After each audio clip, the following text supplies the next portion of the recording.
Hello, everybody. My name is Biggie, Swahili Nation, uh, One Africa, Diaspora Talks host show. But today is Tanzan show, and it got disconnected, and we're trying to recover from the disconnection. And thank you so much for those of you that are joining us. Tio, you good? Yeah, I'm here. Yeah, I recreated the whole show again. So Yeah, no, I wonder making if you wait. everybody. Yeah, Well, if you it found said it, I'm pretty 8:35. sure. Yeah, What's that? it's all good. It's all good because Yeah. it says 8:35. Because if you don't give that 15 minutes leeway, I was not Oh, gonna let you broadcast it. But for oh, those okay, of got us, that joined, and I know Tanzan is gonna join. yeah. I'm gonna share her invite just in case she's not getting it.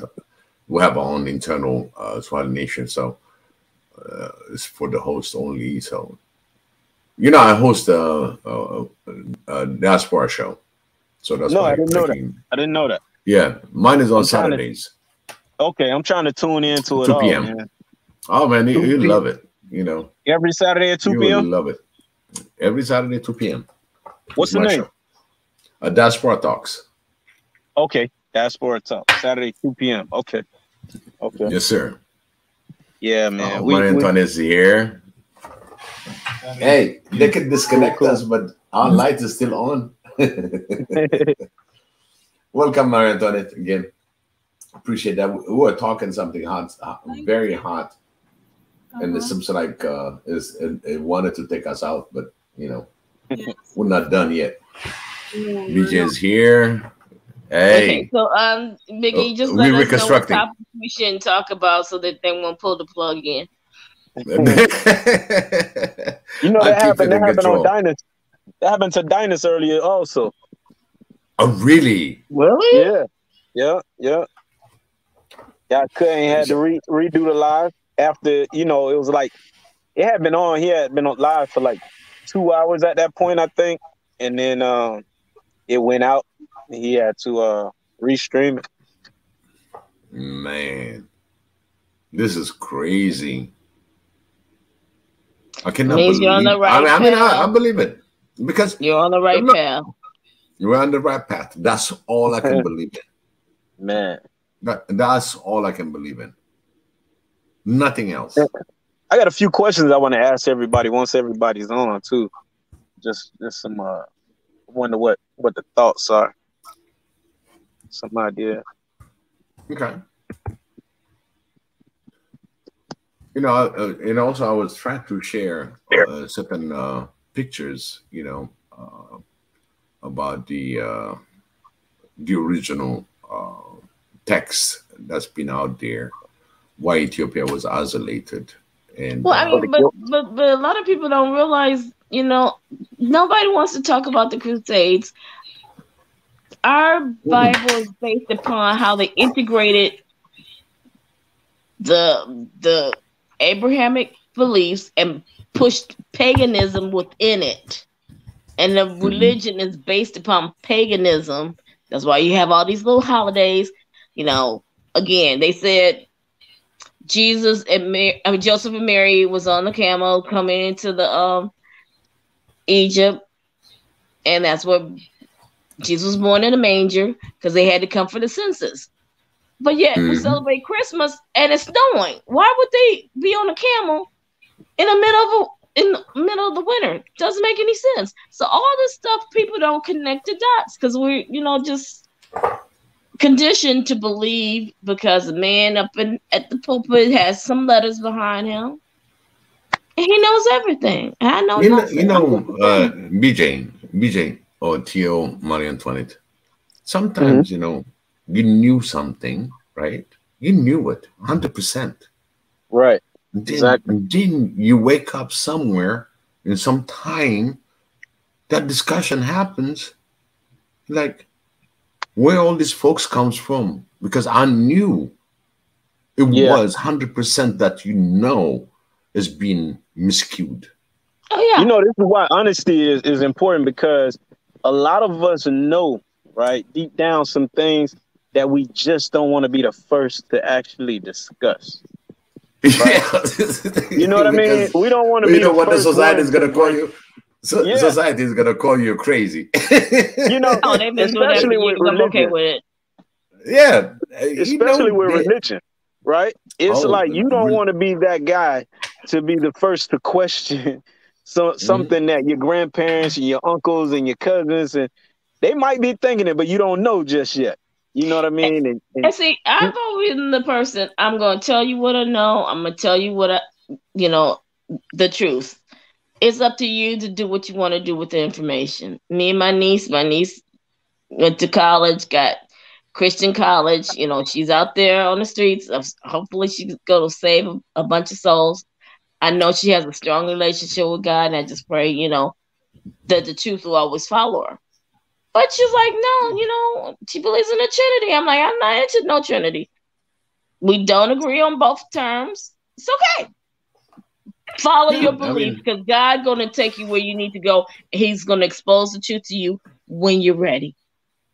You know, though, when it comes to like religion, and I don't know everything, but I can only imagine that this stuff was created by intelligent people who were doing their best to kind of organize society based on the information that they had at the time and what they thought would be best for the society and the geography of I their believe that when it comes to existence. Ethiopian religion and when the true African Kemet religion, but when you start seeing some of the stuff was going on in Europe and the paganism, the occult, and all the other crap, I'm like, it makes me question it. But if you Because think about it, though, if you like believe let's in say, God, why are you mixing all this other stuff in the middle of it? well, you got to think locations change your perspective about nature, right? If you got to think what somebody else comes up with about God in the North versus the Middle East got to be different because your experience with life is going to be totally different, right? But the your words are needs not going to be different. What's that? The words are not going to be different. The No, I mean, if different. you go back before that, if you go back, like when people are really trying to understand the world and they're imagining a God and they're trying to understand what God is, who God is, what God does, and they're trying to make sense of it all in a way that allows them to function in harmony with nature and society, right? They're going to do a lot of that based on the environment that they live in. Right. So a lot of what we see is an indoctrination because again, many of them could not read. They couldn't. I mean, because the best class I ever took in college was humanities. I had the best humanities teacher. She broke all that stuff down. And the bottom line, she said a lot of people couldn't read, a lot of them couldn't write. They built these beautiful big cathedrals, which I understood. Hey, look, I'm living in this little pagan hut. This little hut peasant, I barely got any food, but every Sunday we could go up in that nice little building and get to work. So they then indoctrinated the people within it. So what are you going to teach your children? Same thing the priest was telling me. But you already have your pagan, like you say, that they already had their own pagan ideas. So they adopted a Middle Eastern philosophies and teaching to Europe, but they already had their own understanding because it was a battle. These people didn't readily, and it wasn't even that simple, right? They went to war for this stuff. The Romans, you got to think the Romans conquered a lot of Europe, and after Romans, the Pope came after the Caesar or the Emperor. Constantine. The Pope. What's that? Yeah, the Constantinople. Yeah, exactly. So the Pope pretty much replaced the Emperor. And so now the Pope is who coronates the kings, right? Yeah. So what's the word I'm looking for?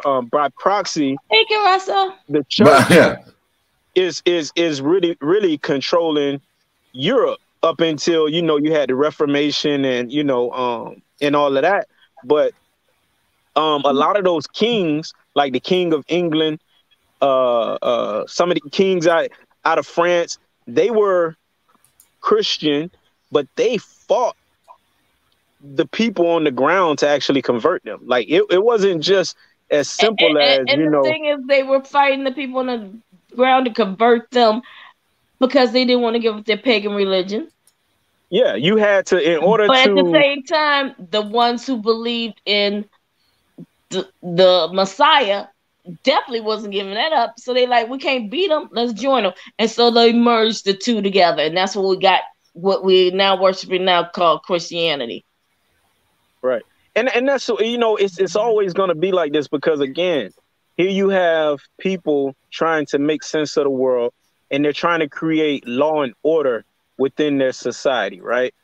And so they're writing instructions for society on how to eat, how to behave, what to do, what not to do, all of these prescriptions. And then you got all of these anecdotes on, you know, what happens when, you know, people fall out of line and stuff like that. But the idea is law and order. So you take these people coming out of But is it? Because here we don't have no order, and we barely have the law.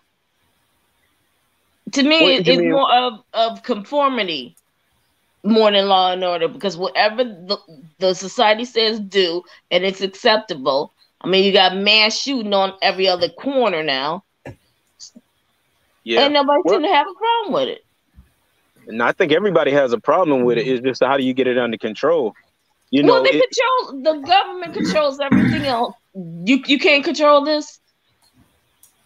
So, but my thing is always when the government doesn't want to control something, that means they want that to happen. You know, our problem with democracy is when the drugs got dropped into our community in the 80s. Yeah, you guys are watching. I'm sorry to interrupt. I'm sorry. No. You guys are watching my screen. Yeah. So there was a discussion earlier on the background and everything that's been shared by Dr. Ebenezer, right, about the white thing. You know what I mean? Right. If you look at the angel now, he's white, right? And the devil is black. It's black, yeah. Okay? Yep. So if I go to the next picture, it shows even black, and this one is white. You know, I don't know about the color of angels. Okay, put it that way, because they're not from this earth, right? But what I know is this is how Ethiopians described it. This is Kudus Michael, which is Saint Michael, and the devil is white. See? Okay, do you see that? Yeah. Yep. As clearly, it shows you the devil is white. Okay, and look at the way the angels self, big eyes, as black with a fro. A black woman. It can be a woman, as far as I'm concerned. Okay, but the depicting, okay, Ethiopia had all these things painted in the original churches, in the groves, you know, caves, and they created those churches, and these are hand painted. So I'm going to get back to it. Well, you know, but the next thing about it is, like the seminary near me, like my niece's uncle would drive past it every day, say, "Oh, okay, let's see what color Mary gonna be today." Because one moment she's blacker than black, and then the next moment she's whiter than white. They know the truth. Here's Mary. They're trying to convince you of the lie. So somebody asked me, you know, somebody went actually to an Ethiopian guy's house and looked at the pictures, and everything was white. This is what I have in my house. Okay, look at the angels. Look at the angels. Look at Christ. Okay, and I can go to the next picture. This is St. George right here. This is St. George. Look at baby Jesus. Look at the Virgin Mary. Look at Christ on the cross. Look at the people around him. So Ethiopia was the original in the follow-up with the true painting, with all the, including the king that went and looked at him. Okay. Hey, Tanzan, welcome. It's a show. I maintained it. So hopefully, I've been under pressure. Wow. I was under pressure. You know, I cannot run this. You guys are Hey, good. and you know what? To answer that question, you posted a question earlier, and we didn't get to it, but is Black and African, I think, all we need to respect each other, right? Yes. Was that the question, Miss Tanzan? Hello? Say that again. Say that again. I think a question you had, you said, is Black and African enough for us to respect each other, right? Being Yes. Black. Yes. And of course it isn't. You know, and we see that. We have to have like some morals and principles that we hold to, and then we have to look at the merits at which people uphold those those values and morals and principles, right? As far as respect is concerned, because it's just there can be kind of, you can have the kinship, you can have the what's the word, camaraderie to a degree, but as far as respect, that's always going to come and go with how people behave and how they treat each other. But also, it also is the changing of the definition of respect. Oh, Brother Theo. Yes. Brother Theo. Yeah, Inan, I always like to, because I like your perspective, but I always want to go to an African perspective. And I'm speaking ideally here. There are some villages that operate like this, but definitely not the city. Now, in an African village here, you're going to respect everybody. Like if I'm an African child, I'm just going to respect everybody. It takes an adult to do something really bad for me to say, okay, this person is a bad person. So I feel that, and I'll give you another example. So in one of my security jobs, it was just a one-day gig. So I went to this mall, and they had me in a store where they sold shoes, and for women, I've forgotten the name now. But my point is this: there was a white person that entered the store, and now I'm supposed to be there and push people out, and if they look weird, and if they try and steal and all that, right?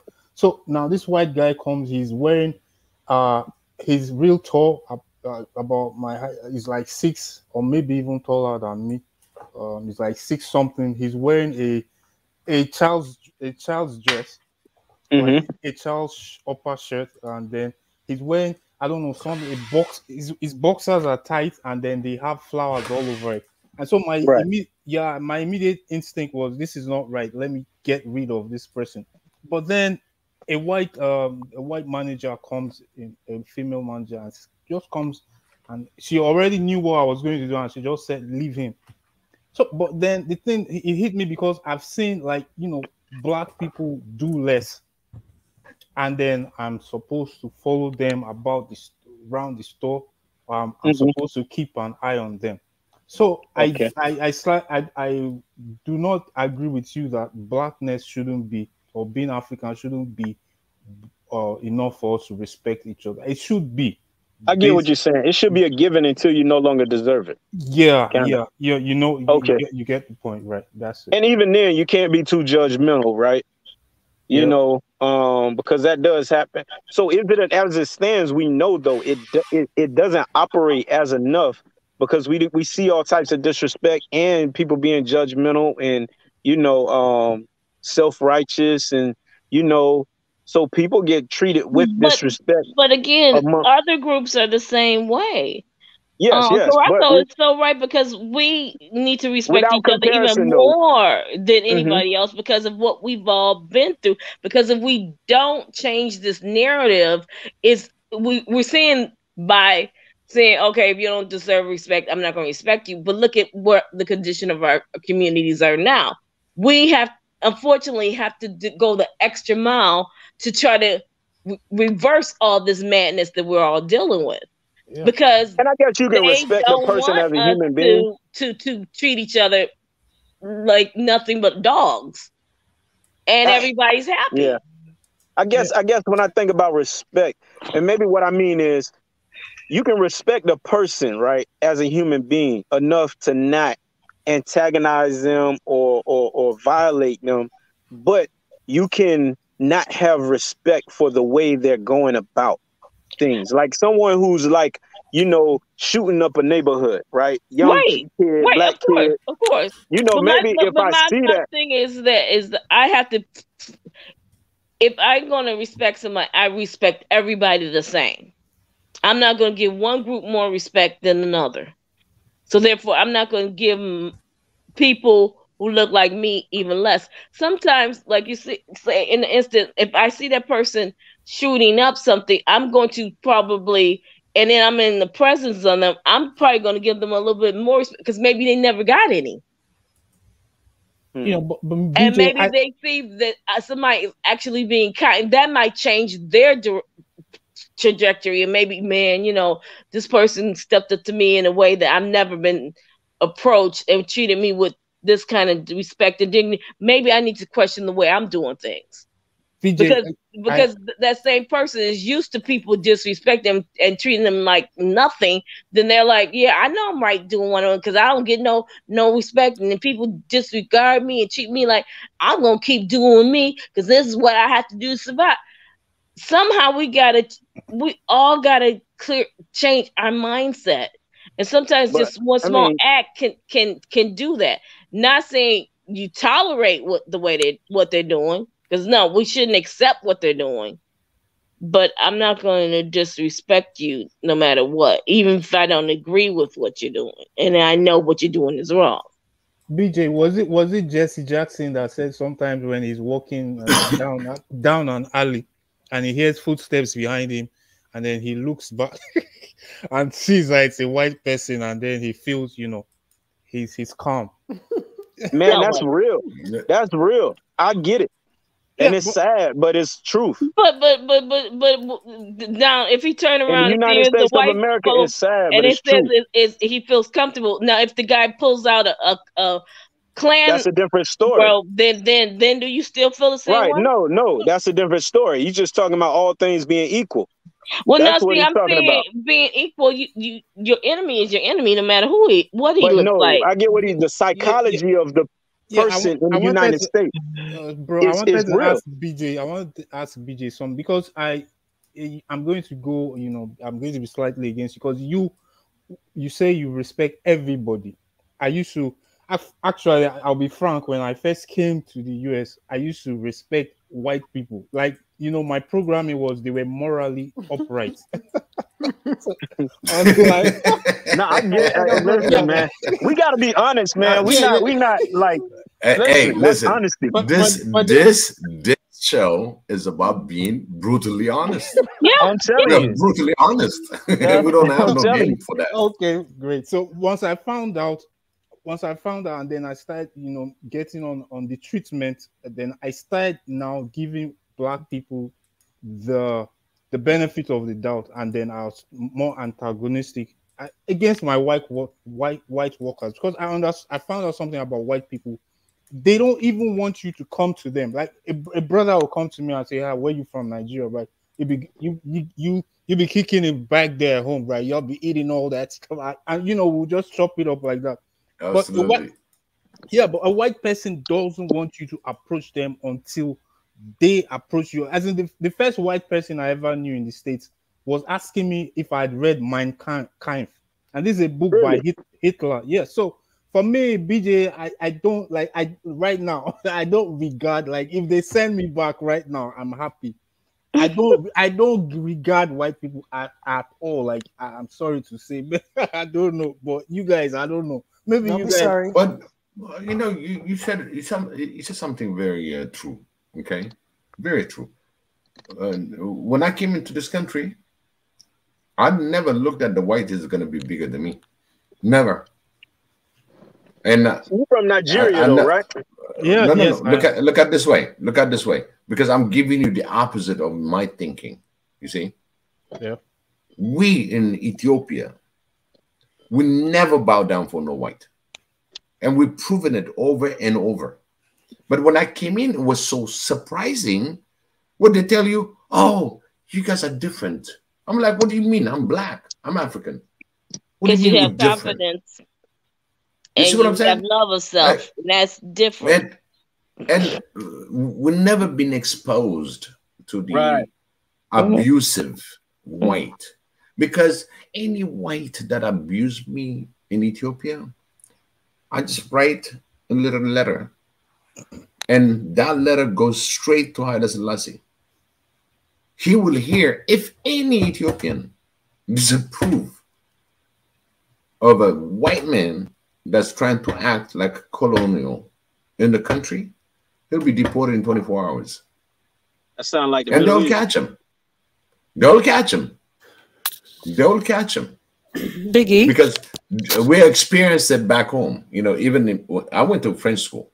Within French school, here's a French guy that lived in somewhere in Cameroon, Senegal, and then he's white, and he'll come use his own way that he did in Senegal. But guess what? He'll be bitten where he's not gonna die, but he's gonna be alive. But he will have a respect when he comes to my country, because we've never been exposed to that. At my upbringing, I was not exposed to the colonial mind. In fact, that's what it boils down to. A lot of Africans are not exposed. That's a problem. You see, the thing is nowadays when white people come to Africa, they're even treated nicer than the Africans coming into the continent. You know, when a white person comes, you assume he has money, so no matter where, whether it's we expelled white French in my school because they were racist. I get what you say. In Ethiopia. That could be, but in other African countries, it can be different. No. Hold on. In Ethiopia, do you know what's going on right now in Ethiopia? Do you see how do they slip in the LGBTQ in Ethiopia? I'm not talking about now. Hey, no, that's what I'm saying to you. But back then, what I'm saying is, I will show you a clip. Hold on, I'll show you a clip. There's a clip even going around. It was well-to-do student. Obviously, they had to be well-to-do, and it was a student from Ethiopia, student from Nigeria or Ghana, I think Ghana, and another student from South Africa. You know, during apartheid. And they were being questioned. It was circulating around. And the Ethiopian guy that was speaking, very well-spoken, and he didn't want to even associate himself with Blackness or African.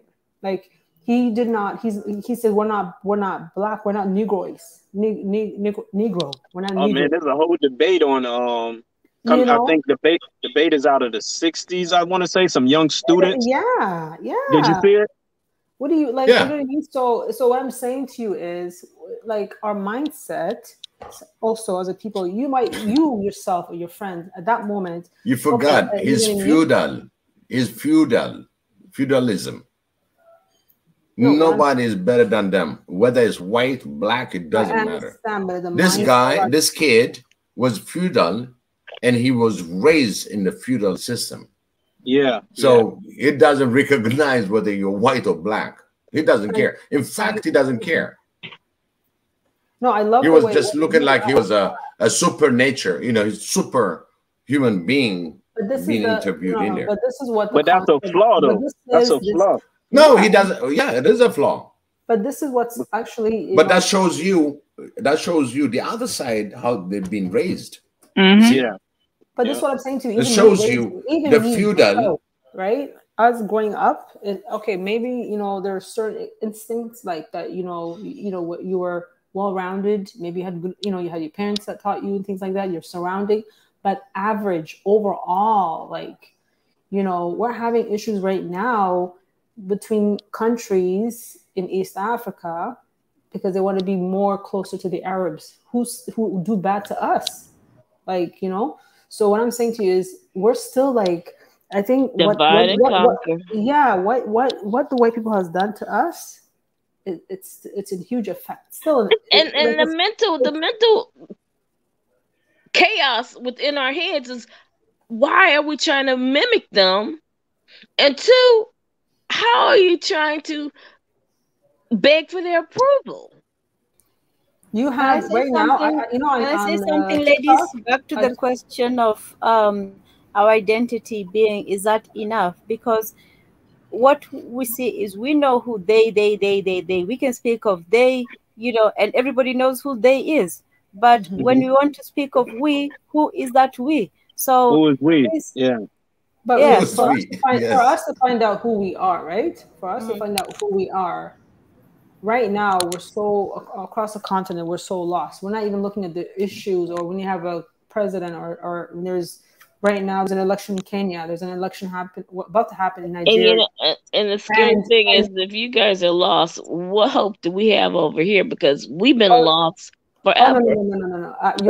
no. I think the African Americans are better because you're more aware. You have you've got the white people around you. You've seen them, what they are about. You see them, so you're in a better position. And we know our history. That's right. We're in a better position. So Africans don't even know their history. We don't even know. If you ask them about Kenya, they don't even know. They don't know. They know everything beyond after slavery. They think that the white man's going to come there and save them. Things are waking up now. I think the middle people, because of social media, because of YouTube, people are having this conversation. Things are, opening up, and like they're trying to control the media. They're getting scared right now because we're being more aware of what of our history. And once you know who you are, you can't be pulled like a puppet. So for us to know our true identity, who we are, once we do the little digging and find out who we are, no one can pull you left or right. You'll stand in your ground. You'll be proud that you're, even the word black. Okay, I'm just going to say that to be unified, but melanated. I'm not black. You know what I mean? Like, what is black? They gave us that word, right? So, but it's just to use that word to unify because that's what we know now, right? But once we know our, our true, and then the people that are in power, the people that are trying to educate us, we should back these people up. We should support them and speak highly of them before they die or before they kill them. Yeah. And need to protect them. And it's also about, the first thing is, like as the generation goes, from us to the next generation, education goes from kindergarten to grade 1, grade 2, blah, blah, blah. That education system needs to change. That needs to change because like people are going through university, learning theories, but there's no jobs. And not only in Kenya, not only in Ethiopia, many places they're graduating, but they have no jobs. That's a great segue to a question I wanted to ask you all. So a lot of things tie in. We don't. To me, I'm okay. This sounds a little bit crazy to some people, but I'm okay to be separated from them. I am so okay with that. You have no idea. Oh Lord. I am I'm itching to separate from them. Like, can I ask y'all a question? Yeah, go ahead. Go ahead, bro. It's a little off topic, but I'm just wondering how y'all feel about this.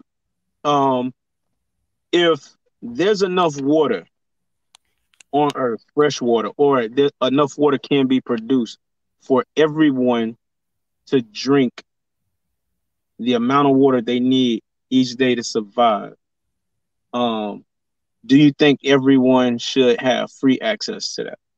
Of course. Of course. That's a no-brainer question. Who's everyone? Everyone on Earth. Yeah. If there's enough for everyone on Earth, should everyone on Earth? Yes, absolutely. Okay. So same question with food. You're putting me out of business, man. You're putting me out of business. I want to trade water. I know, 1 liter right? of water. Listen, yeah. So okay. Now, next question is with food. If food can be produced, right? Let's say we've surveyed the Earth. We know where all the arable land is. We got the technology. We know how much food is here and there, where food is needed, where to get it from. We got all of the logistics down, and food can be delivered, right? It can be grown, plenty enough for everyone, right, to have what they need to eat, and can be delivered to everyone with minimal cost.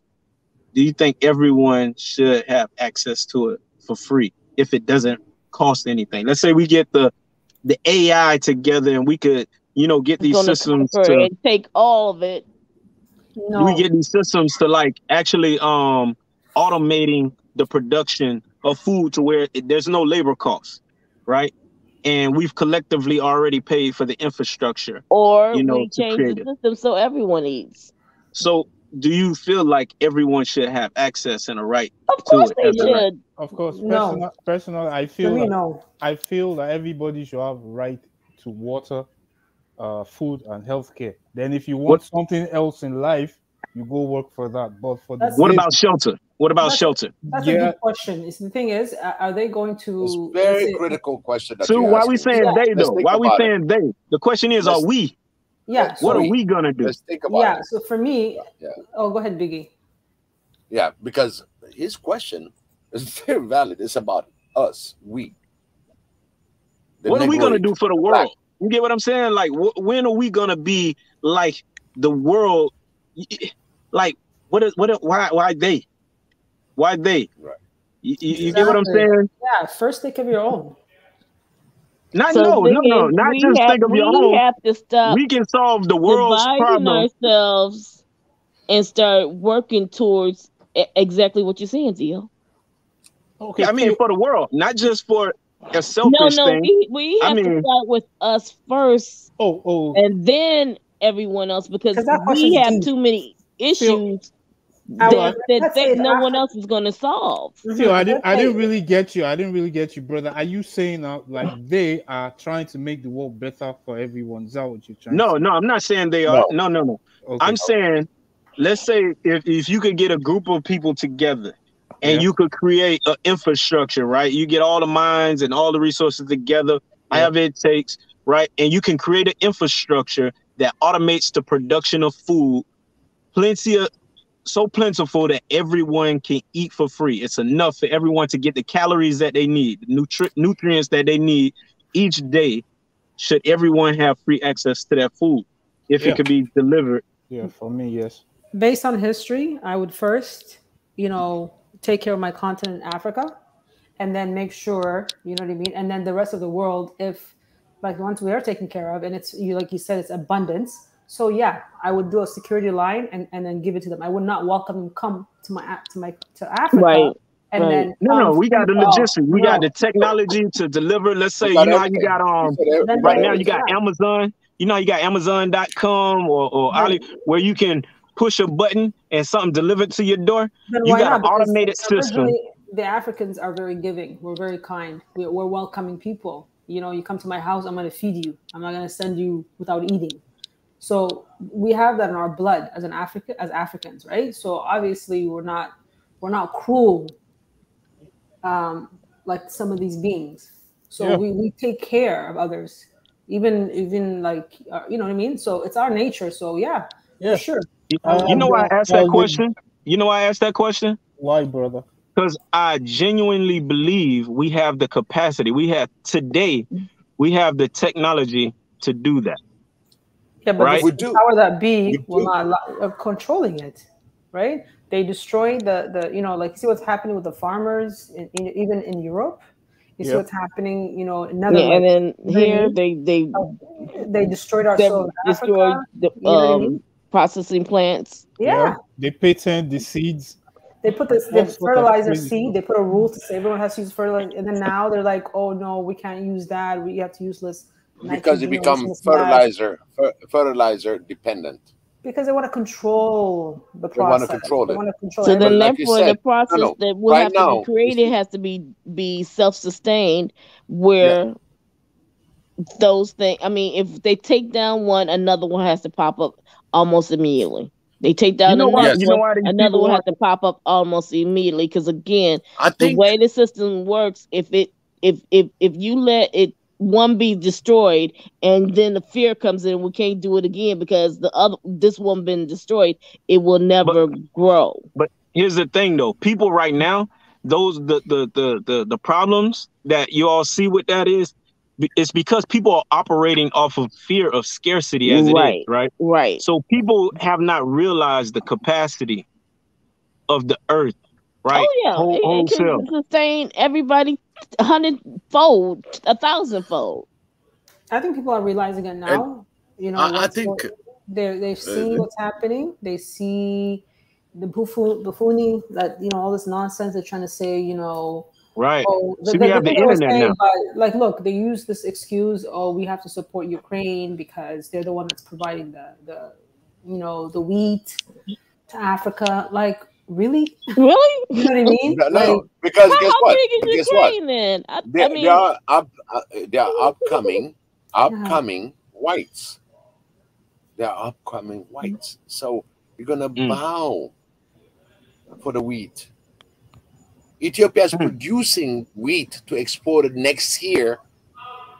And she has enough wheat that she's gonna export next year. Okay, and they don't want that. And for Theo, that you questioned, and that's why it's big what you said. That's why there's chaos in Ethiopia. One thing that I'm saying. How do you solve that problem? But if they don't want it, then send it to no, not they. Not what they do. How do we solve that problem? What I'm saying, if they don't want it, then that means you give it to your own. Okay, you don't want to buy it, fine. Then you send it to Kenya, you send it to Malawi, you send it to Burundi, you send it all. So you start creating a self-sustained. China don't want it, fine. Then we're gonna make sure we got extra because they don't want it. We already given it to you. Now here's extra, and we just keep growing within. They're doing you a favor by not taking it. Unfortunately, you see, it doesn't work like that, because the thing is, they have agreements between country A, like in Africa, with these European countries or European Union, to say, we're going to bring you all this garbage to you guys. Don't grow your own food. They have an agreement. You have access. Like in Nigeria, I think like in whole Africa, correct me if I'm wrong, but they grow lots of tomatoes. They don't even make their own tomato paste. They import tomato paste for their food, for their dishes, local dishes, right?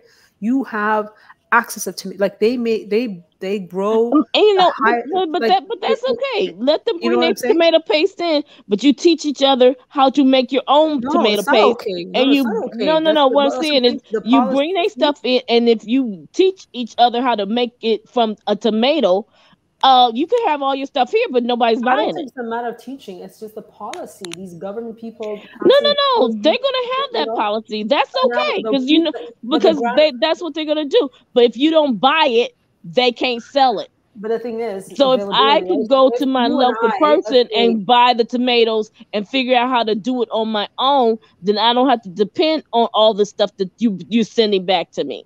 But I know what you're saying. This is where the diaspora comes in and build, right? Because the thing is, unfortunately, the local people don't have the money to, or they could have the money to build a factory to do tomato paste if they need that pasty flavor to make their dishes, right?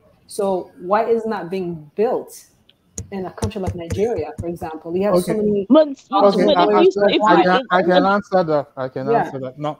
Not Nigeria, but given it was European companies, right? So European companies were prior to the 80s, they were in Africa producing for Africa as well. So you would have a collaboration with an African and a European, or the European will own the factory, but there'll be high-ranking Africans. But what that did was that they were producing on the continent. When the IMF came in the 80s, they said, okay, we'll give you these loans. They brought structural adjustment programs, and then they took away their factories. Now, what they were doing, they knew that now, for example, for Nigeria, we started to import sugar from Brazil, and everything started to be imported. So those industries were killed systematically. And so it's not that Africans can't produce. It was because these things had been systematically broken down. Exactly. Right.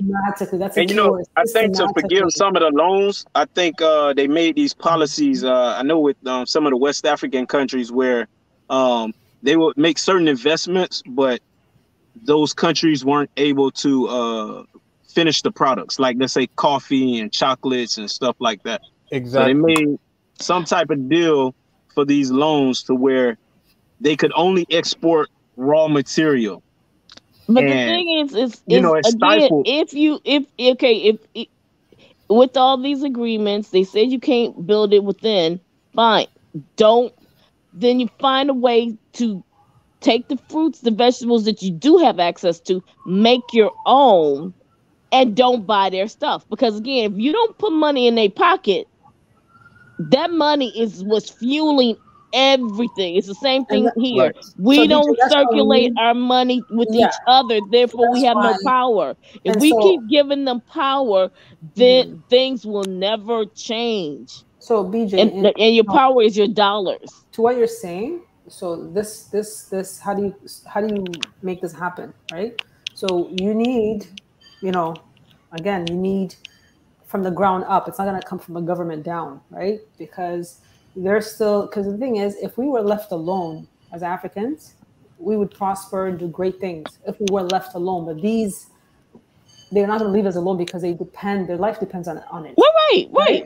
So Because that again, being said, how the diaspora, instead of us being in North America, building their economy, paying their taxes, okay, yeah, we're living, and so forth, but we can take what we have and build our go back and start to build factories, start a small business, and start to educate the locals as well, and the biggest thing is to go and do agriculture. So this is the next big thing right now. So to go back and do mass agriculture, a lot of people are shy away from that because the equipment to do those things are very expensive. But if you do as a group and so forth, it's a long way, right? So this is a mentality that we have to change, because people, look how many people died trying to enter Spain from Morocco.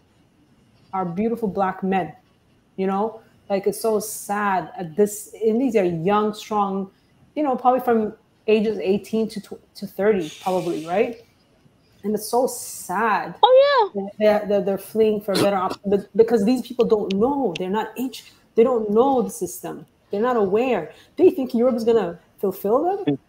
Europe Man, is listen. struggling for and itself. there's nothing. And but that's My why I'm people in like, Europe, by a lot of people from Eritrea have gone to Europe. They're commit suicide because they can't help their family. They left my country for better opportunities and so forth through Libya and different ways. And a lot of them are a lot of the men, because when they leave, one thing with our people is that when they leave, they don't abandon their family. They actually work and send money and help their family. right. This is very common as an Eritrean. I'm sure as an Ethiopian, same thing, right? So It's all Africans. It's African affair. but yeah, Africans as well too. I think you're right. Yeah, all Africans. We It's an don't African abandon our affair. family. You're absolutely correct. And so now they can't find job, and also what they're doing, even when they accept you in the European countries, they give you a limited amount of welfare amount of money to like live month to month, but you cannot own cars, you cannot own homes, you cannot own land. They make sure if you go to Norway, No, not make Switzerland, sure. Don't be wrong on that, Sanu, because European don't have enough room for themselves, but that's even that's their own that's self. beside the point. For They're example, taking I lived in they're Europe. You taking care of see, their own people. but They're taking care they of their own cannot even people, right? give jobs. They cannot even give jobs to their own people. Exactly. They're So struggling you got some, this right? They're exodus. struggling. They created an exodus in Africa, thinking is not going to hit them back. But what happened is they hit Africa. Now they have a whole exodus of people that's coming to your country because you're the former colonizer, whatever. You're there now in front of them. Hey, listen, you got me out of my country for what you're doing, and now they're stuck. But I we don't think to leave know, our country. The thing I is, it's know, lack of I know education, people. lack Listen, of I know awareness. people. Listen, I know people in Europe that migrated from Africa the same way we talked about. Not visa and airplane. I'm talking about people that went through those The deserts, back doors. that been Yeah, back targeted. door. Mhm. Yes, they've been targeted. And they're brilliant, brilliant students that I knew, and I met them back in Europe. And what happened is they were really looking into furthering their education, and they got the education, okay, they graduated, and then at the same time, he just got here, but there's the local that graduated before you, and you're black, automatically you don't have the opportunity. What they put them is in the social services, welfare system, and wait until you get a job, or you might have some few serving jobs and stuff, even though you can be a nuclear physicist. And when you get to that level, that's when you've been harvested. Yeah. When you're at that level of their needs, they harvest you. Now they're looking into Africa, harvesting Africans for the intel, for their being the IQ. They're not even in that level. But do Africans They don't know even that? have a That's the measurement. problem. See, the Europeans know this, right? They know So, the knowledge. but They the know problem is they shot the, themselves in the foot. They shot themselves in the foot. who shot themselves in If the they foot? didn't do those misery in those continent in the continent, you wouldn't have this exodus. They could have exploited the people while they were sitting in the country by providing education, by providing everything that they need, like water, food, give them a security Right. of they're good, then they're not going to migrate to your country, and you can still exploit them for what you need. What they And you did know, was a pure greed, where it backfired on them. It Because backfired on them they want to from maintain the Afghanistan, power. from Yeah. Africa, from Iraq, from all these countries that created wars. Now people are flooding, and at the same time, Syria was laughing, saying, "Open gate." And but you know Greek, their population is shrinking, so I think low key they kind of welcome some of that stuff. I think there's Because they some need people that who resist. melanin to survive, to No, it's regenerate just the a population. vibe. I think they need the workforce. I think those are aging That's populations. They're it. not Well, having a lot of kids. but anything they do is always multiple reasons why they're letting you in. They need the workforce. They need the melanin because the disease is killing them all. So your DNA is gonna mix with theirs, and it will regenerate their population. And just a Yeah, while ago, they just accepted BJ, nurses from like Kenya. I was You saying, guys know this? They accepted like I was saying, nurses. Let Nurses from you're Kenya let's let gonna Seniti talk harvest. first, and then Biggie we can go next. Seniti, I was just you gonna think? say, like they just took in I don't know how many numbers of nurses from Kenya to the UK. You see?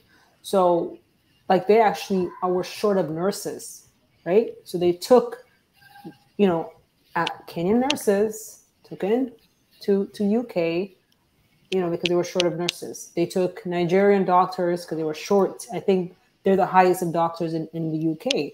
You see? So what I'm saying is, why can our people just wake up and then why are you being used when you know all these things are happening? The money does, you cannot take money with you to your grave.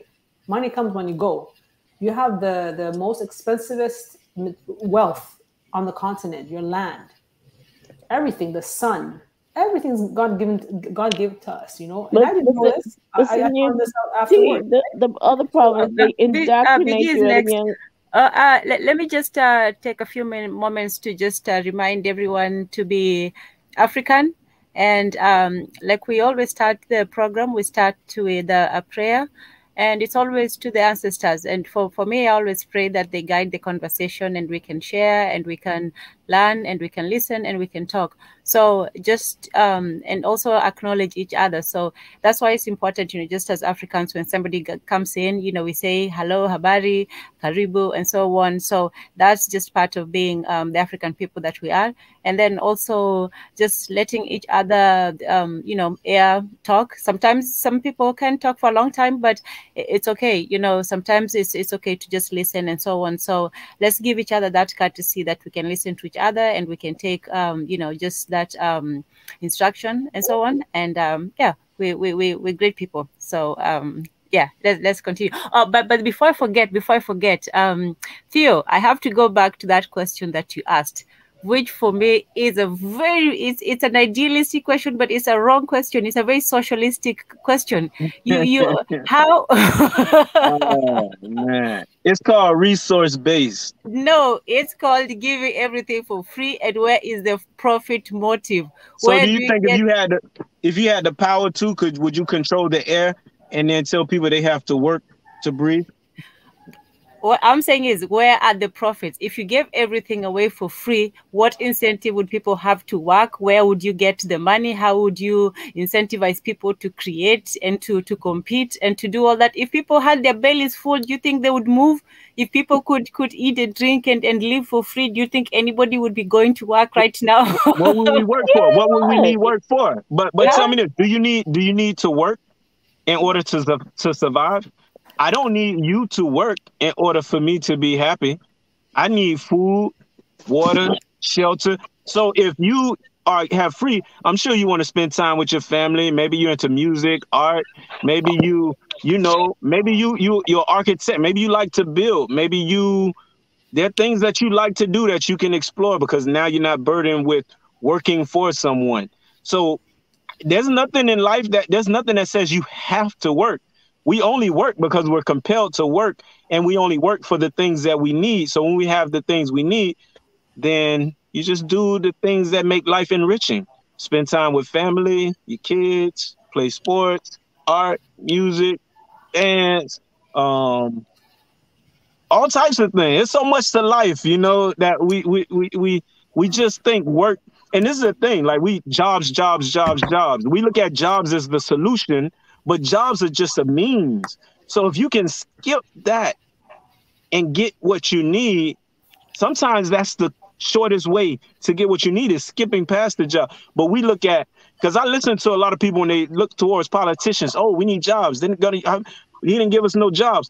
Is that the only way to get food on the table? Is through a job? Is that the only way to get shelter? Is that the only way for people to come to, like, is there another way? Because we've been programmed to think jobs, because us doing jobs to get what we need benefits someone else, a capitalist who's going to profit off of our labor. But I digress. I'll let Biggie take this one. Biggie, go ahead. Yes, I'll give you a very simple example. In Africa, in Libya, they had houses paid for. Free. They had fully furnished things. Education is free. Your gas is subsidized. Everything. You get $5,000 when you have a baby. But, the whole it's been done. Okay. Yeah. Human right. But again, you have the jealousy, right? You got the other that comes in and trying to hit you up on different level. Why there was no Libyans refugee in the world during Gaddafi time. The most prosperous country in Africa. Yeah, and they have everything, but they still strived to do better. They still went out there and studied and delivered work. But the innovation. Yes, because we human beings, if we got we're curious creatures. Yes, and at the same time, if you have your food, your shelter, your water, right, the basic necessity, we will strive better for different things. It doesn't mean it's free, because we would just take it to the next level. We would take the whole society to the next level. Once we got that accomplished, now we can focus. Who knows our potential? But we're so busy still trying to iron out the rudimentary things of life that we can't even go. And you know what? The societies who got those things covered, they're excelling exponentially because they got the bases covered. Look at China, right? They figured it out. They feeding everybody, right? Lifted everybody. Now, man, they on go. But when you're on survival and you constantly got people being exploited, fighting over resources, corruption, all of this, because people are still trying to iron out the necessities of life that they haven't quite figured out how to, like, even in the US to a point. I mean, we go through hard times sometimes, but I mean, I can go right to the grocery store right now. I mean, food, the price go up, but I can find food. Like, you can find food even if you broke, right? in the United States. Not, so it's like that, like reality keeps people a little bit at ease. And I think it makes society kind of flourish even more when you have people basic needs are, met versus 2016, 2016, there was a big promotion in the US from 2016 until 2019. Rent and be happy. I don't know if you guys looked at that commercial. Rent and be happy. That's it. Rent and be happy. You should not worry about owning anything. Just yes, I believe in that. Yeah, okay, I got you. Then COVID came. Shared economy. Shared economy. Yeah. A shared economy, right? But it didn't work out, and now people cannot even have the rent and be happy. Why? Because what happened? COVID, a lot of interference. The COVID came, all that came, and they cannot fulfill that direct incentive. Anyway, when it comes to COVID, as we know, and it was an interrupt to a lot of things that's coming down. As you can see, the superinflation, the wars that's coming in, and all that. At the end of the day, for what you said, if a human being has the basics as a society, it should be number one thing. Everybody should have a shelter, food, and drink. It's not socialism. It's not economical capitalism that's not going to work.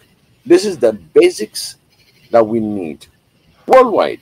It's not just about Africa. I think this mentality of everybody. How about we think for ourselves first? Like, let me tell you this. I'm sorry, but I got an answer for that. No, I am tired of hearing. I know. I got an answer for you though.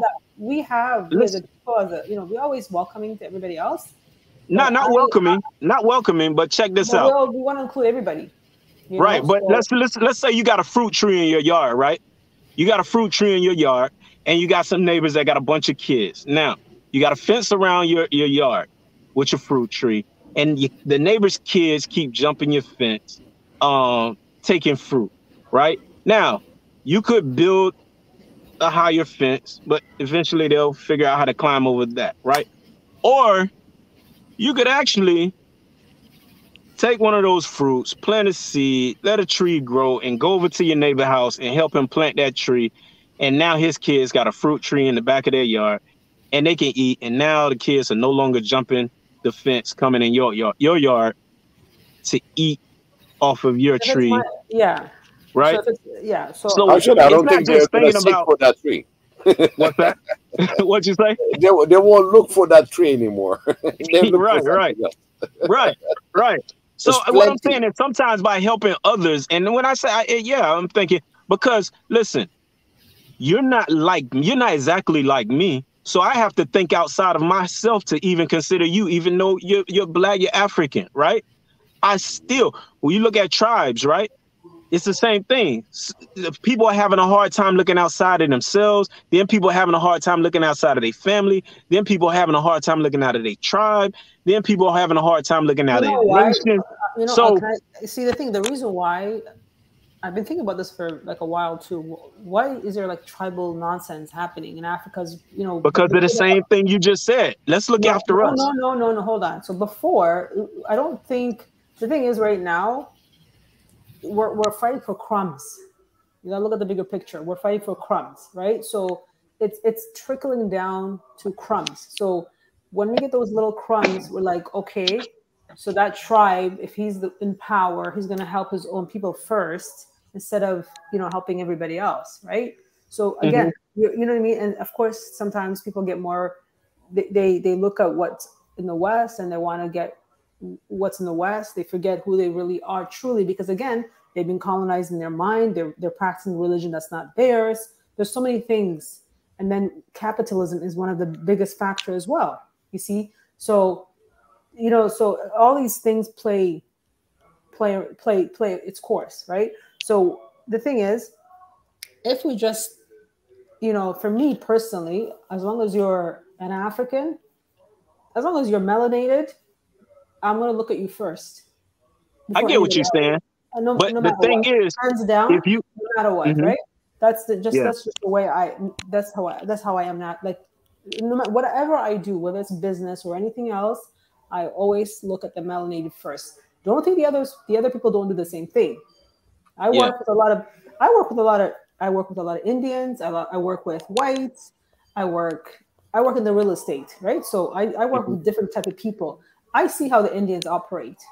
You know, they help each other. They work with each other. They give each other's contracts, feed, referrals and this and that, right? So, and then I see the whites to do the same thing. The Chinese to do the same thing. And then the blacks, because, depending, for most part, Africans, they will work with each other. But I right. find that if they've been in North America for a long time, they're like, we're Become all human apathetic. beings. We're like, let's all be this and all. No, no, I will not be all this. I will put my people first. I have no shame saying that.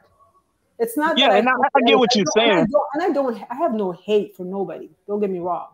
I have Hmm. no hate for nobody, but I have love for my own first. You see? Right, but all I'm So, and saying then when I that's say how that we have is, to operate. All of us have to operate that way. I rather if it's a Nigerian, if it's a Ghanaian, Eritrean, Ethiopian, Kenyan, I don't care. As long as you're black or melanated, I should say, I will. And some of them are, some of them I've approached them. Like some people, they look at you like, I've had a situation where, I wanted to get my grass cut, right? So I called a few, I Googled it, try to find some people in my area. And right, then this actually Kenyan guy came. I didn't know he was Kenyan at the beginning, but we talked. And I'm always, looking for the underdog, right, to give business to. And then, we were just having a conversation, and then he was telling me, he belongs to church, this and that. He goes, you should come, this and this, right? So I'm like talking to him, and then he's like, well, that's not even like, don't even get me started with religion. So that just triggered me when I spoke with him. And then he's like, well, we're all the same people, we're all God's people. I'm like, are you going to give me this nonsense? And knowing what the white people did to you in Kenya, to your land, are you serious?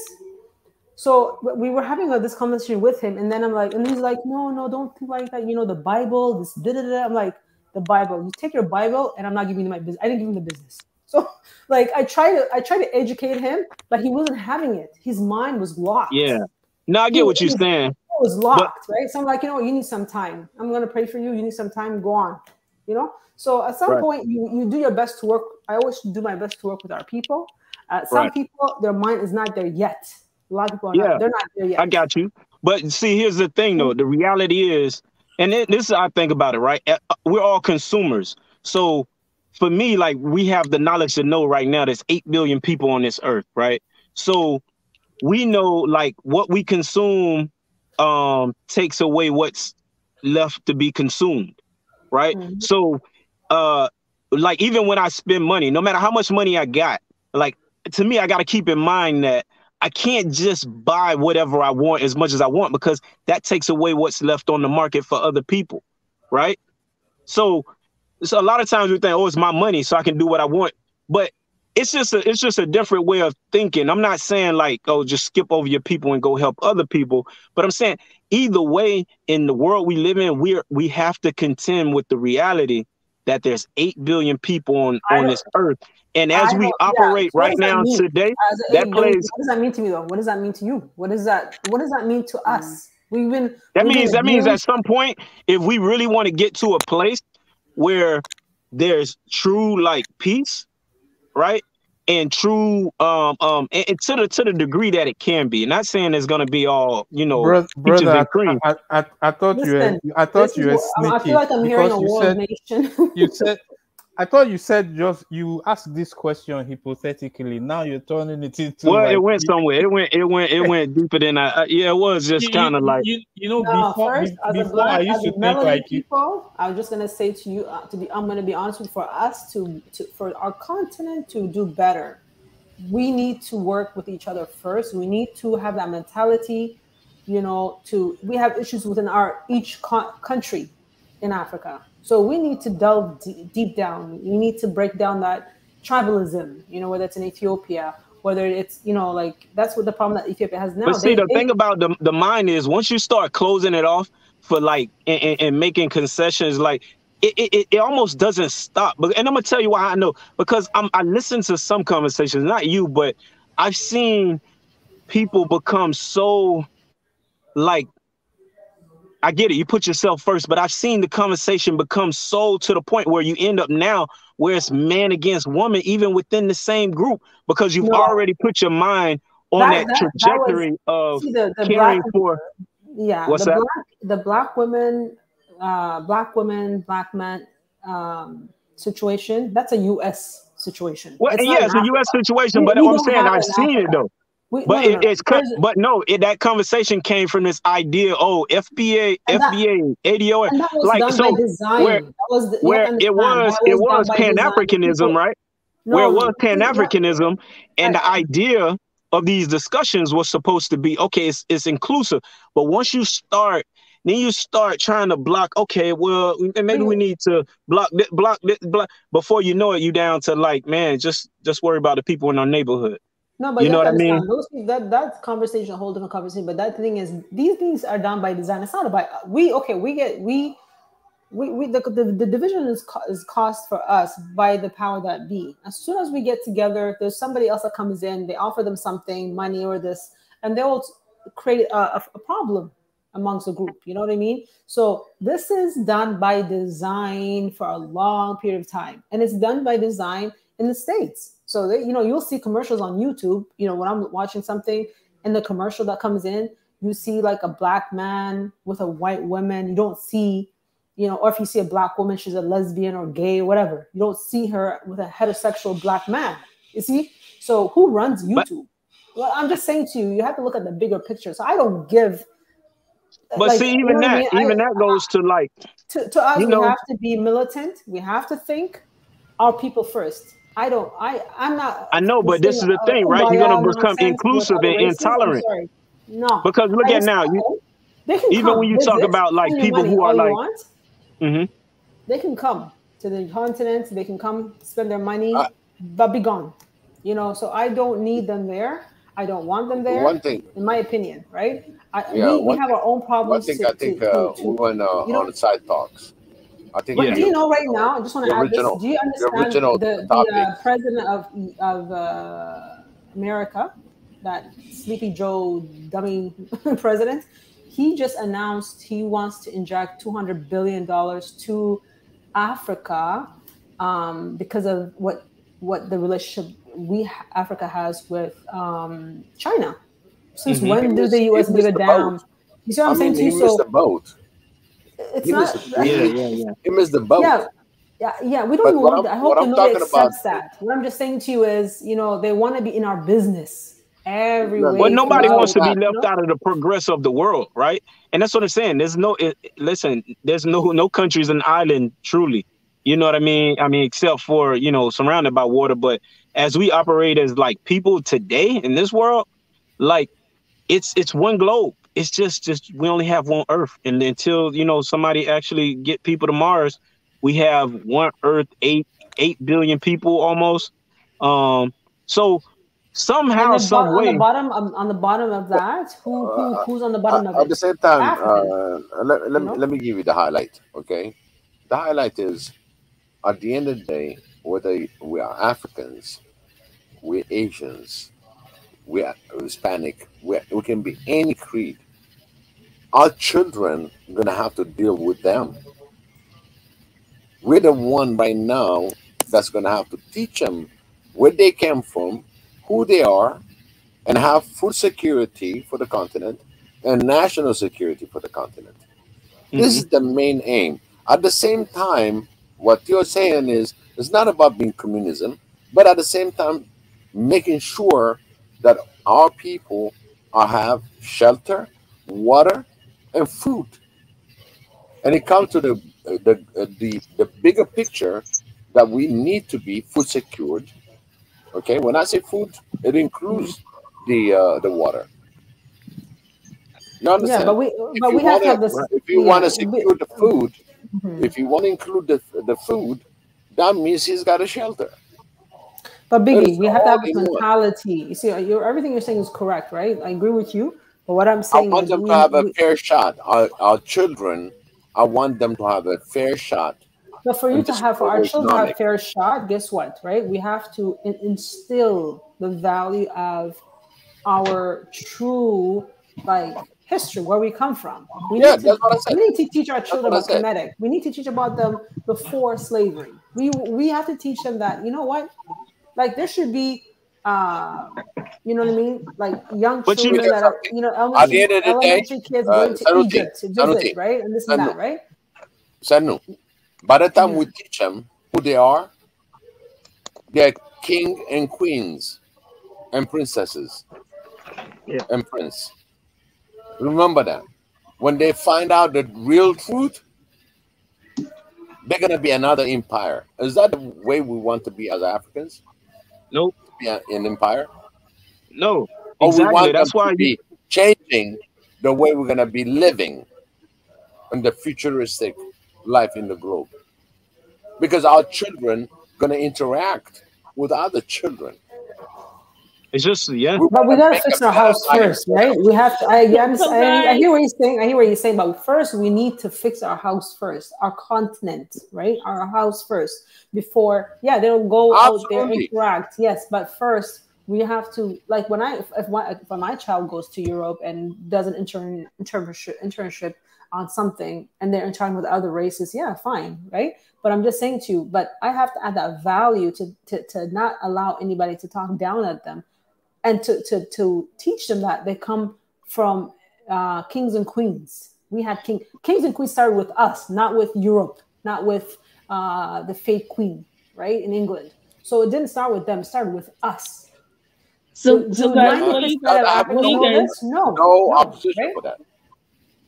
So what do you guys think of the Biden coming to South Africa, asking them to, you know, move over to, you know, green energy sources and closing down the coal mines? Because again, it's like we're following the West, and why are you guys now doing your own thing that's going to be beneficial to all your people?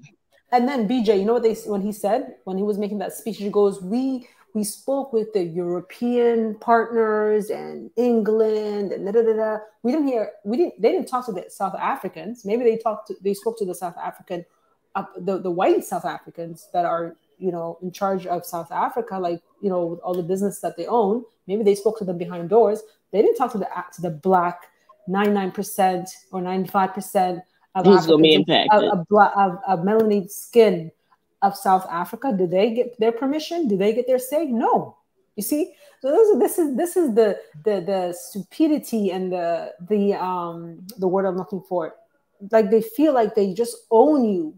Just when they said to African Americans, "You're not black if you don't vote for me," right? Remember that? Well, we're not black if we do vote for them. Yeah, you remember that? So you see, like, the audacity. You see what I'm saying? I don't know how people don't get angry or don't feel anything when they hear these things. Like, enough is enough, right? Like, stand up, be strong for your own. And then the more people that we think like this, right? We could do things. We're not there to hurt them. We're just building ourselves. I don't want to hurt them. I don't want, you know, we're not like that, right? So me, I want to focus on building our own with our own. And screw those people, because all black people are I got a question for you. I got a question for you. Okay. Yeah. At the end of our conversation, in every conversation, all this time, with all our brothers and sisters that listen to us, right? At the end of the day, we want the betterment of Africa. All right? The first one. Because it's a continent and it's huge and it can influence the world, right? You agree with me? We can change these things around, right? As huge as we can if we were left alone, but we're not left alone.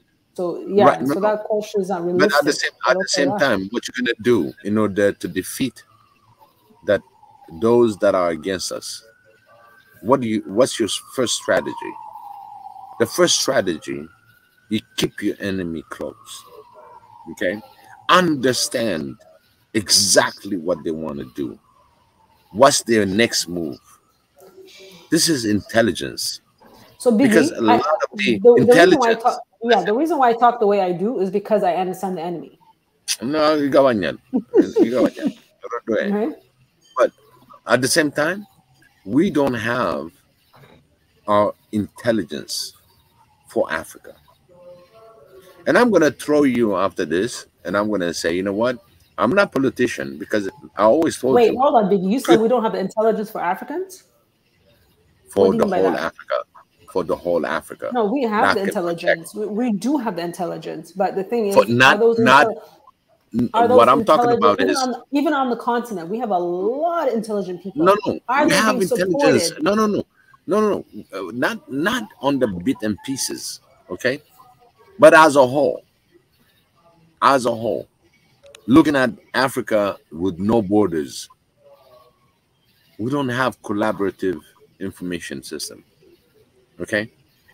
Haile Yeah. Selassie created But a Biggie, hold on there. depository. Hold on one second there. You Hold know on one what second there. the You know what why the you're saying? West? Hold on. Why do you? Okay, so for us to have that, do you understand? There's somebody always into our business. Look at the situation in Ethiopia right Because you don't now. have intelligence. We do have intelligence, but No, we let it we're being interfere. pulled Then we left. don't have intelligence. We have the interface exactly. Well, that's part of the You reason, let right? them So interfere because you get paid.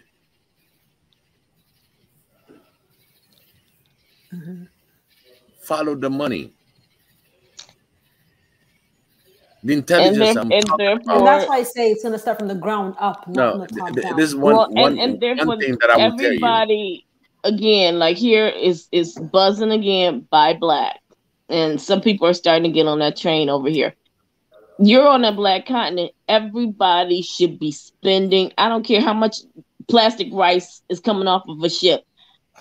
I guess I heard something with the chocolate. Now chocolate, me and chocolate have been best friend ever since I was probably 2 years old. I got to give that stuff up. That's hurting me. It's hurting my heart, but I have to do it because the principle of them saying that they're using child labor over in Africa to get these cocoa. I'm like, okay, I got to give it up. And by the way, BJ, just to add what you're It's saying, gonna be hard for me, but I'm giving it up. but for the Therefore, longest time, I thought, how they advertise chocolate is from Switzerland and whatever. And then what's the other country that colonized Congo? Belgium. Belgium. Yeah, I thought chocolate really came from Belgium. Until you do your research, right? So I really thought, and they don't grow cocoa there. They have no cocoa. It comes from Africa, but they say on their package, Swiss chocolate. from Swiss chocolate. These people have the audacity. They're not even giving, Ghana or the other African countries credit, or you know what I mean. This is the lies that they so I'm like, push I'm not into going us. to put money in people's pockets when I know that they're doing wrong. And that's what we have to do.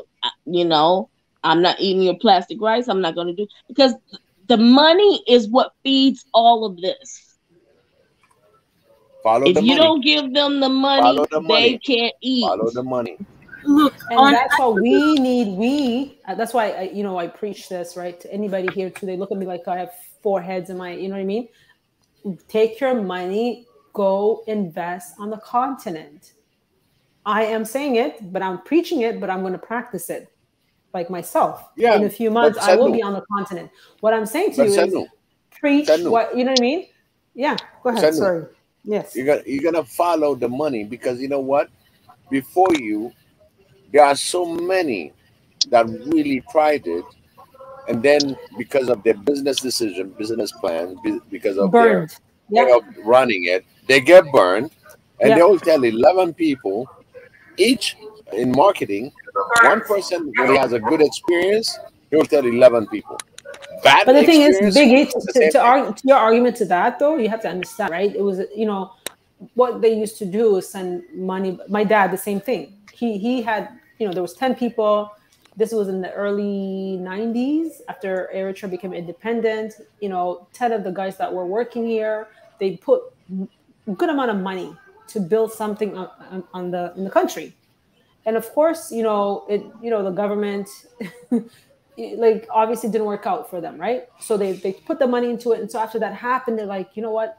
Like my dad, me, even my own family, the fact that I want to go back and do this, I talk to them, they think I'm crazy. But now they kind of see it because they don't know the history too. They don't know.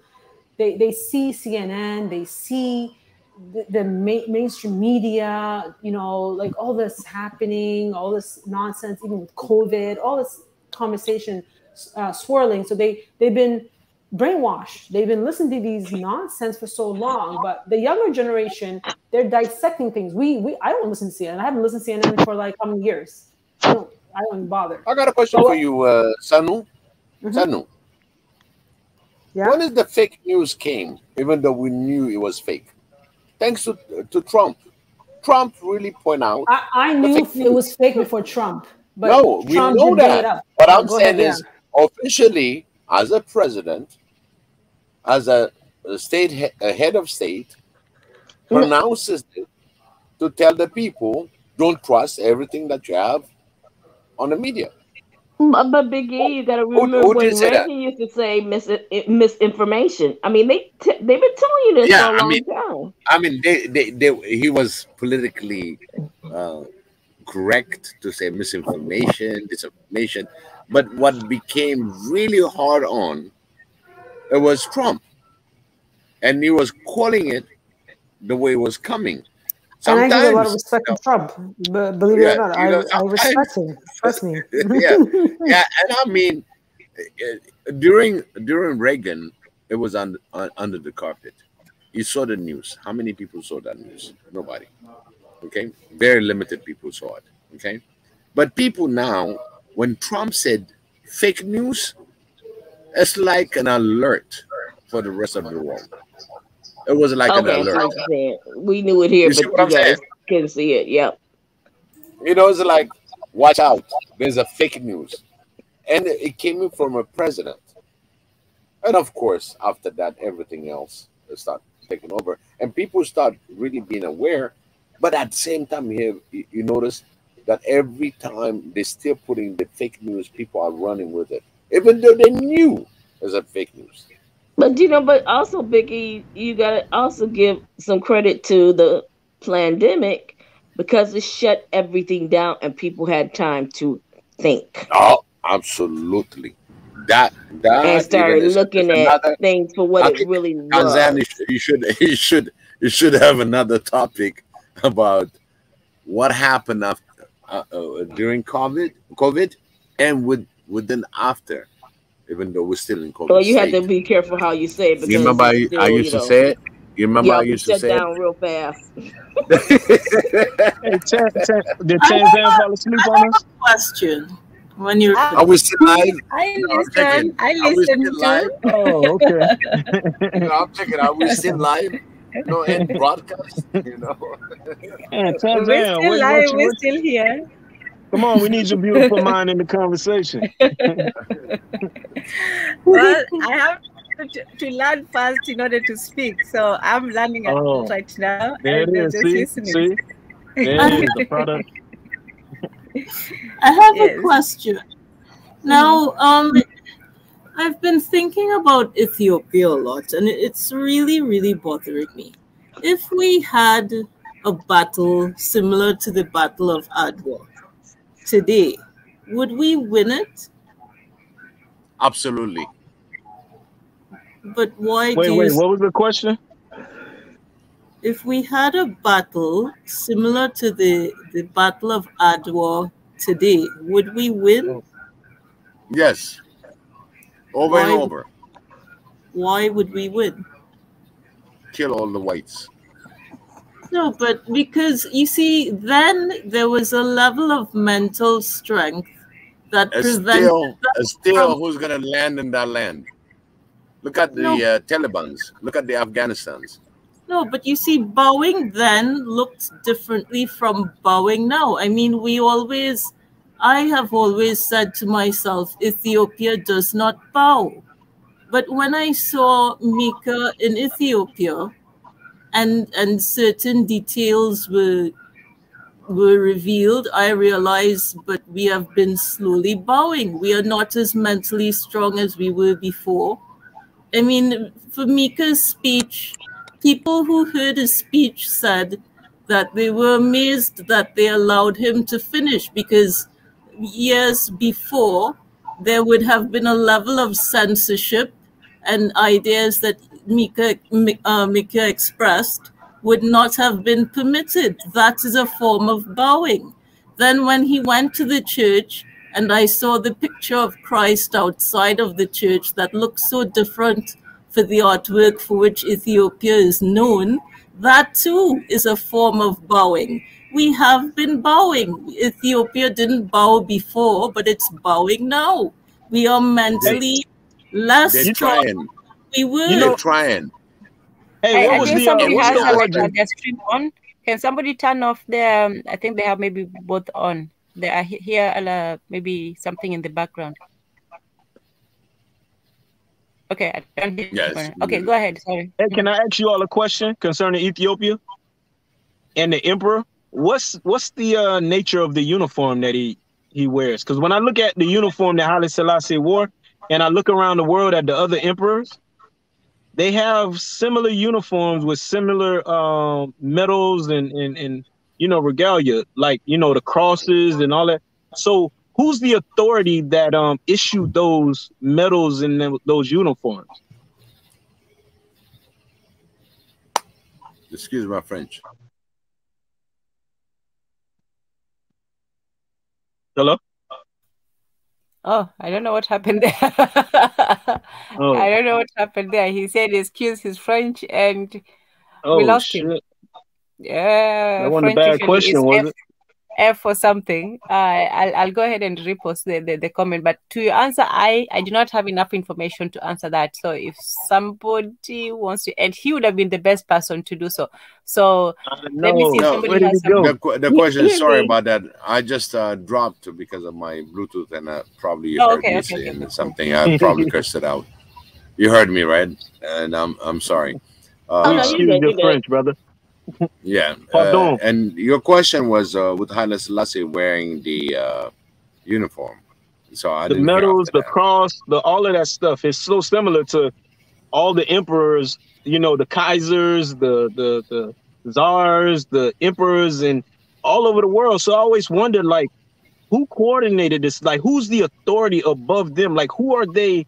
Who awards them this stuff? Do you get it? Kind of like speaks to the idea that there's some entity that all of these people belong to. Yes, remember before the UN, okay, Ethiopia was part of the first members that was attacked. Just like NATO now, you're a member of the NATO, and you end up by saying, okay, I'm going to call out France, right? And the whole NATO goes against France, all right? So they went against Ethiopia, okay? And earlier today, I showed you, it's not just about the religious part of it, but it was Black Jesus, it was Black thing, everything is Black. How can a white came in 1100 years later and trying to display and say, oh, Jesus was Black? They cannot even bear it. And one of the things that they cannot even go is within the Romans. They tried to really invade Ethiopia during the Roman time, where Ethiopia had a treaty now between the Romans that include the Nubians all the way through the northwestern, where they made a negotiation that Ethiopia became diplomatic ally, right? But the Israeli was expecting the English to come with a different tool, because we had the best arms, because our sword would never been to penetrate your armor, but they were designed to cut off your head with 2 slashes. And when they talk about it, it's like removing your head from your shoulder, not cutting your neck, but removing it. Okay, that's the kind of tool that they used. So when Haile Selassie was exposed to all these people, he said, "You see all my armors and everything else that Lishans, they call it Lishan." Sanu, you still there? Yes, yes, I'm here. Yeah, Lishan. You remember the Lishan, all the decoration and everything else, right? And he's telling him, "I've been there, done that, I've known that, and I know you. And here I am with all your representation, the way you look at me. Because the way the former kings were is not the same in the country." But he matched them. And for Marianne question, if Ethiopia is bound down, she's not. Because one of the things that you have to understand, Ethiopia survived because of the kill orders. When it comes to kill order, the whole bees will go after the enemy to protect the queen, the king. That's how it's always there. And you tell any Ethiopians right now, let alone we have our own internal issues between being Ethiopian and have a tribal, not tribal, they're nations. You know, the tribal word came in to belittling us because Ethiopia is built out of nations. The nations, they united to create Ethiopia. Even as Tedros, the King Tedros, during his time and hard time in England, because he didn't come and visit Queen Victoria, it cost him his head. Literally, he killed himself for the country. Right? He killed himself not to give his hand.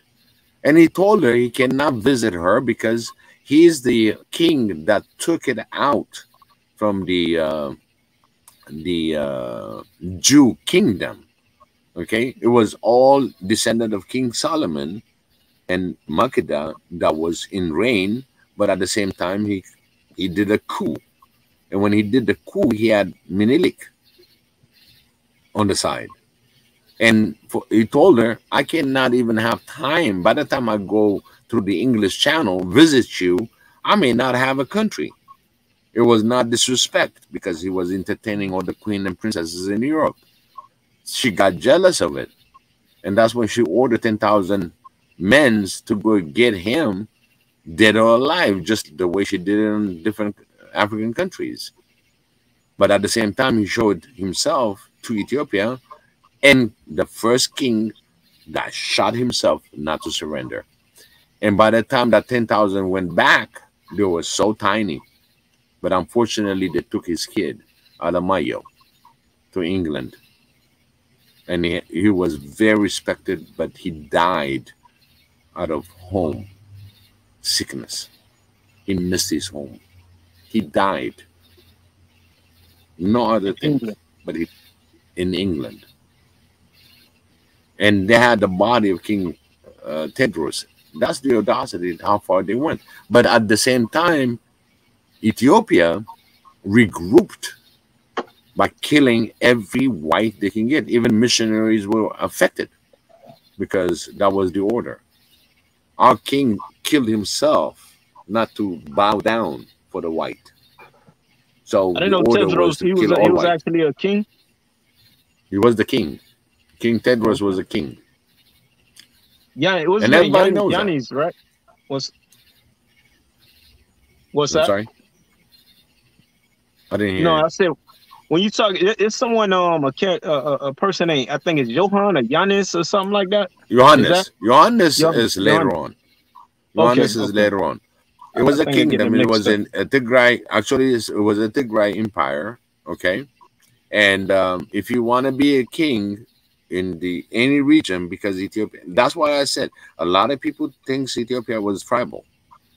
Ethiopia had kings all over as a nations, and in order to get a king, being a king, you got to go and get your kingship from King Johannes. So there was a bunch kingdoms in Ethiopia, which they are nations.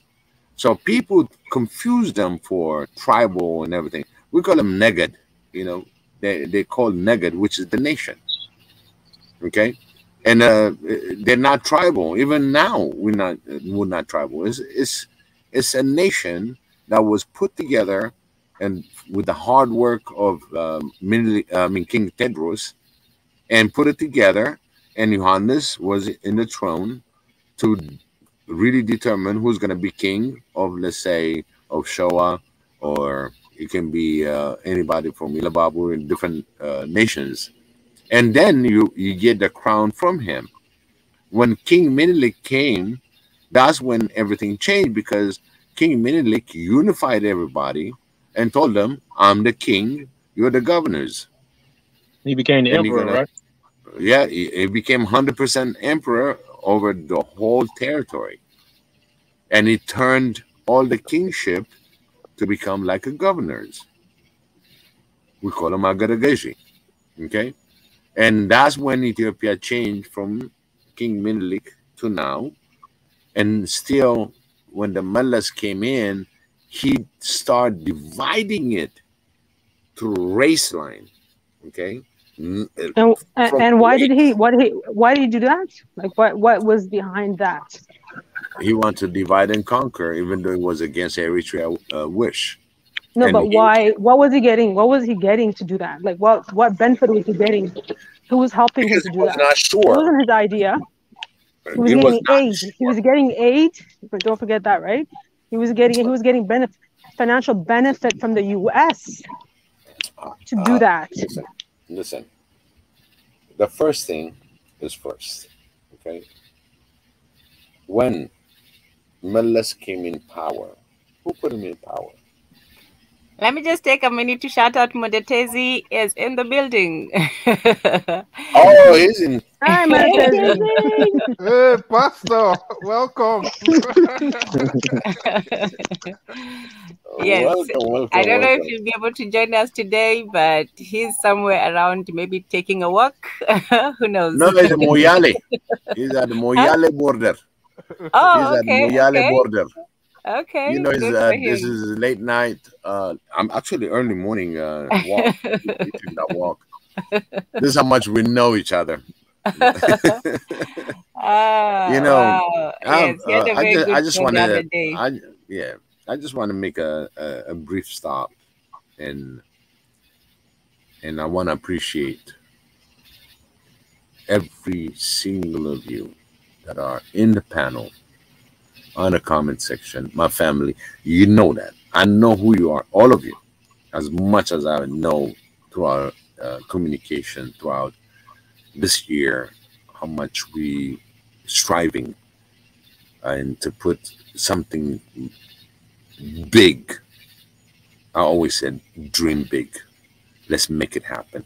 These discussions are very, very delicate, but at the same time, we weave through them like nothing happened. Very delicate conversations. And for giving us this time, I really want to take time to thank Xavier, our Lord, our Creator, for giving us this opportunity to be able to discuss such big, big matter in the world that divide us. And we're talking about it with sincerity, interjecting one another, but no fight. Our disagreement is agreed. We find a common ground. This is a blessing. And I want to bless you all in the name of the Father, Son, and Holy Spirit, because I believe our dream is bigger than what we have on this platform. And every time that we talk about it, it's going to happen, BJ. I told you I was mad at England. I was mad in Europe. I was really mad. Remember, I don't use the keyword hate because they're human beings. I cannot afford. But the action I didn't like. And look at in what kind of shamble they are. Within a week that I spoke about it, he was gone from the office. Populist vote. How can you, when you have a G7 meeting and talk about comparing yourself to another country and mocking another country? Because tomorrow they're going to be mocking me. Can you hear me? Yes. I just wanted to Yeah. add to what you were saying earlier. Like, when Meles became, because somebody asked you, what's going on in Ethiopia, right? So when Meles Zenawi became, I'm sorry to interrupt what you were saying, but I just wanted to get back to that because I don't know if you were going to go back to it. Just to finish your sentence, the power that he had and who was supporting him. Because initially, Isaias Afwerki, the Eritrean president, and also the Ethiopian president at that time, they made peace to work together. But Meles Zenawi accepted the U.S. aid and all this nonsense and to follow what they want them to do. That's why they were in Somalia's business and all this things. And then Isaias Afwerki, I'm just kind of shortening it, like not going too deep, but he didn't want to be part of that. He said, no, we're not going to compromise. Be told by these foreigners or outsiders what to do to our country. So he refused, and because of that, Eritrea was once put as a terrorist country. They were sanctioned, so many things against that country, right? Because they were not willing to bow down to America and the Europeans, and it's still not bowing down to it till this day. We paid a huge sacrifice. We paid a huge sacrifice, our people and all that. But to this day, we said no, we're not going to bow down. And that's it has a lot of flaws, yes, but for most part, he was not willing to work with the West to compromise his people. And look at what Meles Zenawi, they got aid money, this and that, all that stuff. That he was able to divide the countries, all these, the tribal issue that we have now. Meles Zenawi is the Tigray, I guess they were TPLF, you know what I mean? The head of United WHO, World Health Organization. He's also a Tigray, and he went up the ranks with Bill Gates to get that position. Okay, so there's a lot of deep things our people don't know, right? So the part of the reason why we're having that conflict in Ethiopia right now is because of what the TPLF, the Tigray, because they're money hungry, what they've done to their own country. They compromise. You see what happens when you sleep with the enemy? Mm-hmm. This is what I'm talking about. This is what I'm talking about. And the enemy is patient. Let me never give stops. you a fast rewind. Okay. And I'm going to give you the timeline. A cancer that's still happening right now. So go on. No. Let me give you the timelines. All right. In 1992, 91, 92, I started traveling toward Europe. Okay.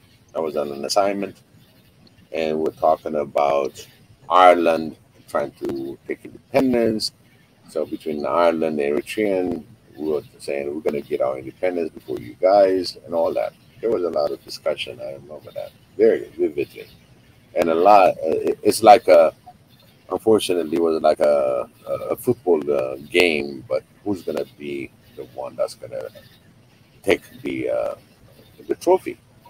So when Eritrea, before Eritrea took independence, right? The TPLF, they tried also on their own, trying to overthrow the actual government, the Derg. And the Derg was supported by Russia, okay?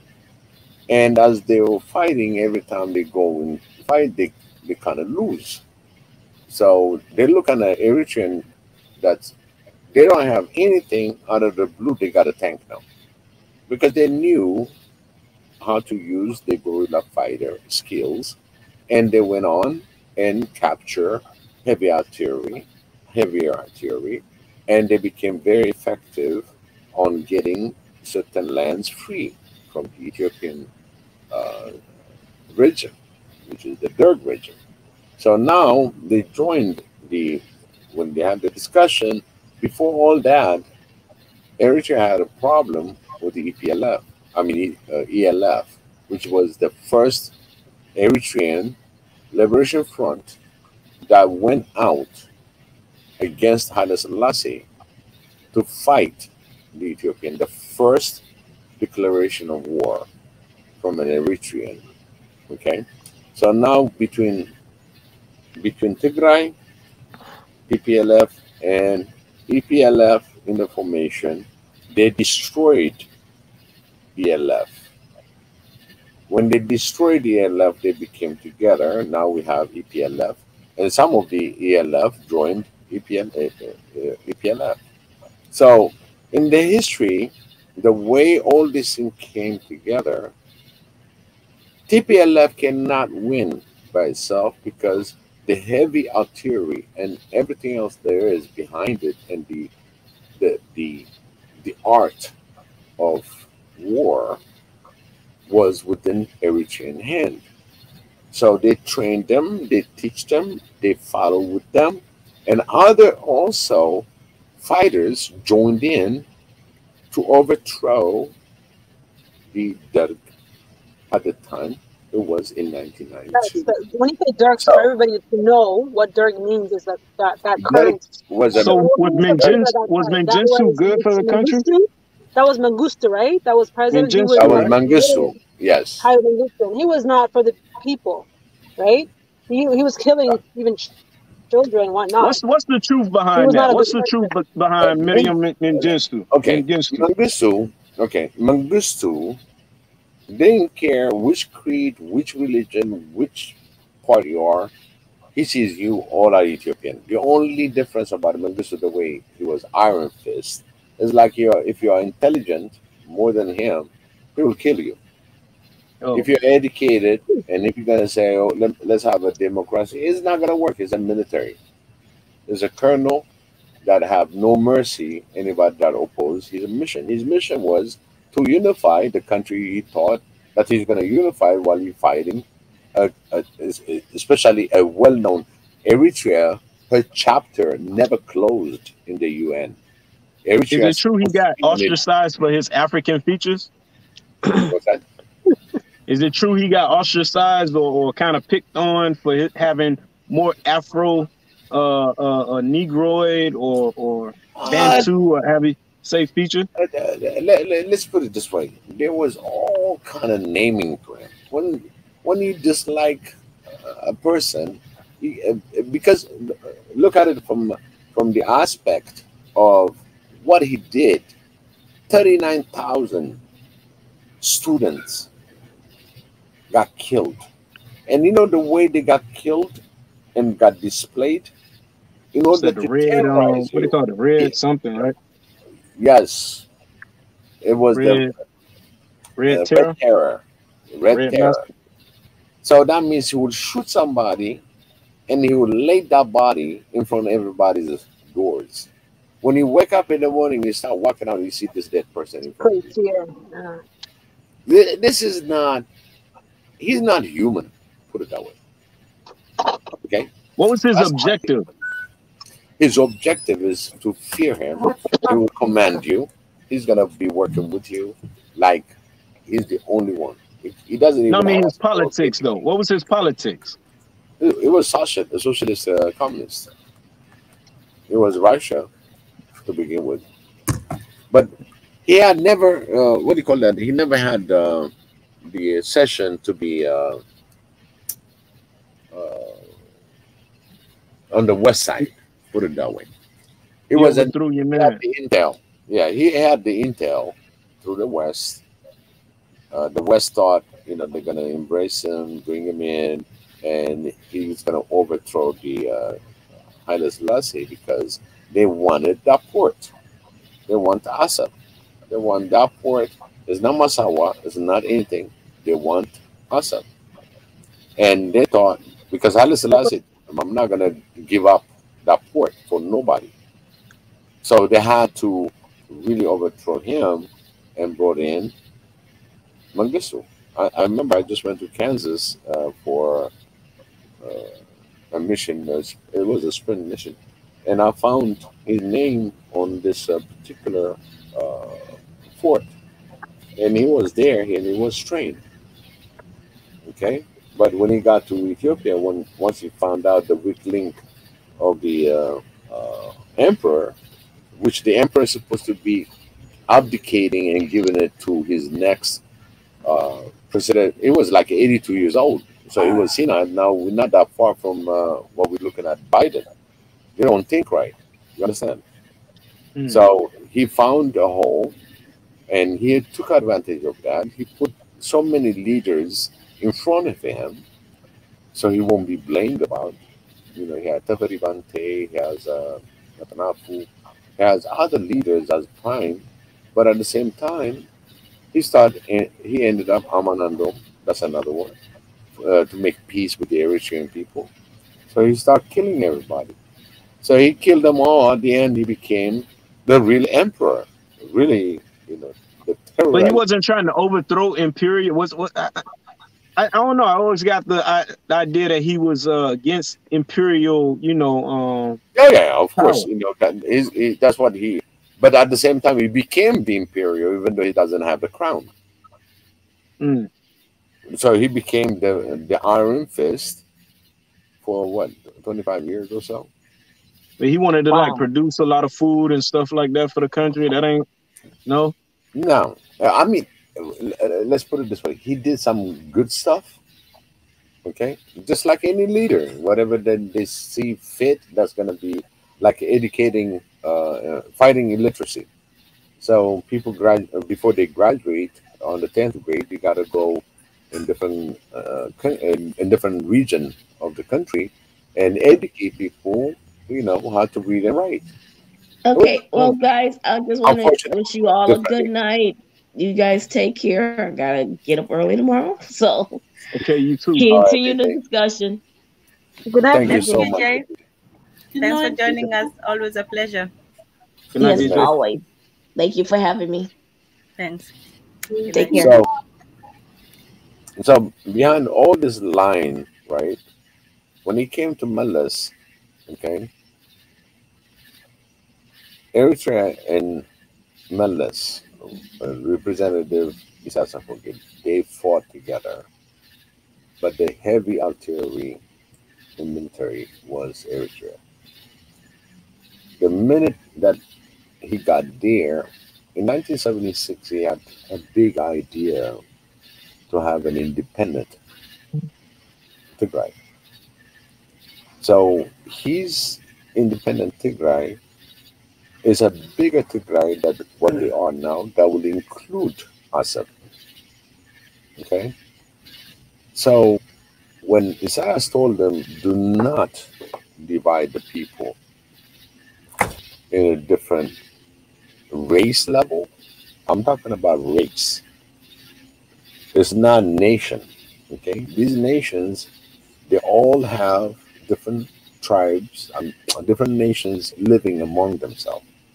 Do you mean different tribes instead of because There were race were all 14. race There were 14 provinces. There were provinces in within the Ethiopia? provinces in Ethiopia. So out of 14 bronze provinces, Eritrea went independent, and Isaias told them, "Leave it alone. Run it with What was the 13." name of the provinces? Oh my God! They weren't based on the tribes No, they're nations. or the language. No. Oh, They're okay. nations. They're nations. They're not even tribal. They used to have kings. They used to have kings on these 13, including 14, which is the Eritrean also. They had kings. But they were all under one Ethiopia, right? Like, you know, when you say nation, a nation is like a country, right? No, So you no. can't say Yes, yes. Each 14 were different countries. We're talking about the federal, like Virginia, Maryland, that you see. Each of them has their own kings. They had kings. It's not even governor's level. And in order to get your kingship, you got to go to Tigray with Johannes or anybody that was before that. You have to be recognized as a United Nation. They're United Nations. So who So do is you this think why is the you hear today the TPLF feel like they you know, and just this is what I gleaned that the Right. TPLF is you rules the country. Is this where they get that kind of authority? Yeah, What? the 100 years and all that, 100 years Okay. that they've been leaders and everything else. This is where all that history comes back. From the Because, king, the days of the king. in order to be king in Ethiopia nations, right? Any Ethiopian nation, Ilababur, you have the Begemid, you have other, I can go on and on. In fact, if I find it, I'll show you guys. I'll share something with that. If I find the map, the old maps, each had a kingship. And then when the king Minilik came, he became the overall king and turned all these kings to be like governors. So they all pay taxes to him. You see what I'm talking about? Yeah, to the He nation abolished of he Ethiopia. abolished the old nation kingship. That's why I always fight. I'm like, listen, it's not a tribe. They're not tribe. They had kings. Within the king, you have the whole enchilada to run that nation, right? So So that's why this talk of the like history. Tigray, Oromo, and the Alhambra, and this stuff, it has nothing to do with it. Like it's not; those aren't the No, divisions. no, that's not the division. That's not the division. That is race. You understand? But who brought this in? So you're that's correct what you're saying, right? But who brought these division between tribes, Unless, creating that tribe? unless, Thank you, right? yeah. The who was in power for the last 30 years, right? And I'm just wondering who brought that So, idea to him? Like why? Like do you so know that? check this Who? out. Huh? Check this out. Uh-huh. Now, Meles and Isaias were together, right? Yeah, they fought They together. they Yes. they wanted the port. They want asset. So they created this fictional border issue, and the influence, where it comes from. Oh, this was your part. This was his part, and nothing to do with the border actually. Nothing. The fact that he told me, listen, leave the people alone, because Mallas had the idea to go really on the ethnical level boundary so he can secure his existence as TPLF, as Tigray. He had to divide that by Oromo, Amara, Tigray, Dabu, and different other, the Somalia. All this, he had to divide it. So anytime he can trigger what on his freaking, he can trigger a little war between the Oromo and the Amara. He can trigger that one. Everybody keep busy while he's amassing this massive income. Mm. This is purely highway robbery from a leadership. I cannot even put it in the level But Biggie, I want to emphasize like the thing is he cannot do this on his own, obviously, right? So who emphasized the power? Who gave him that's the what I'm coming. backup? You know, That okay. that's that's where I'm coming for. Okay, so now that for his own survival, right? If he kicks out the relationship between Eritrea and Ethiopia, what's going to happen, right? I'm going to, as a leader, if I discontinue my relationship between me and Eritrea, which is an independent country, right? What am I going to benefit? Because a lot of Western countries keep coming, trying to negotiate if we can get this port. Assad is the number one eye in the world. Russia wants it, China wants it, the West wants it. It's the gorge. It's the gorge. It's specifically the distance between Assad and Yemen, and anything happen in that particular zone between there's islands. Don't forget there are over 300 Dalek islands. So these big ships were gonna travel on a tight without hitting any rips, right? So it looks big, but when you look at it, it's big because it's depending on how you zoom your map. But if you really zoom it, there are 300 islands. So that means that stream is even tighter than the Suez Canal. So whoever controlled that, for example, we already experienced it when the Evergreen shipping line went sideways and blocked that gorge for Suez Canal. They lost $10.5 billion a day. You should see the traffic jam. Okay? But we saw it now, right? As an example. It was a mistake.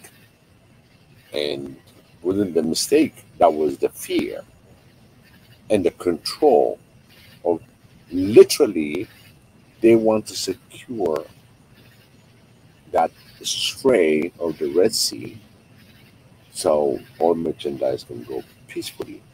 Not to mention that you are close in the Middle East. The Middle East, by the way, it's so funny that it includes the Northern Africa when it comes to strategical location for listening, for short waves, for different military activities.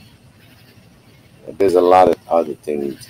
I'm an RF engineer, but within the RF, the way you can have the shortwave on that low altitude and hitting all these banks, you will have transmission for miles.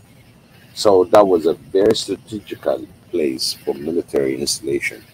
So they went to Isaias, to Eritrea, and Isaiah said, no, no, no, no. He told them, even Haile Selassie knew that because remember, Isaias knew Haile Selassie's strategy about Assad, and he said, no way. That's why they removed him to begin with. So now they came into his ass because there's another background that I won't say in this platform.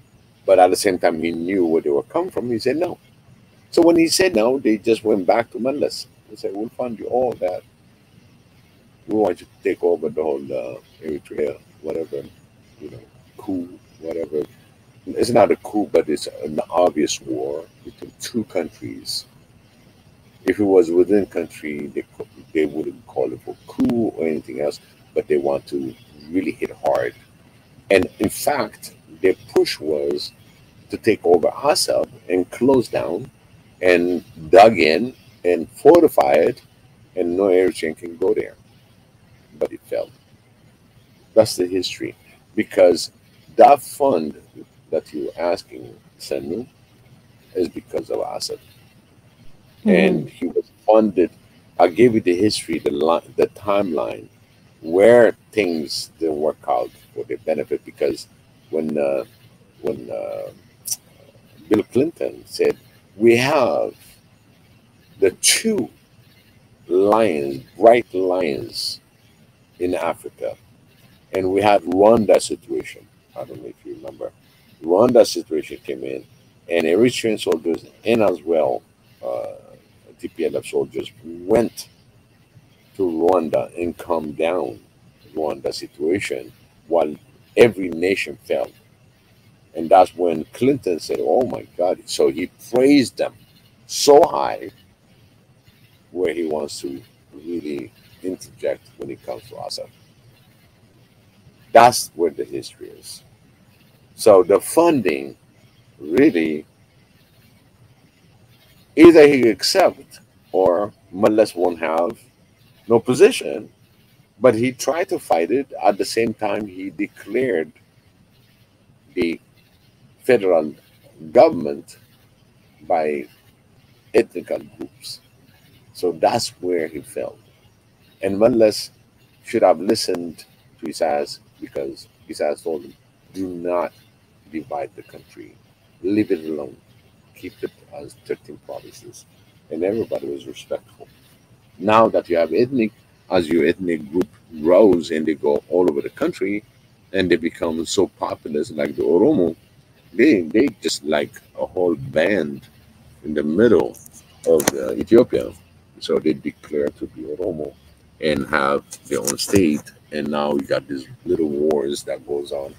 Maybe they are in the Amara borderline, or basically it creates Biggie, all this Biggie, crazy thing.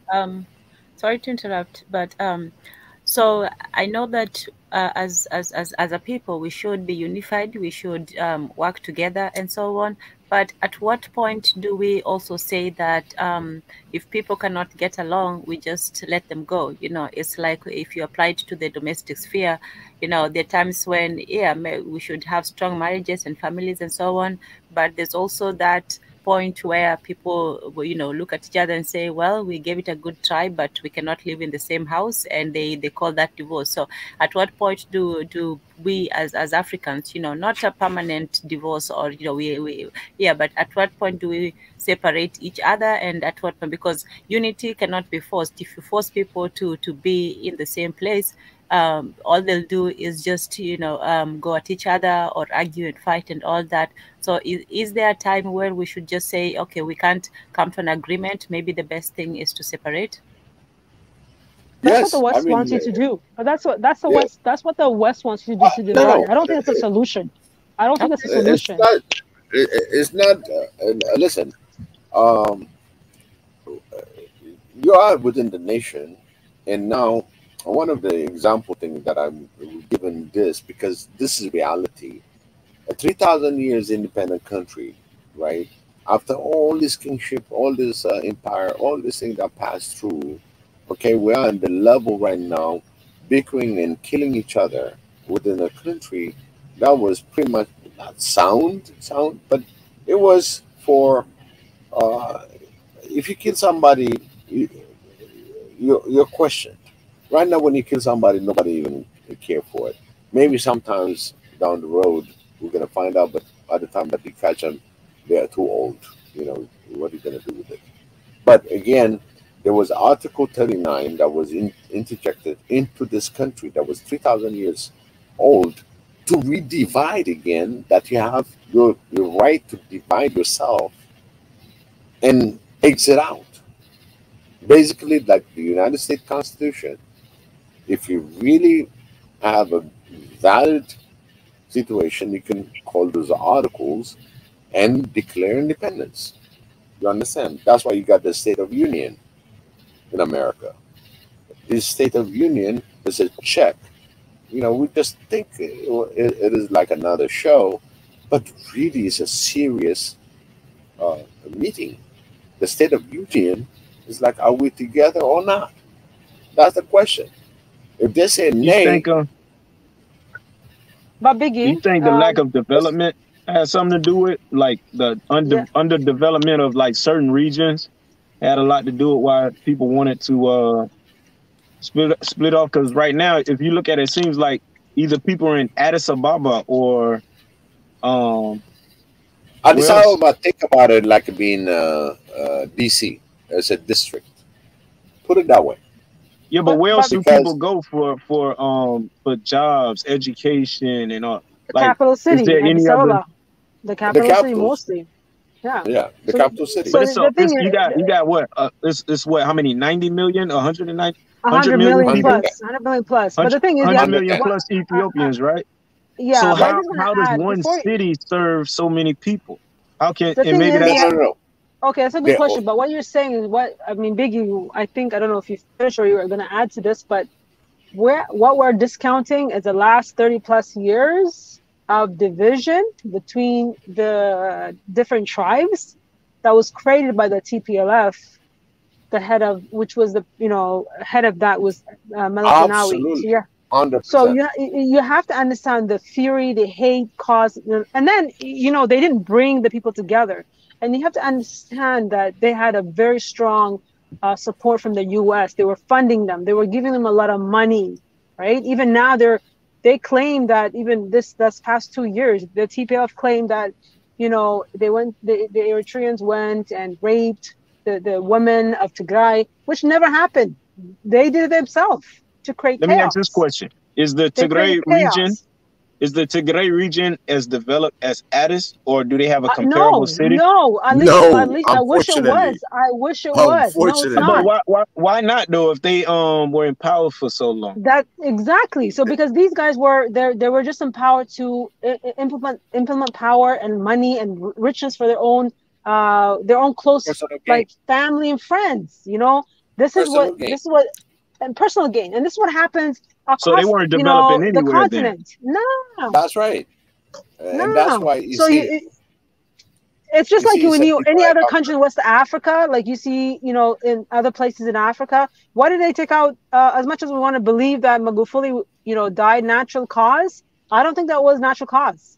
He was bringing the people together. He was developing them. He was making change. He didn't want to go along with get along, with the COVID situation. They murdered him, whether we like it or, that's the truth, because he was bringing change. And then his vice president is reversing all the change that he's made. He was working with Malawi president. He was working with he never left his country. He left his country to go to other African countries, but he never left to go to to go to Western countries. Never. And the vice president that was then, now the president right now, the female president, she's been hopping from one country to another country worldwide, prostituting the country. Wow. So this is imagine 27 years of the same narration. 27 years, that means a child is born and he grew up to be 27 with all this corruption. He's going through college and everything. And then had kids. And imagine, and he's from the leading party child. Yeah. And they got 3,000. They got 3,800 Tigrayans that went to college on high prestigious schools, have integrated within the Western world, where they're going to put all these narratives, not only against Ethiopia, they forgot who they are. Literally, where I'm going to brainwash you so hard that you forgot that, being Tigrayan, it means you're Ethiopian. They even forgot the stand. You see, when you're poor, when you're the poorest, see, the thing is, you see what happens when you're the poorest, because Tigray was very poor, was on the down, I think it was one of the poorest. They don't have any, in Tigray, the province itself, they don't have any resources. Correct me if I'm wrong, Biggie, but I don't think it's just like dry land. I don't know. I could be wrong, right? They don't have any resources. So imagine being the poorest, and then you've got this power, right? This is what happens when you don't have that education, when you have that, that open-mindedness, when you have a global mindset, right? You're just thinking, oh, I got this power. They just think for that moment, for themselves. They didn't even develop their own people, and they're spreading lies. That's the saddest part. You see what I'm saying? So for 30 plus years, this is what I want to get back at. You see when the U.S. is not they're going to go down anyway. They're going to go down and burn. I hope they burn down to hell. Guess what? Because you see what I'm saying? I would say one thing I would say.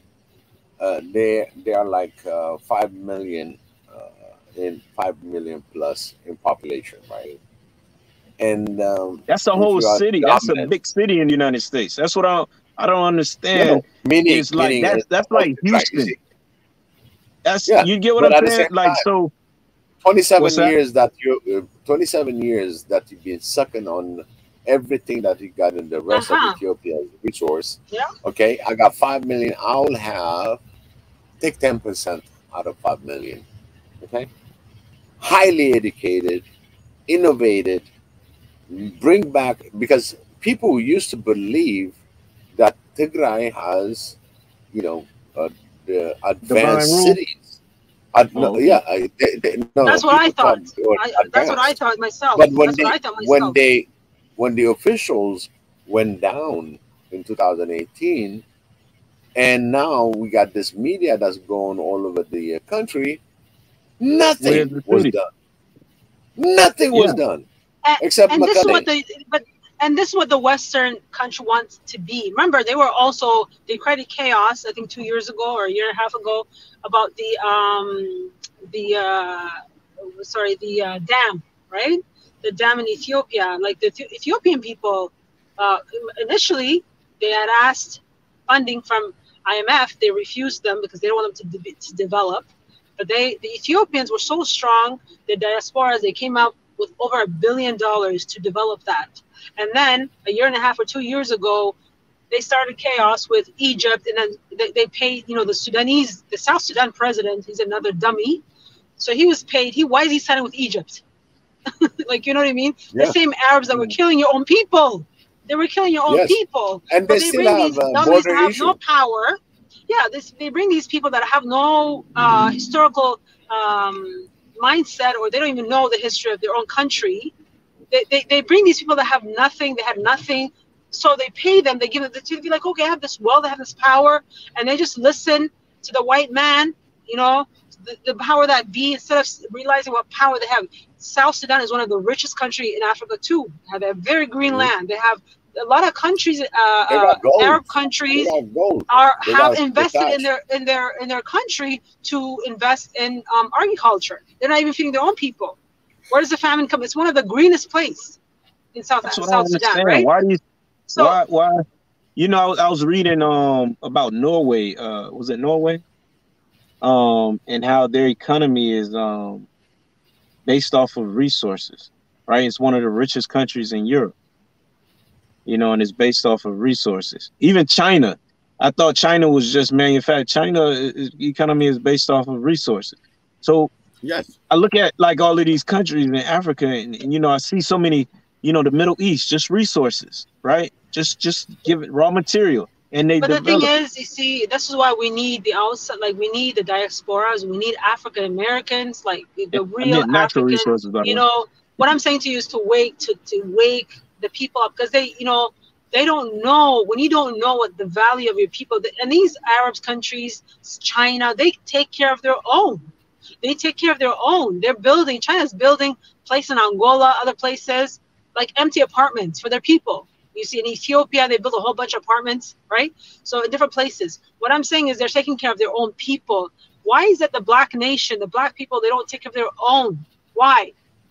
Is that because they've been brainwashed for so long? Is it because we're so quick to look at the change of money, the fiat money that's worth nothing? U.S. doesn't even have. They don't even back up their money with nothing. I think it's just paper. It's the lack of knowledge. Lack of communication, because it's just like you just said. You all thought they had a high-tech city, right? So this is what happens, right? You would assume if I was in power, you would assume that I just made an assumption that if TPLF was in power for the last 30 plus years, at least they took care of their. I know, but that created like contention. Right? I imagine people were thinking. But I wouldn't hate if they developed. I would be happy for the Tigray people. I would be. I would be clapping my hands. But they didn't have it. You see what I'm saying? So here you got. But they were busy creating division. You know what I mean? They were even the current president. That's right now in place. He came a president by accident. It's not like he was meant to be a president. So the TPLF supported him because they created chaos. They used to kill the Oromos and whatnot. The TPLF taking their lands. So he was more of a sound person, creating peace among the people, and they thought he was going to be with them. But when he got into power, he spoke the language of Ethiopians, for Ethiopians, right? And then he started, so now, there's pockets of violence happening here and there on purpose to create chaos. They don't want Ethiopia to flourish, because if Ethiopia flourish, Eritrea flourish, Somalia will flourish, Djibouti will, because they will give us electricity. Things will happen, if they would leave us alone again. You see what I'm saying? I see how people were able to mobilize this hands off, through like information, and kind of turn the tides on what used to would have happened with no, you know what I mean? It would have been no stopping it. What was about to happen in Ethiopia didn't happen because of communication, right? Even with the dam, I think if it wasn't for communication and awareness, you know, I don't know if that dam would have succeeded. You know, it's You're harder absolutely to do a correct. lot of things now Yeah, because you're people are absolutely aware, correct. right? So people have to Exactly. This continue, it seems, to like, continue, yeah, you know, continue voicing their opinions, spreading voicing their information, concern, being the transparent, information, you know. transparent. Yeah, Yeah. that's true. That's very true. And I wish the You know, current president of Ethiopia, he would be more transparent. I mean, he started good in a good way, but I wish he would like acknowledge the people that's, you know, put more security in those places that's creating, you know, that's sensitive to chaos and fighting all this stuff. I mean, maybe he's doing, I don't know, but the thing is, he's young.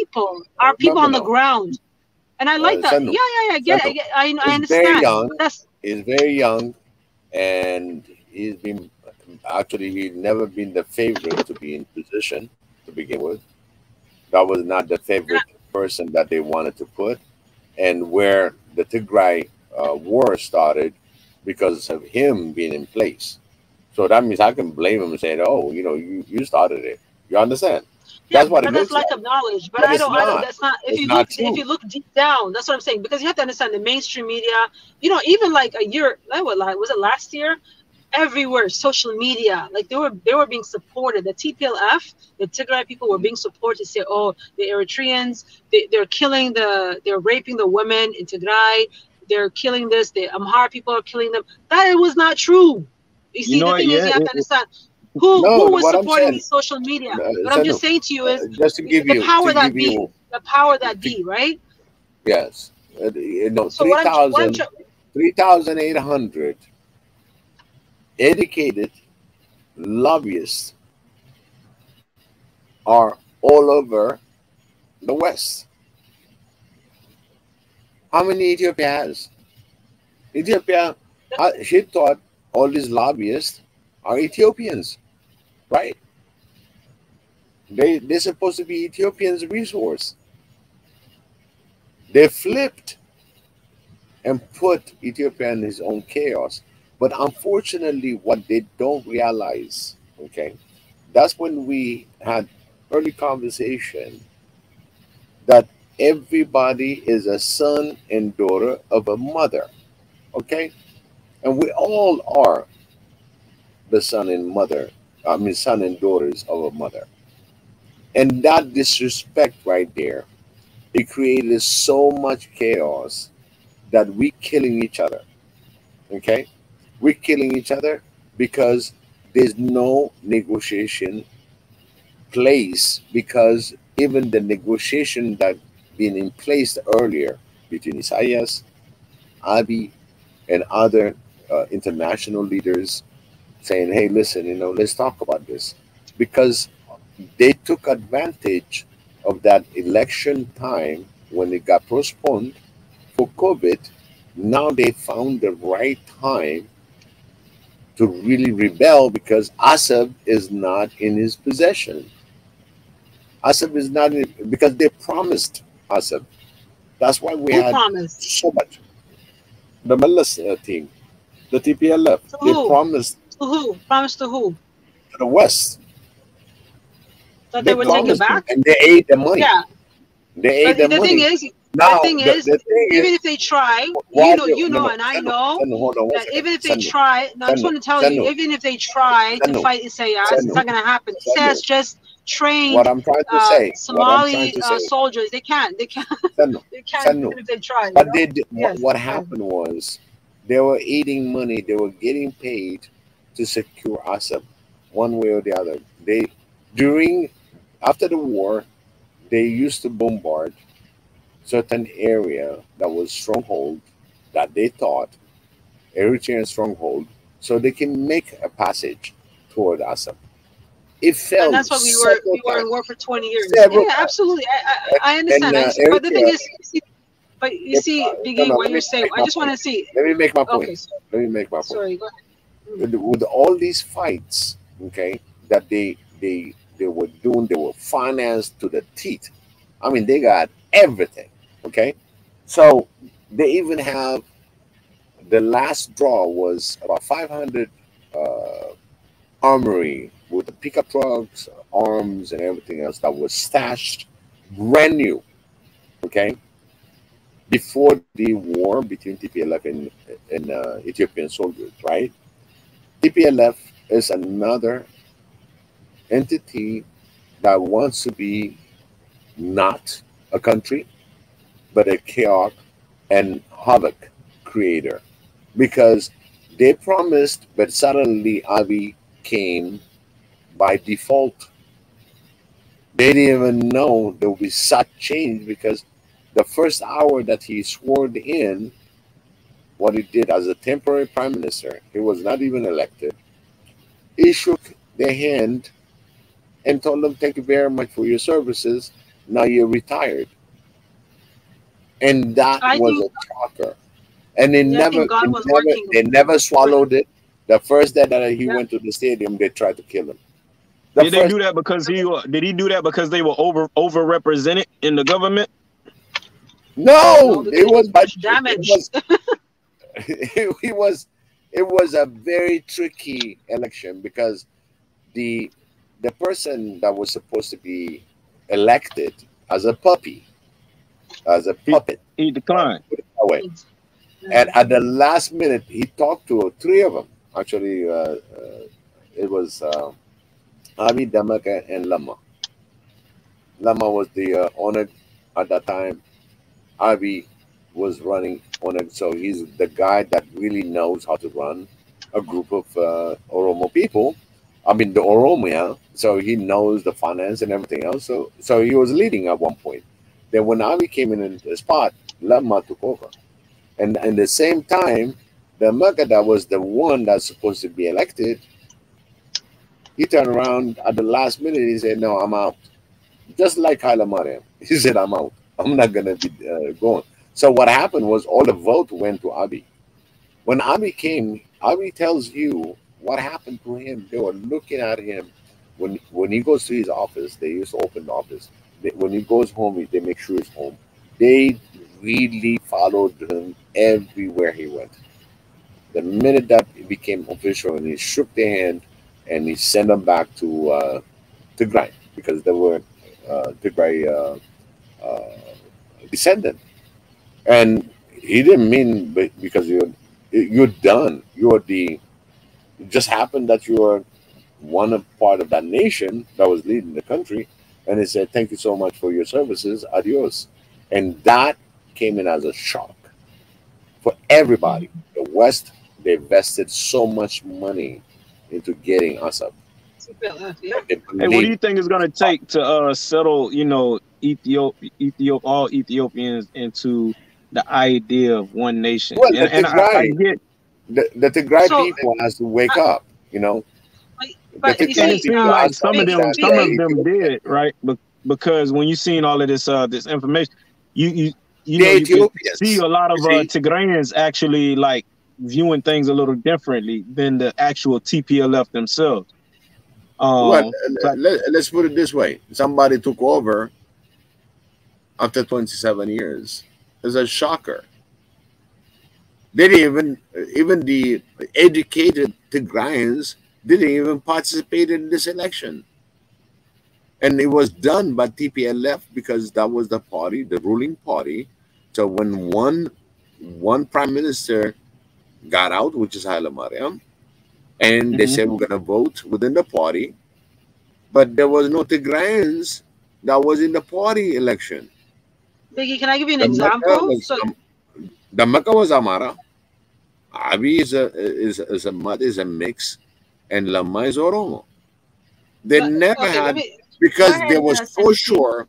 Go ahead, Biggie, let's hear from Senator a bit. You said you had an example. I just had an example why you see, the question is, how come the Tigrayans have a different perspective, especially the ones in the US or worldwide? They're speaking, as if they're the victim, right? So this is just like, there's an election happening in Kenya now. They're saying the older gentleman, Uhuru's friend, Uhuru is actually pushing for him to win, right? His vice president, he's against his vice president, but Uhuru had a different agenda, so he's supporting this guy.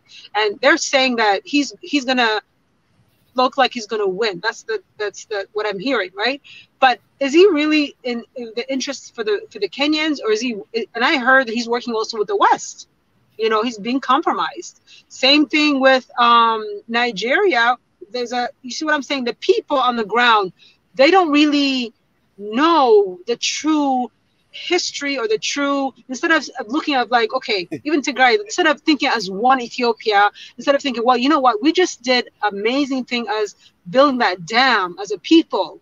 You know, some of them were saying, F the dam, forget this. Like, you know how like village dumb thought, you know, you have to be really stupid to think like that, right? Instead of thinking even forget one Africa, think for your country.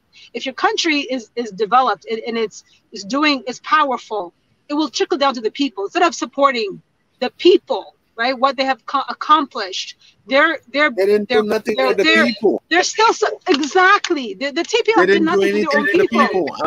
On top of that, you know, when I hear these YouTubers, even like the head of the TPLF right now, or they're called TPL now, it's called, I don't know. They dropped the T, I think, I don't know.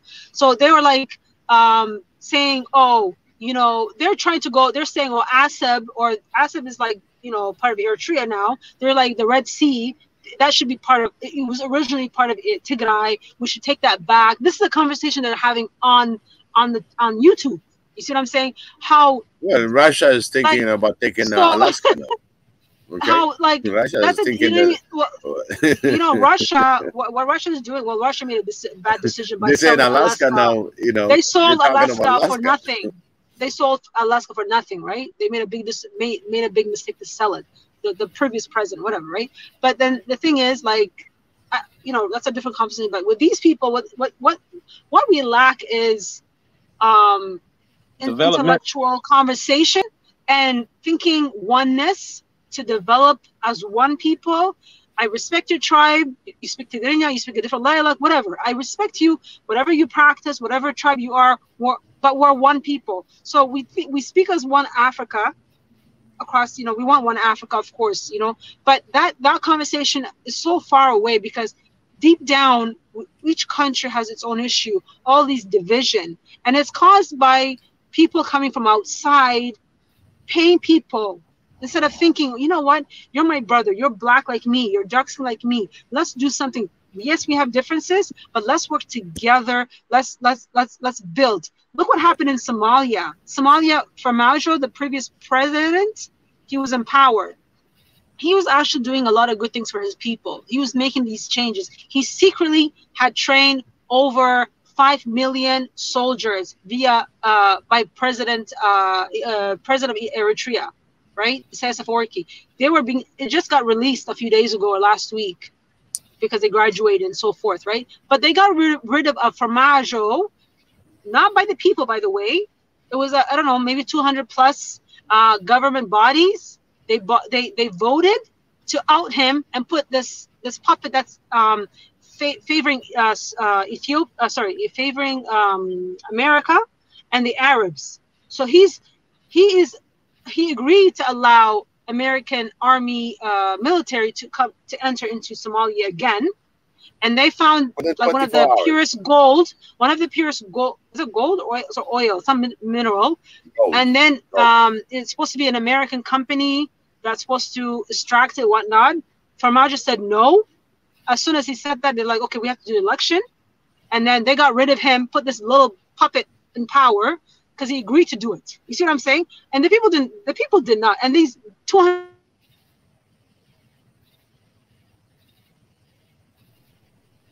Sanity? Hello? Yeah, Sanity was given too much for a second.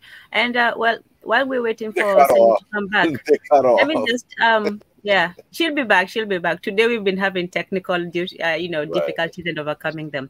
But I put up this comment by Ra Gienyame for a reason.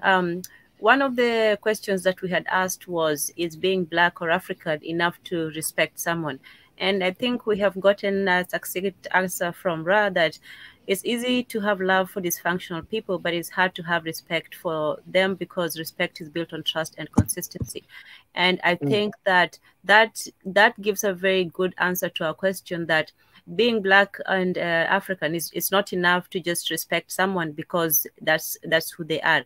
I think what's more important is to have that love. You see, you can have love for somebody that you don't agree with. You can have love for somebody that you see is dysfunctional and homeless and tired and just not the person that they would have been if they had been given, you know, the fair chance in life. You can still have love for somebody who's broken, who's a failure, who's a loser. We can have love for ourselves even when we know we're not great, when we're powerless, when we're, you know, stomped down upon, when we're humiliated in the world and personally. We can still have that love.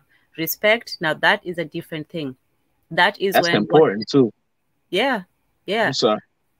So when it comes to respect, that comes with firstly accountability. That's when we say love is you can give somebody you can understand and empathize. Marie Antoinette, that's how one, you know, Howard. If she didn't coin it, you know, she should. But you can empathize with our people no matter what stage, you know, in life they are, no matter what you know, level of consciousness or awareness and all this. Even the ones on our kind who actively harm us, the ones, you know, we call names and so on. You can still have love for them, but you cannot respect them, because respect, we all know individually, even given all the obstacles we're given as Black and African people, we still know what we have to do. We still know personally what we should do for ourselves, for our family, for each other. So that is what comes with accountability. When we learn to make the difference between love and respect, love for our people and respect for each other, then I think we'll go far. But definitely, just that somebody is one of us, that should automatically, you know, bring that love into your heart. And then if they do something against it, then respect, now that is up to you and up to them, you know, depending on the action. So that was a very good one. And I think that does actually, you know, tie everything into a good knot. So yes, go ahead. It's just like me as an African American and being Black, you know, I don't feel like I can just come to Africa just because I'm Black and act any type of way and expect that, you know, people are going to respect me. I'm going to get respect. You know, I don't even think, like, personally, I can just show up any type of way and expect to be respected if I'm not, you know, carrying myself in a certain way or, you know, behave in a certain way. So because I don't feel like I can do that, it definitely would be hard for me to say, okay, just because you're Black, you know, automatically respect is given. I mean, you give people the benefit of the doubt, you know, and you know, of course, you respect things as they are, but you know, respect can be lost. Okay. So Absolutely. No, I agree. I agree. And respect is something that you're continuously earning. It's not just you have it once and then you're done. You constantly have to prove yourself. Even if you're respectable today, it's your reputation. You have to maintain it. You have to maintain it through practice, through your actions, through your word. It's a lot more involved than just love. But it starts with love, because, well, you can respect somebody, but when we first start with that love, I think love, like you said, is giving someone the benefit of the doubt. When you see someone who looks like you say, well, I'll give them that chance. And that's the difference between that and seeing somebody who doesn't look like you. When you say, now you live like, you know, I'll put my guard up. You won't, you know, show your colors, but you'll know when to put your guard up and when to give someone the benefit of the doubt. So it starts from there. Then what happens with that is now, you know, up to the interaction between the two. So yes. But dear, I would say something about you coming to Africa. One thing you're going to enjoy is that everybody's Black.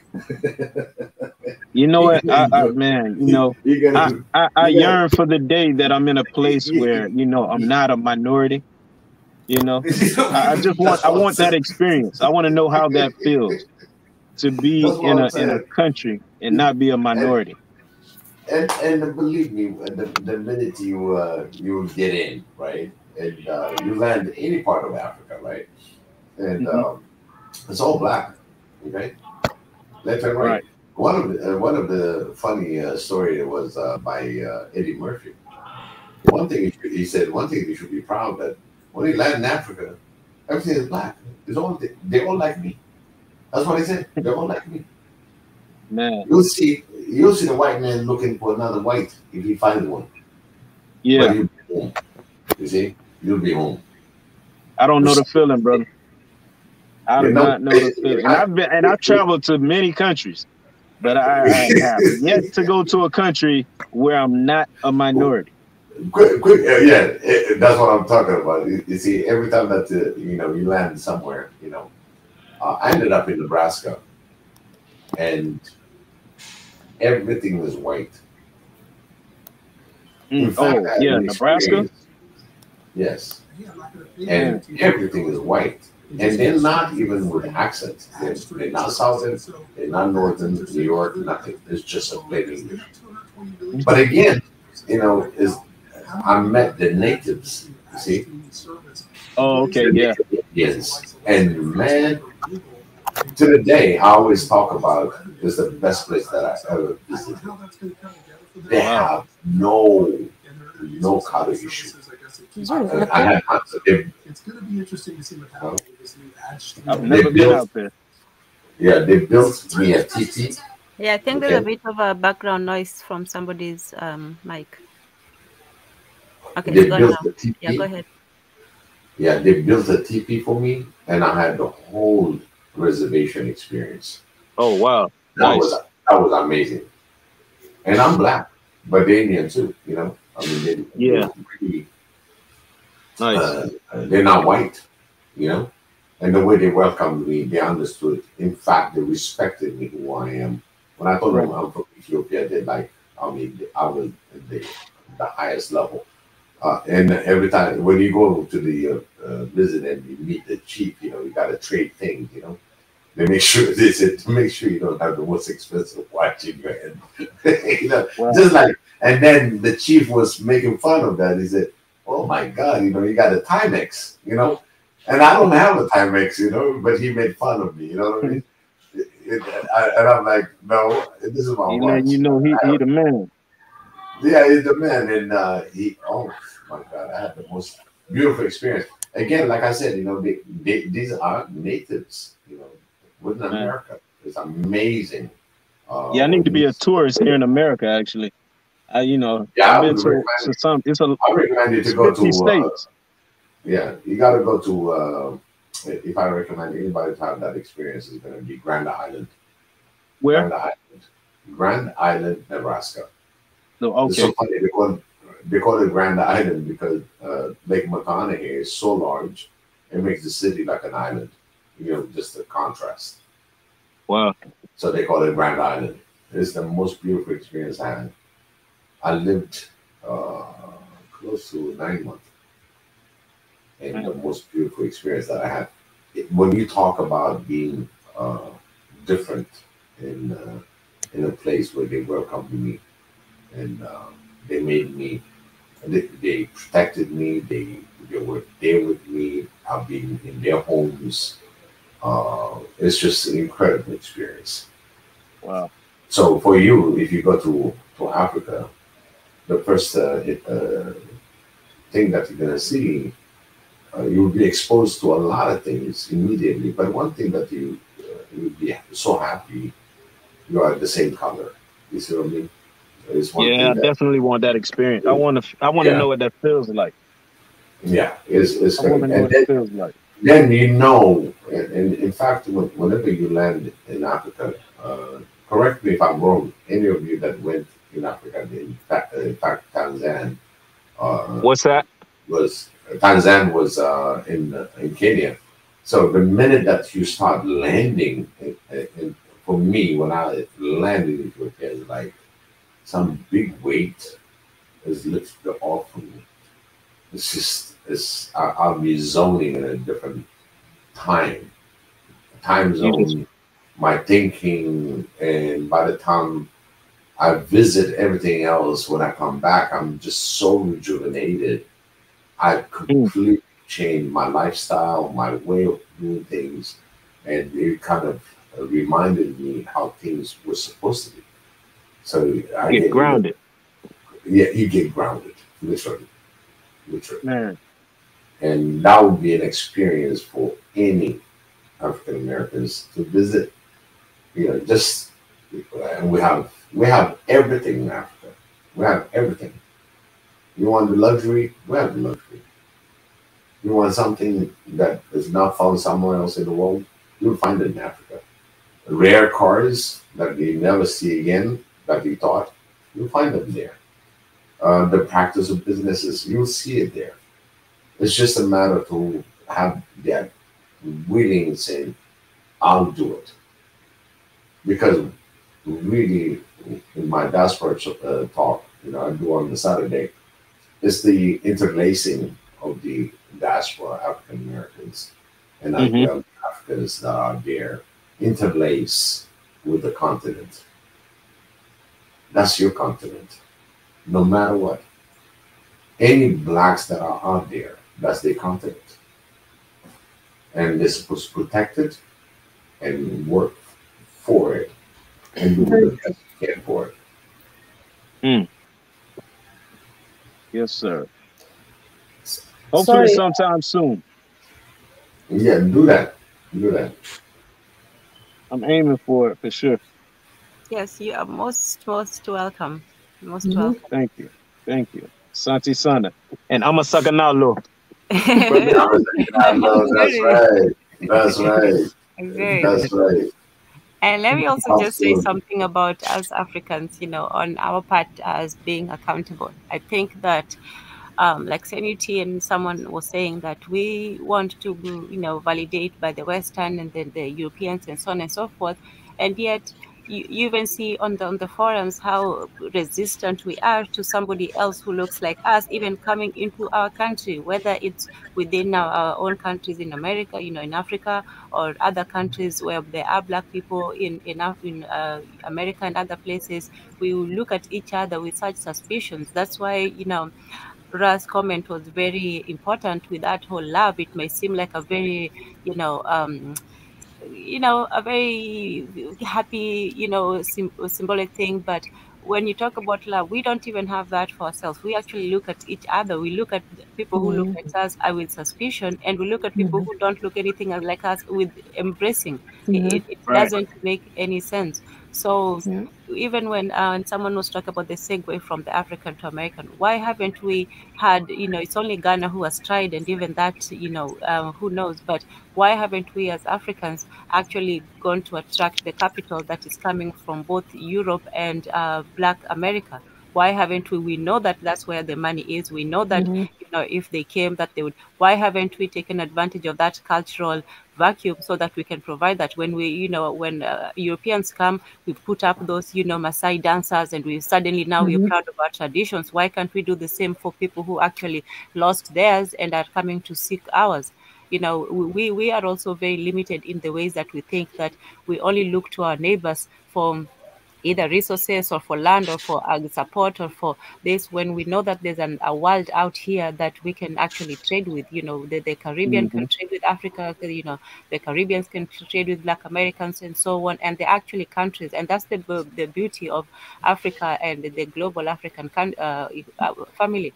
We have people who have land and they have power, but they have very little capital. That's in Africa. We have people who have land and they have a limited capital, but they are also they have proximity to America. And then we have people who have no land, but they have plenty of capital, but they have very little power in their own country, but they have more power outside of their country. Like Black Americans don't really understand how much power they have outside of America.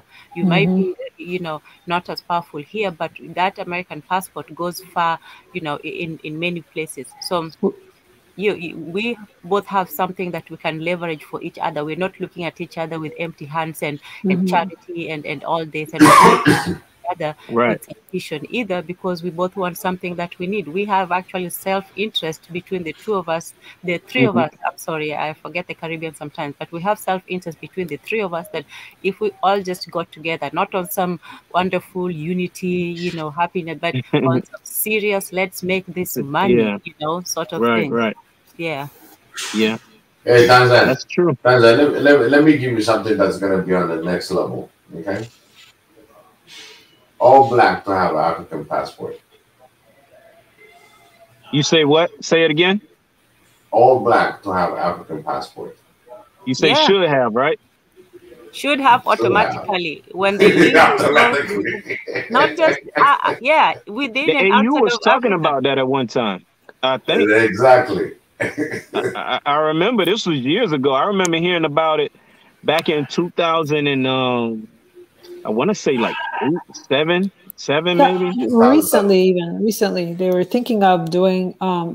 Sorry, earlier I was talking. I got caught up. My battery died. But anyway, that's why I got caught up. I apologize. Yeah. Battery Aziz.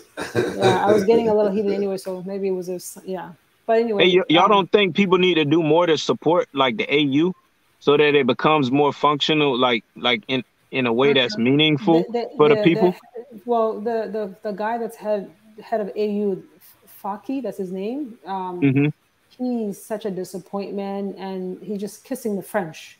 They're behind. I know, that's what I'm saying. If people support the institution, it strengthens the institution, and then the institution isn't so manipulated by outsiders. That's right. So you see, the thing is that I see the Africans, right? They want to say they're itching for change, right? They all want change, but I don't know if it's like respect or if it's like we're just not, we're subdued. We're not to be outspoken, but they're not vocalizing it as much.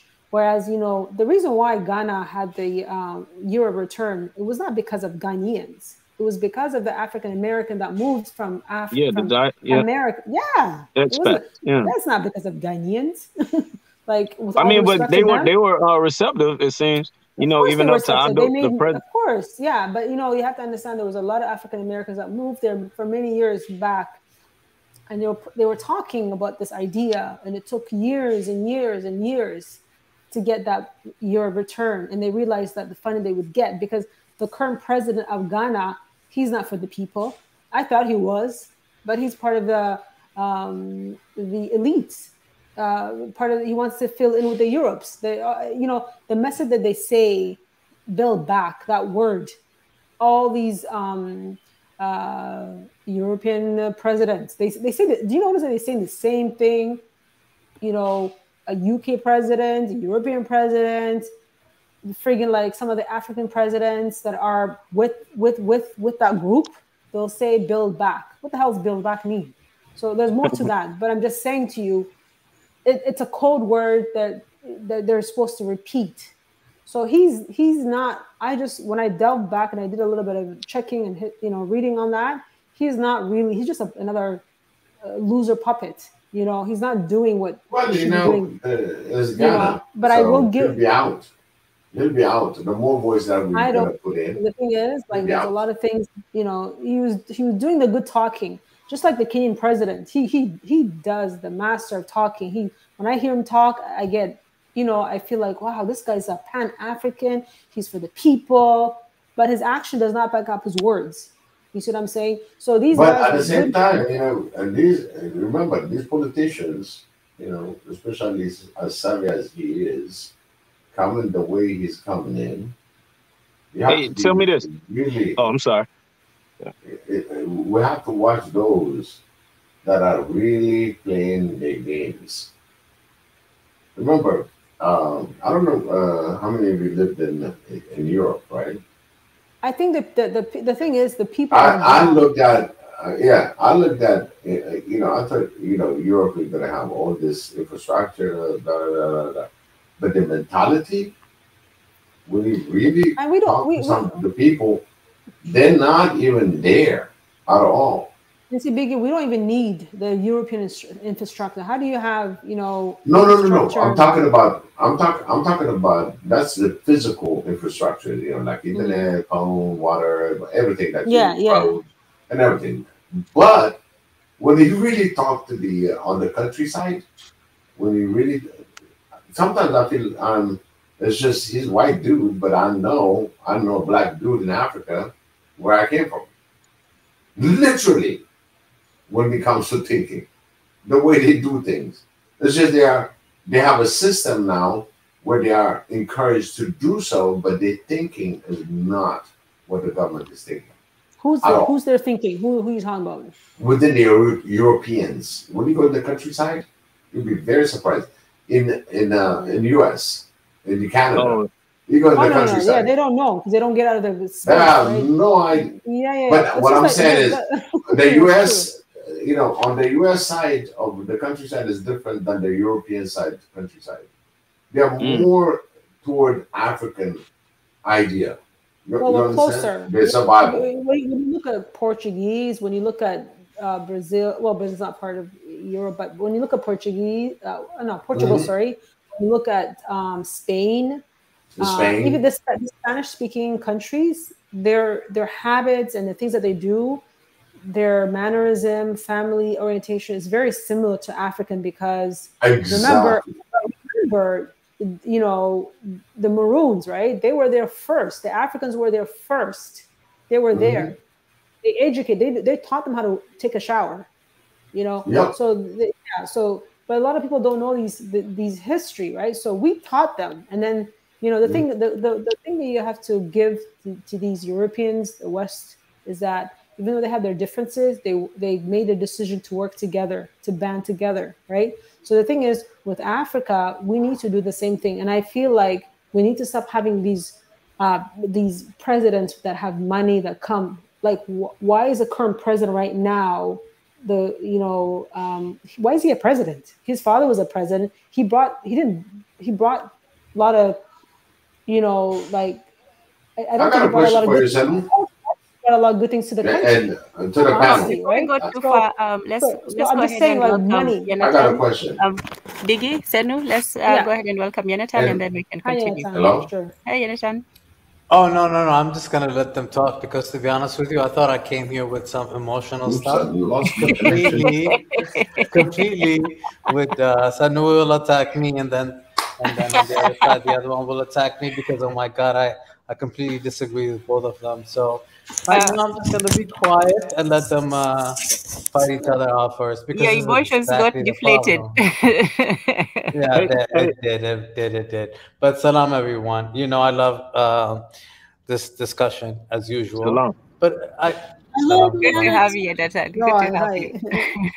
No, I was on earlier, and I still cannot believe that you're still on, by the way, Tanzan. Well, earlier we just got cut off, like just indiscriminately, just in the middle of it, poop, we're off. And so we decided to do a second one. So now we're on the second one, which looks like... Yeah, but I wish you're asking the same questions, though, right? So it was about unity before and now. Yes. I hear all the stuff that is just like, oh, these Europeans think like this. Oh, because we think like that. Oh, I'm just so tired of it, to be honest. Like, no one is asking themselves, like, what is happening, like, right next to you. I think Africans are their own. I keep saying this. I know it sounds redundant, and I'm sure it sounds stupid, but it's the truth. We are our own enemy. So the idea that like we're talking about Portuguese and this and that, I'm like, are you serious? Like, we can't even get along with each other. They're gone. They're no longer. Most of them are not there.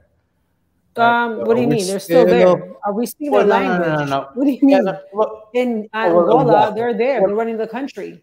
The businesses are run by them. That's my point. Exactly. Yeah. Yes, there is the idea of this colonization happening. I completely understand. But I think as long as we are questioning everything from this perspective of being that, we'll never get anywhere. It should be from another perspective.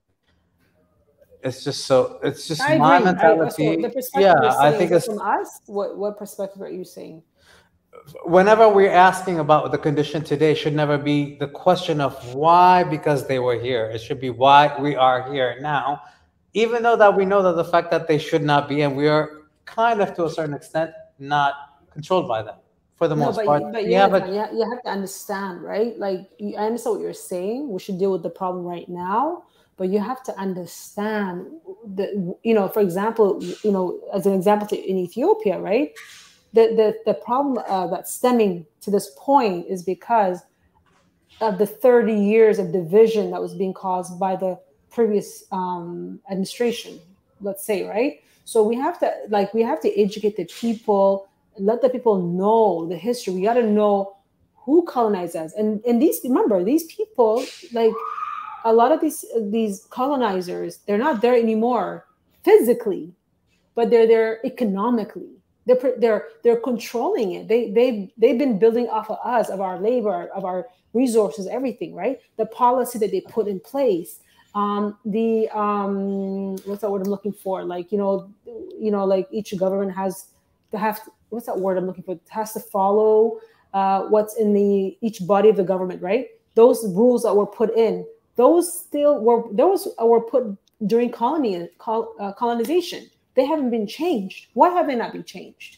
A lot of so you see, the thing is, it is all tied in. We must know, because the thing is, if you don't know your past, you won't know where you're going. If you don't know your past, like another person, if he doesn't know their past, a white person comes in, they're friendly, they come to your country, they're like, oh, he's just a nice guy. What, he's smiling at me. He's but Ethiopia is such a bad example.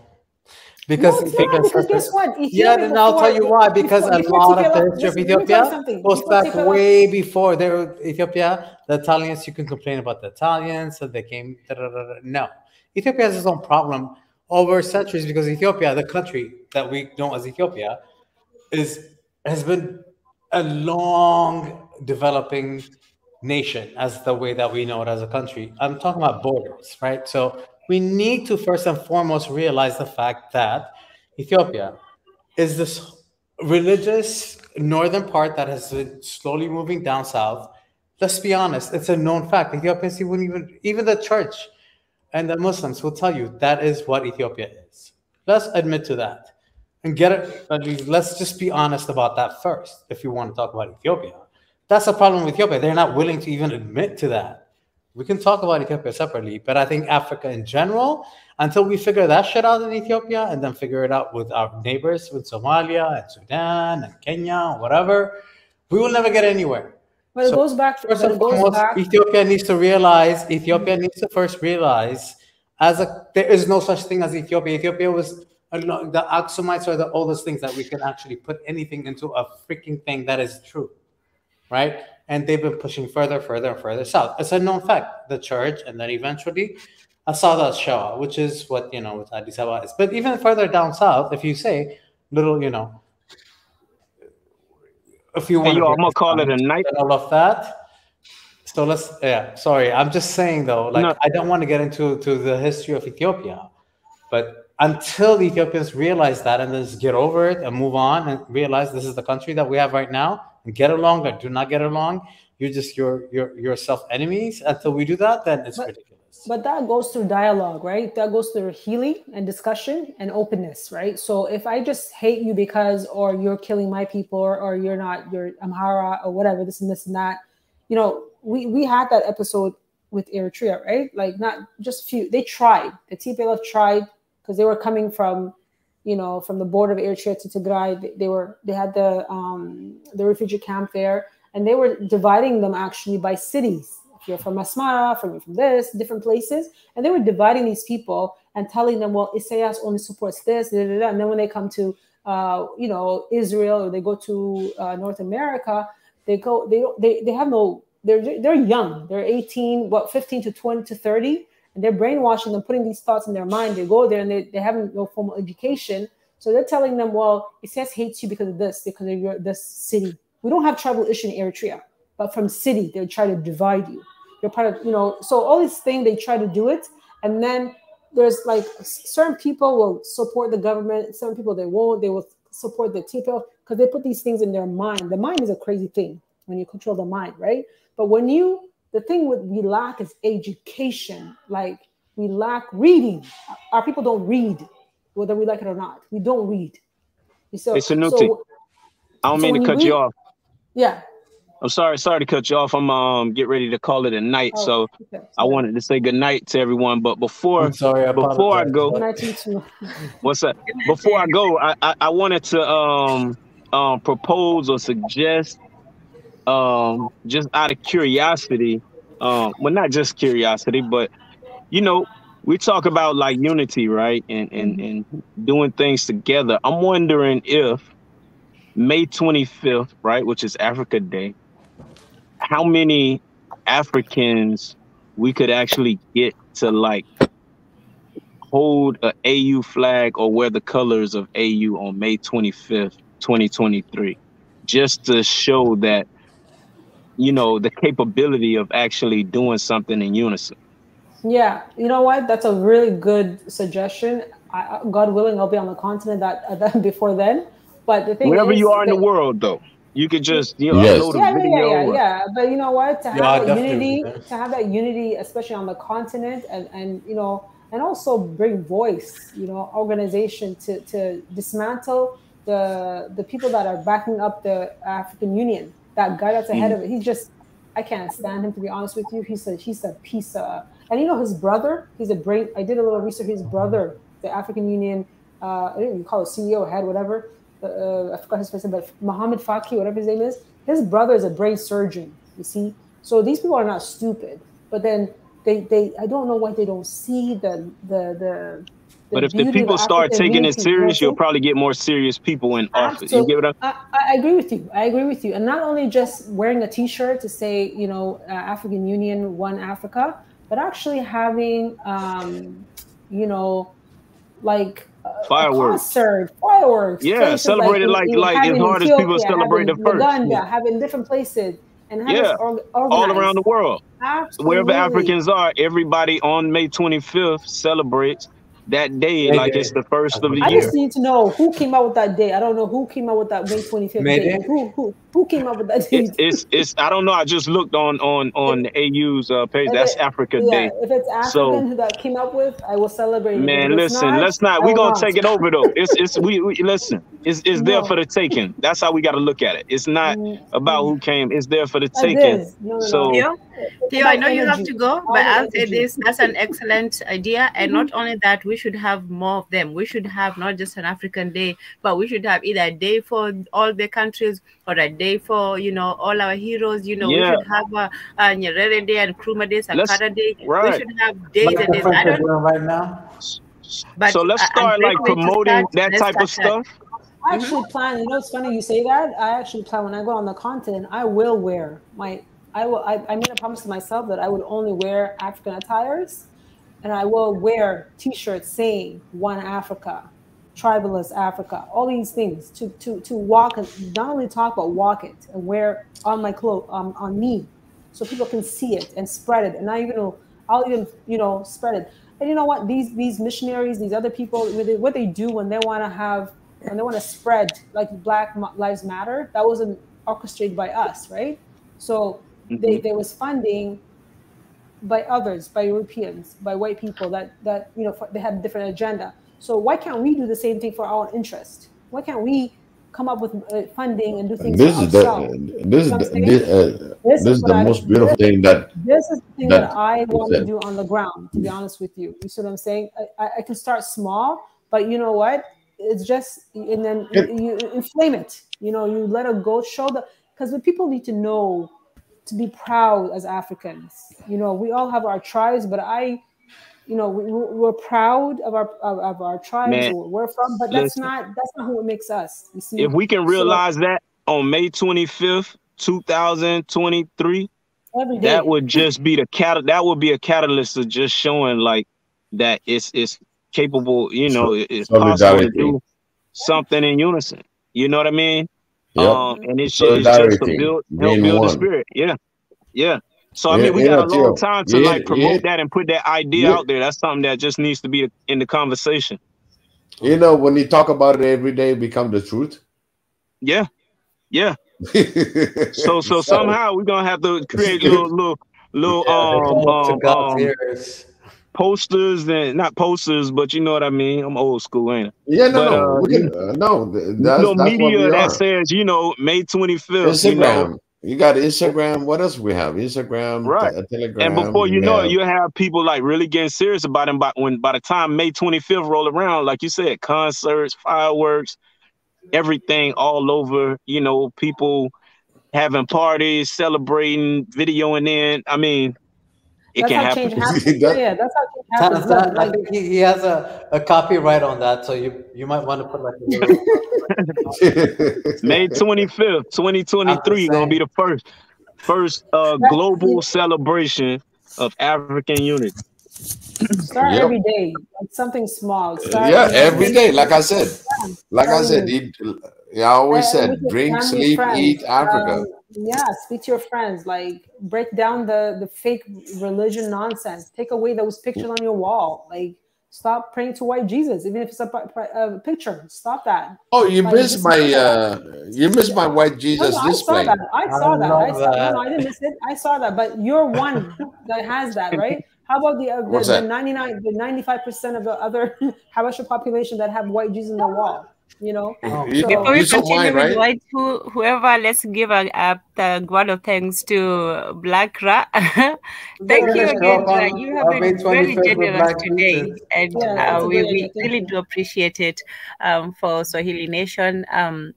Thank you so much. This is the second time or the second stream, so we do appreciate it. And just to remind all of you that when Mika created this platform, he created a place where we can all come together and have these kinds of discussions. And he does sacrifice a lot of his time, a lot of his money, a lot of personal responsibilities and so on, just so we can have this kind of place to have. So we appreciate all of you who do support us, whether in viewership, in likes and subscribe.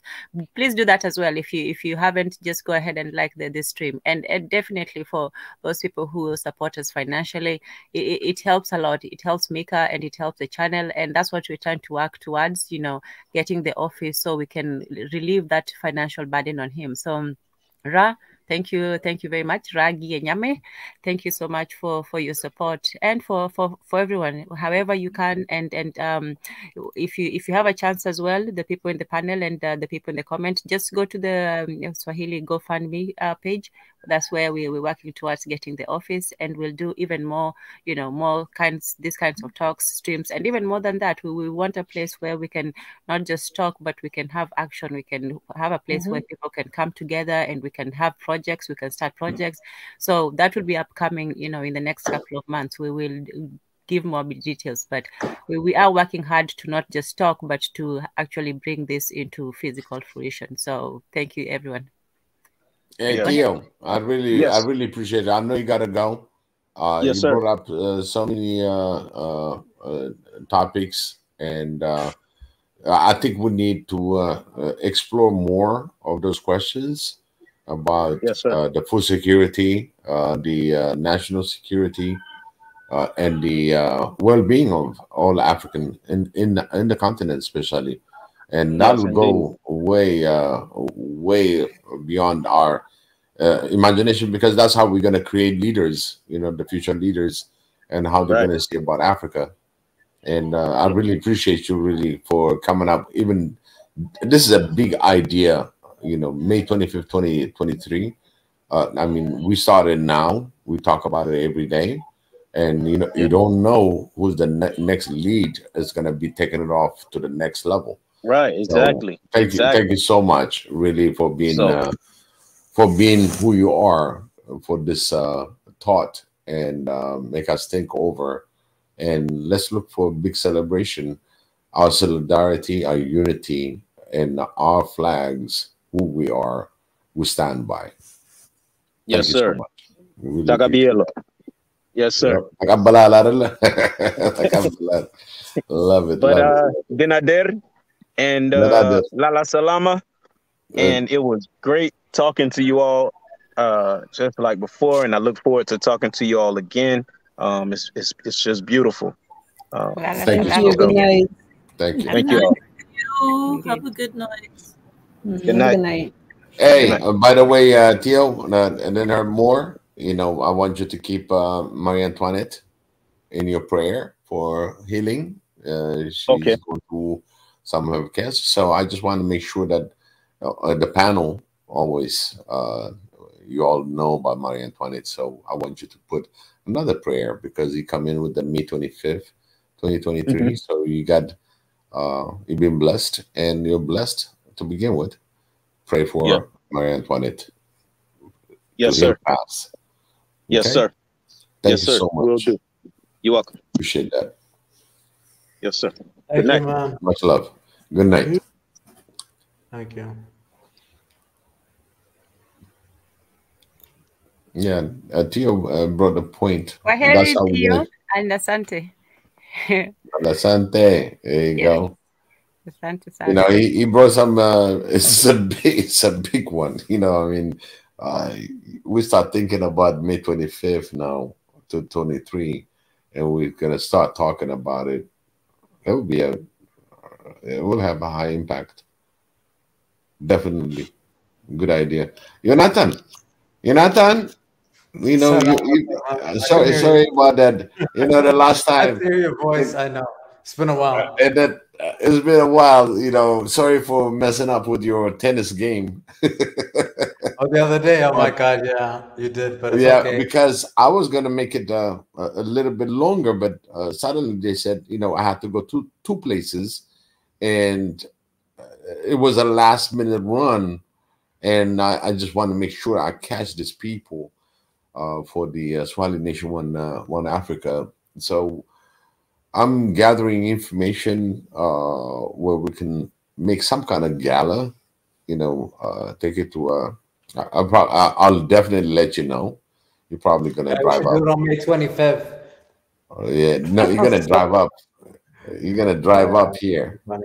But I'll I give have to you all say, the. Biggie, I have to tell you, like today was earlier on. By the way, Tanzan, thank you because I was on earlier before I, I had to jump off. I did not expect that you'll be back on, but I know. I um, saw you. We didn't expect either. no, I had to it was so redo it. nice to I see had to reset Deborah. it. Deborah, oh my God, you have to. Deborah was back. I was like, well, Deborah was on point too, as usual, and yeah, so that was really nice. But I think it's a big question, right? And I keep arguing the same thing. I think this is kind of that platform. Eventually, there'll be leaders coming out of this. I guarantee you that Mika will somehow be something like that within to what we have to define what Pan Africanism is. And Biggie, you were asking this question before. I keep hearing the same question all over the time. You keep asking us, what does that mean? What does that mean? And nobody knows what it means. So you need to have like a session about like where you really define what that means. At least a mutual understanding up to a certain level of what that means. Because otherwise, I think we're just going towards this one thing called One Africa, which is undefinable. So my hope is that all these conversations will lead towards that.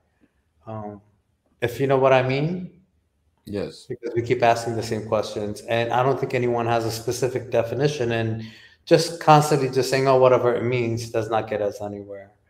The aim and scope of what SNN is, I understand that, but really defining and this problem that we have with understanding what Pan-Africanism is and One Africa, because people think it's one and the same thing, and really understanding it, I think, and that's your next step, is to really get that out of the way. Not that it will ever be completely the same from one person to another, but at least being along the same line of thought, at least the basic 4 or 5 meanings of what that is, if that makes sense. So are So we trying to define Pan-Africanism? Is that what? yes, you Well, for me, redefine. I said earlier when we started was this, and it doesn't have to be, Pan-Africanism. It doesn't even have to be that.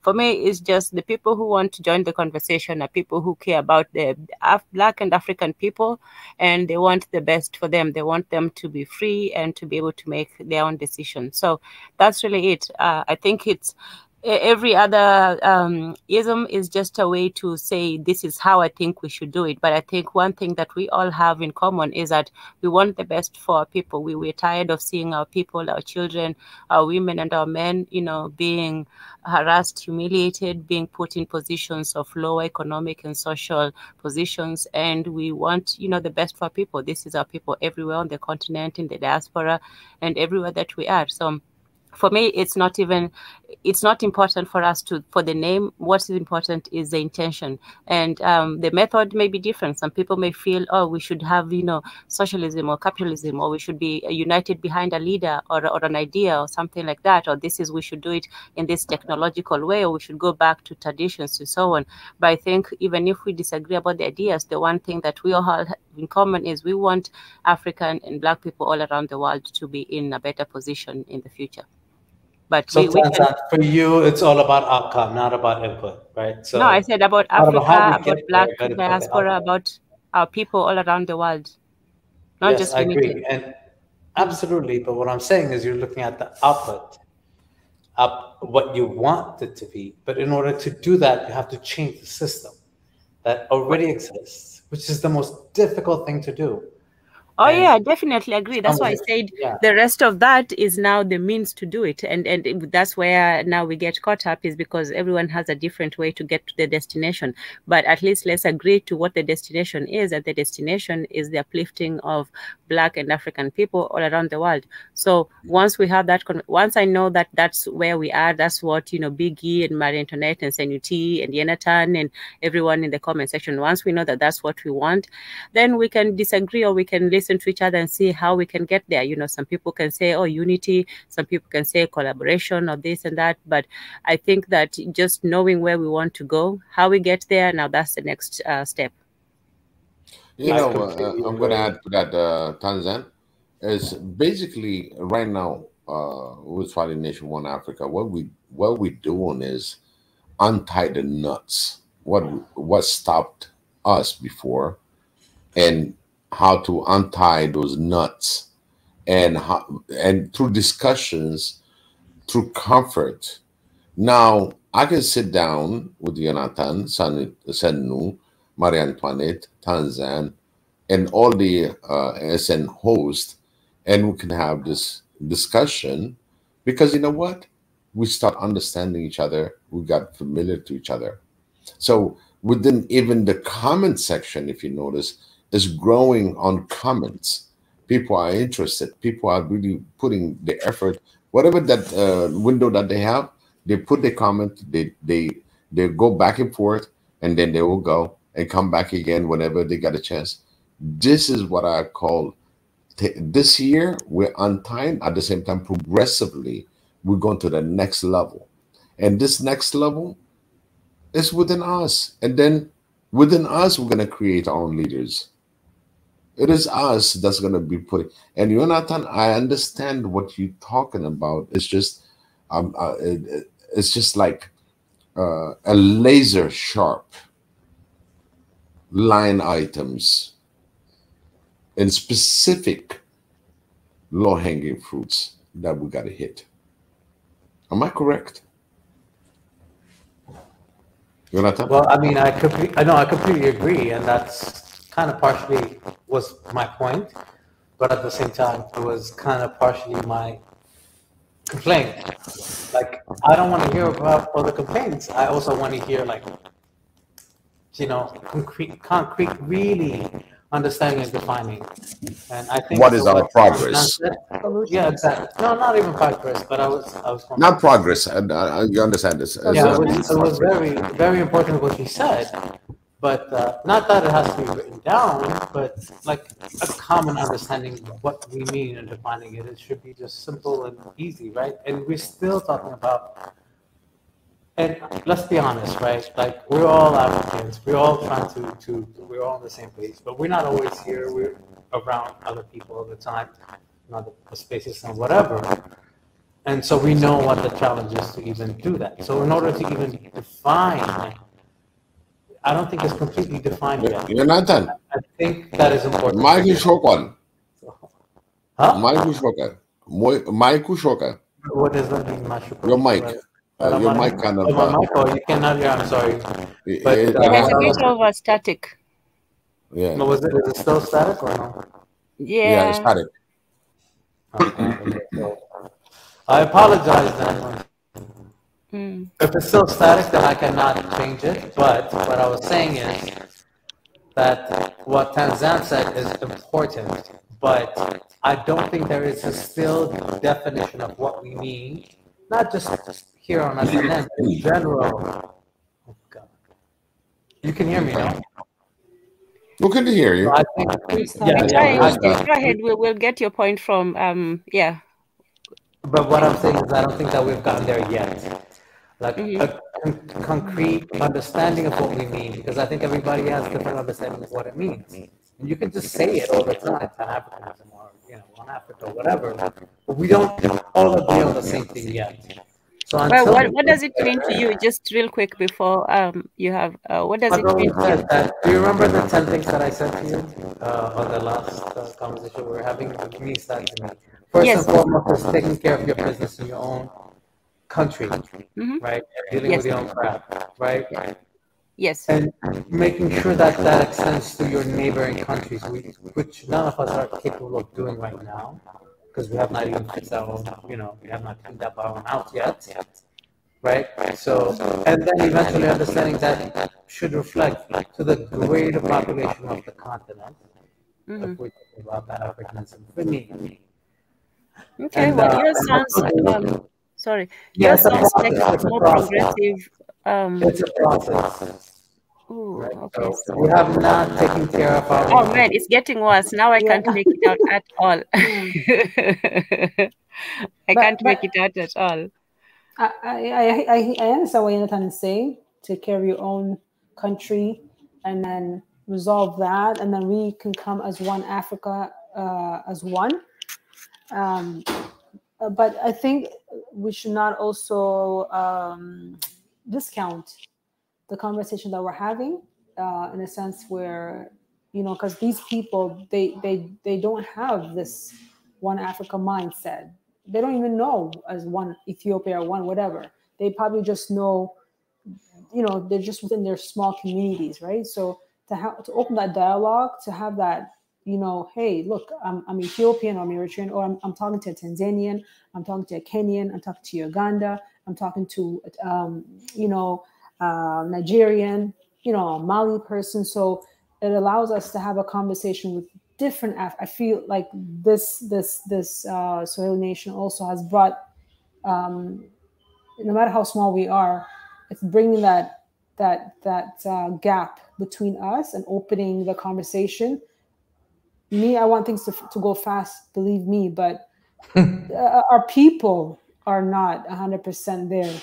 They're still praying to white Jesus. I'm going to bring that over and over until people get it. You see what I'm saying? I'm going to bring that over and over and over because it's still happening. You see, we have to address these things because our mind, if we're looking at somebody else, if we're thinking some other color, some other person's going to bring us solutions, and they are our heroes, then we're lost as a people. We're not. You know what I mean? I'm going to trust the outsider instead of my own brother. I'm going to fight with my own brother instead of being peace with my brother. I'm going to fight. I'm going to listen to somebody outside to tell my problems. So I think having this dialogue is important, but I agree with you 100% that with each country, we need to speak out when we get the chance. And then from the ground up, my wish for Ethiopia, example, is that people on the ground, who have an open mind, have dialogue with different tribes and different things and say, you know what, we're one people. Let's not see the bigger picture. Who's the bigger enemy? Who's funding the situation? Let's bring it to peace. Let's look at the good things that we have. What we build, like the dam and all these other things. He built a library. It was a beautiful library. Like the things that are being developed. Not high rises, I don't look into that, but the education system, different things, the museum that they built in Ethiopia, that's amazing. So people go there, see their history, gives you confidence as a person, right? But all these things that they're doing in same thing in Tanzania, same thing in Kenya, different things that they're doing. So we have a lot of good things that are happening, but at the top level, we're not in power still of our own nation. There's always somebody coming in, taking control or putting a puppet in place and all these things. So we need to educate the people on the ground. If the people know what's going on, then they can't get away with the situation. They can't get away with just, giving us rice and whatnot to get their vote. You see? So we're going to be more knowledgeable. We're going to be like, okay, you know what? Keep your rice. I can have my own farm here. Give me tangibles. Give me something. You're right. So I find that the Western countries, see, even in in Europe right now, they're trying to pass these laws and, for these farmers to change it. But they're on the ground. So it started with Netherlands. It's going to Poland, Germany, all these other countries. They're banding together, all these farmers, right? It started even in Canada, you know, with the truckers, right, to get the COVID restriction off, and we have it off in Canada now. There's no restriction. I can travel outside of the country. I don't need to take my vaccine to leave the country. So it's because of the people. It's because things got around, and then the power that be eventually, you know we're the majority, the 99% or the 95%, you want to call it, right? So I think what's important is that we don't have that high education level. I'm not talking about university degree. I'm just talking about awareness for the people. You know, our people should not be quickly like bought or sold because of measly rice and whatnot, because of when it comes to voting for the next leader. And then also, is capitalism for us? I don't think so. You know, yeah. That's what I'm saying. The other question is, how do you get rid of the air in a bottle? Okay. How did you get the air out of the bottle? Okay. How can you get rid of the air in the bottle, which is an empty bottle? How do you get rid of it? By filling it by water, right? When you fill it with water, which is water is a knowledge, is a living thing. So where does it start, the water? When you put the water, where does it start? In the bottom? On the bottom. So yeah, we're going to fill it get the mass from the bottom. That's what I'm saying. The bottom, start from the bottom. So something that I always people to remember is that how can I empty the air, which is a bubble that you don't see, but I know for sure if I fill it with water all the way to the top, the air is out. And what I replace it with is with this liquid, which is a living water. And that living water is alive. And that keeps us alive. There's nobody that can survive this world without the water. It's just like the oxygen. So the same concept has to apply into bringing the knowledge and fill it with a living knowledge that evolve as we go forward. So Africa lacks this information. For those that interfere, it's like throwing the water from the top and you still got bubbles inside of it. There will be bubbles at the end. When they are ready, all these bubbles are resolved. There still be bubbles inside. You cannot help it. It's the nature. But again, as long as you got the majority that's going to be living comfortably and have this knowledge that's going to be coherent and proactive and being upfront with everybody else, then we can deal with other businesses.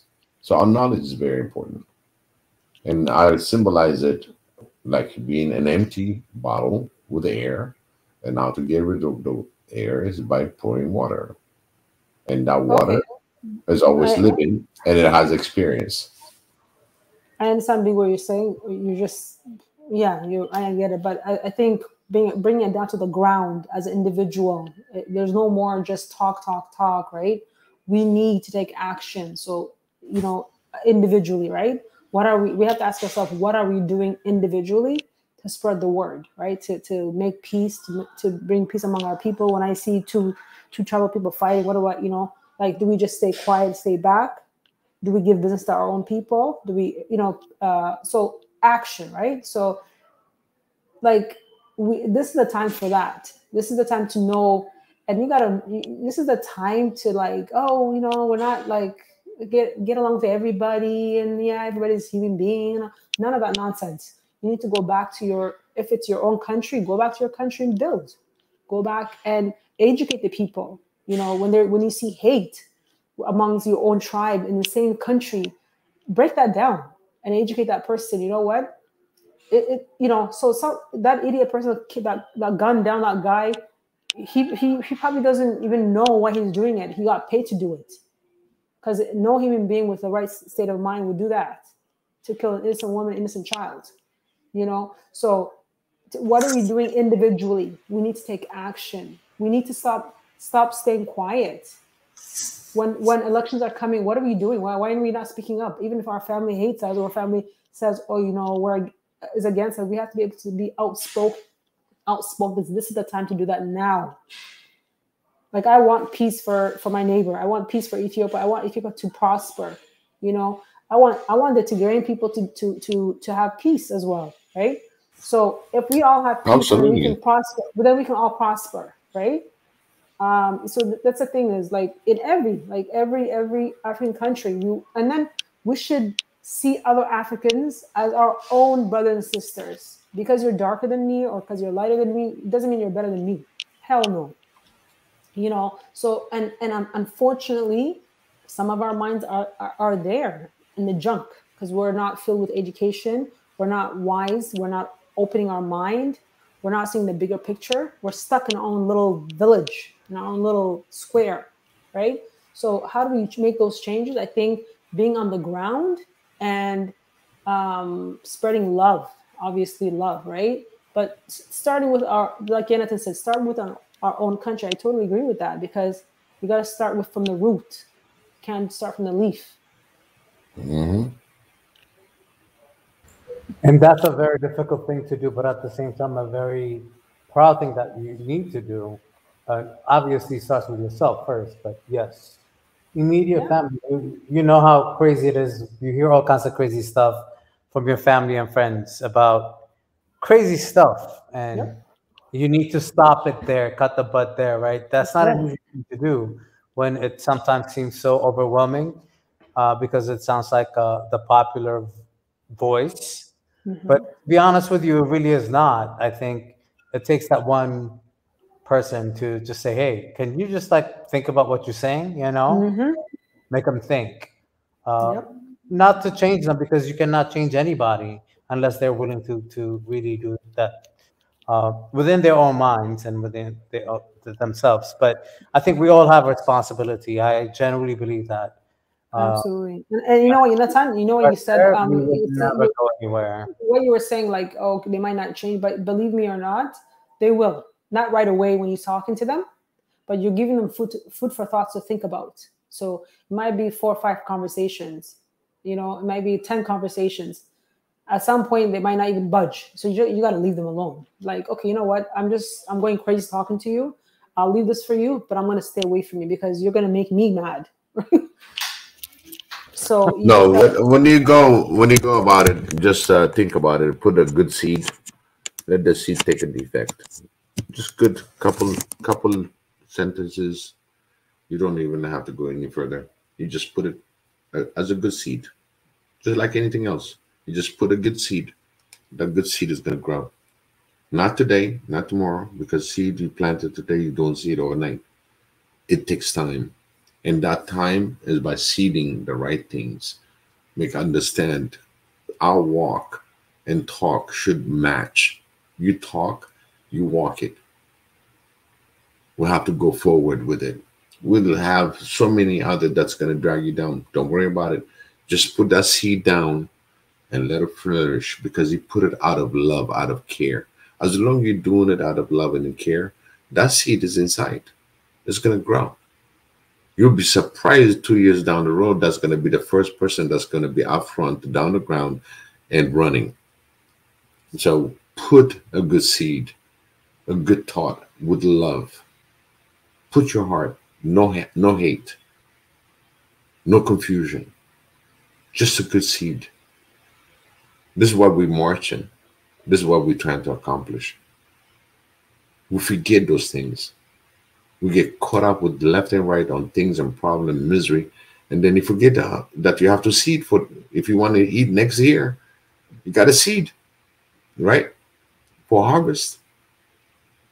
Just like that, we're gonna have to seed. Each of us have the accountability of the future of Africa. So seed the right seeds. A good seed with love, compassion, help, seeking others to prosper. Put your helping hand. Maybe you might need to talk another African brother or sister or your siblings, to talk to them. Plant those good seeds. We know what to do, what it means, good seeds, not hatred. Promote peace, promote love. And you are the love that can put that seed with love. All of you in here in the panel, I love you all. I care for you. I love you. And I mean it. You carry on the same love, the same seed to the next one. You pass it on. And before you know it, we have enough people that heard it. That's when we walk in the talking. Walk the talk. You're absolutely right. But let's plant this beautiful seed. As African, we are Africans. We have responsibility for those that are educated, for those that we are smart enough to put those seeds and plant them. We are accountable, including me. I'm not going to say I'm going to do the best I can. The best of me is not there yet. I still know I can do better than this.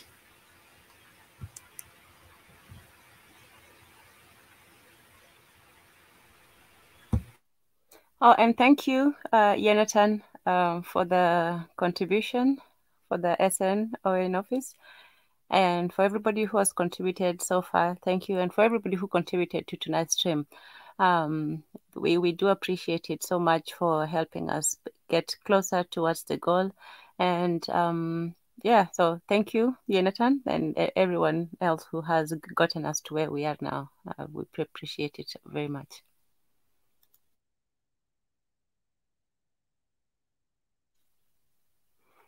Okay. So, wow, it has been. I thought the second one was going to be a quick one. I guess not.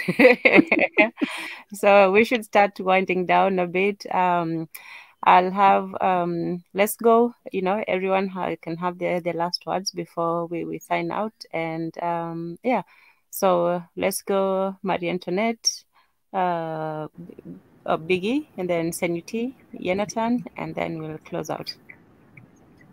So go ahead, Marie Antoinette. Okay. I would like to thank everyone for the great personal sacrifice that you've made. We've been here for a long time, but it was worth it.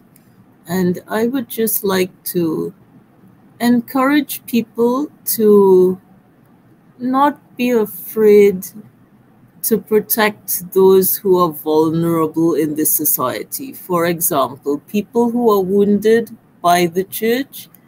It is our duty to protect the wounded, to protect those who have been taken advantage of. It is not our duty to protect the perpetrators of injustice in this society. All that is part of morality that we profess. So I would just like to encourage people to be courageous in promoting good and promoting what is just. Thank you.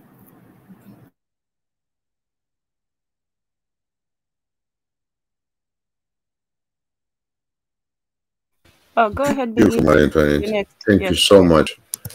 I mean, Marie Antoinette put it together. I mean, it's just thank you, Marie Antoinette. You just took it all from what I was about to say, and again, this is the synchronicity that's going to happen in our future. That we can't say no more than the one that spoke about it. And I really appreciate everybody in this panel, and as well commentators. We came in second time, and we're still going strong. We had a very, very good conversation. And for those that's going to listen to us in the coming future, we really appreciate that you look into our GoFundMe for Swahili Nation One Africa. And we're trying to get this office, and at the same time, this represents a voice for all Africans and support Mika so we can excel on all the agendas, all the lists of programs that we need to get accomplished. So again, everybody on this panel and as well commentators, may Xavier bless you for those that need all the blessing, which we all need the blessing. May Xavier come upon us and give us all the blessings. And again, Marie Antoinette, I pray for you, Izana, Kaku, Deborah. I mean, so many, including Mika, to help him through his vision and be part of the vision. I just thank Xavier for that. So in that aspect of it, I wish you all a good night. Thank you so much for having me. And Tanzan, you challenged me again today. You challenged me again. Thank you so much, Biggie. I survived. I survived. If you're not there, it ain't gonna happen. Thank you, Tanzan. I've had a very inspiring and enlightening day, so I thank you all. Go ahead, Seniti. Okay, thank you. Yeah, it was a great conversation. I actually didn't plan to stay this long, but it was just, it was a much needed conversation and continue to have this conversation. So I want to thank everybody. Thank you, Tanzan, for allowing me to also be part of this. Just to go towards the goal of One Africa. Let's start with ourselves, with individual self, to create awareness, to speak up against things that are not, against hate amongst our people, put our own first, as I always believe. I truly believe that. And also, instead of, even within our families or friends, if maybe they don't have the awareness or the knowledge, and they're just reacting emotionally. So create awareness and ask them, to think before they speak, or even if they speak hate, what solution would it do? What's the end goal, right? So where have we been and where are we at now? And let's not just talk. Let's take action. Let's really think of our Africa. Even if you're not living there, go there, invest. Support people that are investing. Be on the ground. Number one, try to be on the ground. Build.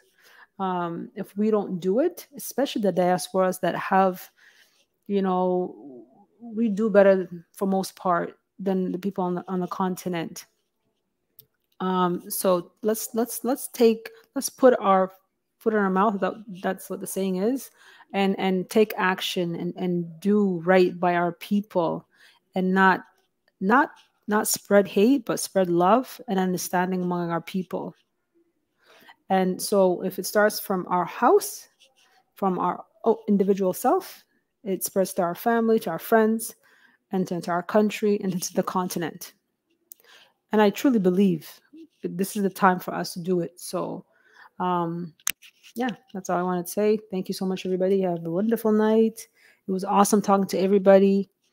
Till again, have an amazing evening. Thank you, Seniti. Thank you for joining us and for staying up and for your wonderful insights. Always welcome. Thank you. Jonathan, it's on you. Oh my God, there's nothing I could say because everybody said everything that they stole your words. And so, Sanuti, you and I agree 100% about every word that you just said. Yet, I think I have to thank SNN and a platform like today, because Sanu and I don't always agree about everything either. I'm sure in the chat you remember those days that we will still don't agree with everything, but there is one common thing that I genuinely believe, and I think this was how you started your whole entire conversation today, is about unity of Africa. And until unite ourselves is what Sanu was saying. And I genuinely believe that unless we get okay with ourselves being who we are, which is whatever we are, part of, we're at the end of the day, what ethnic group, whatever, and then get away and understanding of the fact that you are an African at the end, then we're in a mess. But that is completely messed up because we have governments that are not doing their jobs. And I hope a platform like this, I say some people on this platform should run for government offices. Tanzan would hate to lose you as a host, but you should be running for office in Kenya, for example. That's too cutthroat for me. I'm too chill for that. No, but you know what I mean. I think these are important conversations to have, and No, I know. I'm just kidding, but is very important. And so, yeah, I have nothing to say. I second everything that Sanu said. I second everything that Mariette says, and I obviously think, Tanzan, your questions are very provocative at times, but I think they're the reason that we come, right, and discuss. And at the end, we respect each other. As long as we keep doing that, we'll be okay.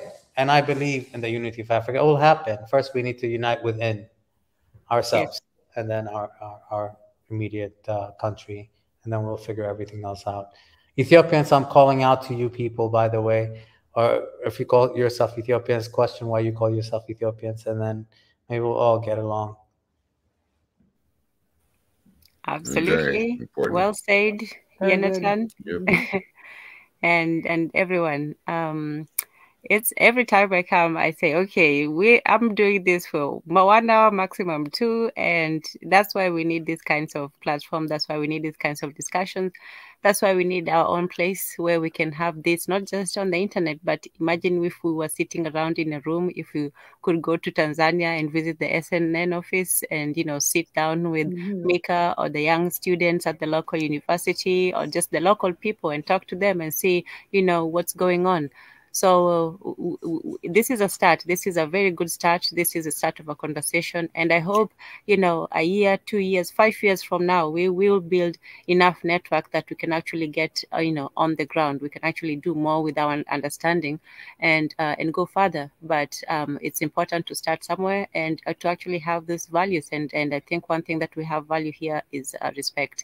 We respect, all Africans. We respect our opinions, even when we disagree. And I'm glad to see you and Senuti are getting along so wonderfully.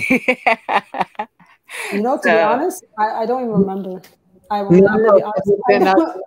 We get along. You don't agree about everything, is what I said. I don't even remember what I disagreed with you, to be honest with you. But if you bring those points, because I'm very strong in my views. So I honestly don't remember, to be honest with you, but it's all good. I mean, I look for those things that people, when they disagree, I don't want anybody to agree with me, because what's the point of agreeing with everything I say? I learn from people, the people that disagree with you, because you look at different insights, right? And then it makes you think, okay, let me think of it this way or that way. I see where his point of view is, and so it's a good thing. You're my brother, we're a family here, so it's all good. No, all love. Absolutely, and I meant it. It was not something that was that serious. I don't even remember exactly what it was. Don't worry about it. Yeah, it was it's about Egypt. I'll tell you that. That of course has something to do with.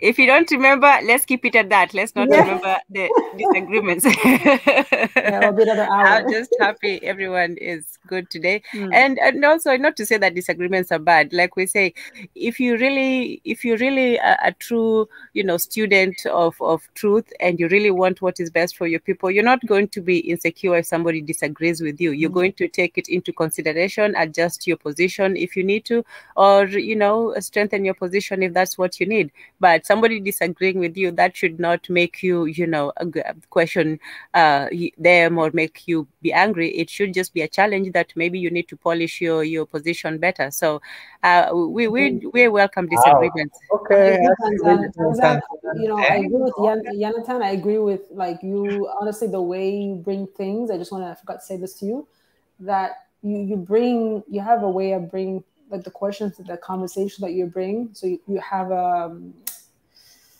what I'm looking for. you're in the right place. Like, you bring people, you have the right thing to, bring our conversation the right provocative conversation, and just the way you bring things together. So I commend you for that. Thank you. Oh my God. Again, I just remembered why you and I did not agree on it was about COVID. Actually, it just took me way back. Just like, see, you had to bring it up. We were in a good room. It was about. So Jonathan, was I right? COVID. That's was I right? Nope, don't start. Do not start. We're going for a nice goodbye. Hopefully, a timely one. If it was a few months back, I'm sure you agree with me now. That's so funny because I learned a lot from that as well. So we all learn from each other. But Absolutely. At the end of the day, and like we just want to share and learn. We're not here to prove, somebody wrong. We're not here to, put our opinions down somebody's brain.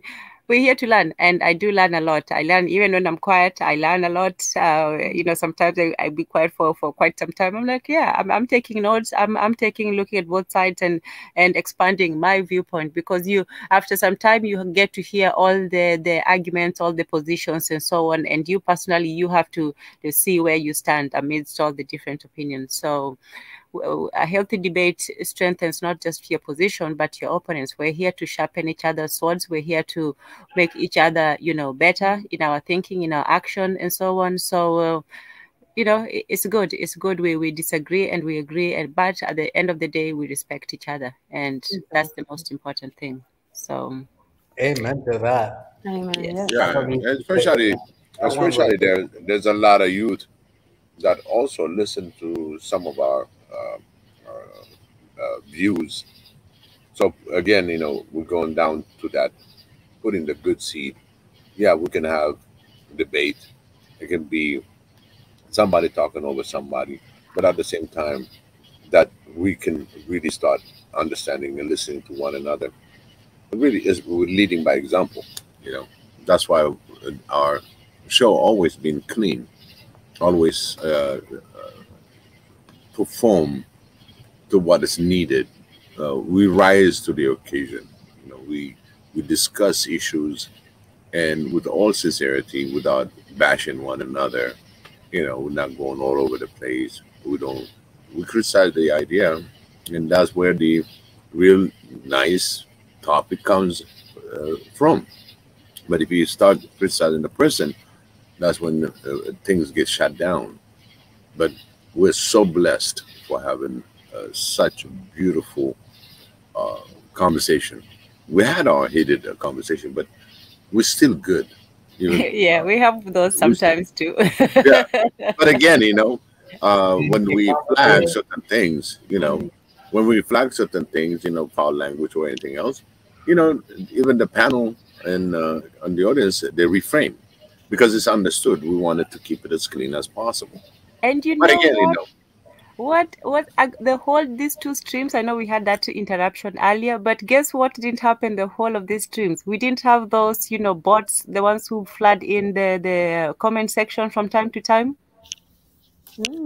Do you remember? You know how those things always just be popping up at any time, and it inevitably at least 2 or 3 times if within an hour. But today we were pretty clean of all that, so it turned out to be a good one. Before I forget, sorry, Genyame, let me go ahead and read the super chat.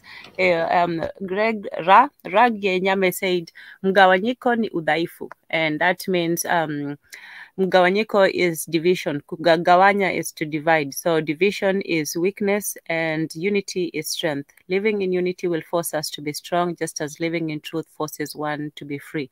So we need unity in order to be strong. And like Jonathan said, he made some really, really good points on the first live stream, and he had them summarized numerically. But one of the points that he said is, you have to start with, regional. You have to start with, a small group, unify a certain group, and then that unity spreads. Once you have, the let's say a clan, then you can go to the tribe, then you can go to the nation, and so on. So it starts from almost these small nodes of Nice. people getting together, and then eventually we connect all those nodes together, and we build, across. We connect and we build. So And it's I was just gonna say. I like how, because I is that, what language is that? And oh, that's Kiswahili. That's Swahili. Kiswahili. So he mixed the alphabet, the Ethiopian alphabet, with. Oh, okay. I mean, I see the top, right? I can read it, but I don't understand. And okay, are you guys gonna laugh at me if I start reading that? Oh, it's on the net Ankara, no? So you see how you mixed it? He did it in Amharic, and also he put it in Kiswahili. So you see the unity there. Wow. Yeah. So pretty amazing. That's I didn't even know what the characters were at the top. I just started with umoja ni nguvu, gawanyiko ni udhaifu. So is oneness. Moja is one in Kiswahili. Yeah, and he's translated it perfectly. Unity is strength, and the net Ankara, no? And then the unity gorgeous, yeah, beautiful. Okay, thank you, Rangi Nyame. It's all about the mindset, so it's all good. By the way, I wonder that I'm sorry, what's his name? Ragayame? Ragyanyame. Yeah, I'm not very familiar with that name, but I'm assuming he may not even be Ethiopian, but the fact that he looked and found this in Amharic letters, it took me a minute to read it, but I can read. Wow.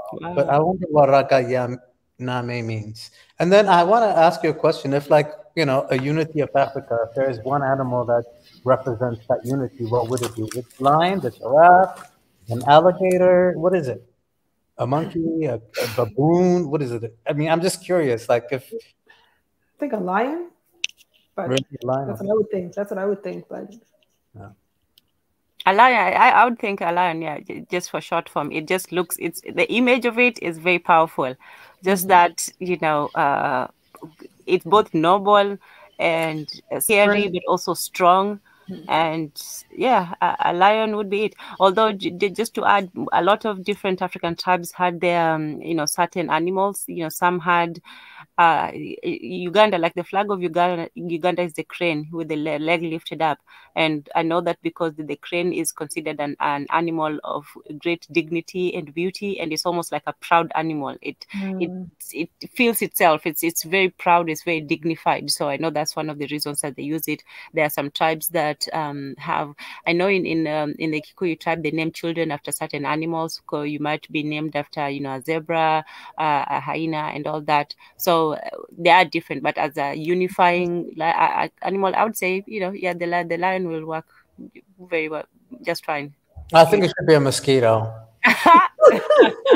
I'm just saying, because it kills the most Africans. That was very fit for Africans. So we want something that give us life, not kill us. I think.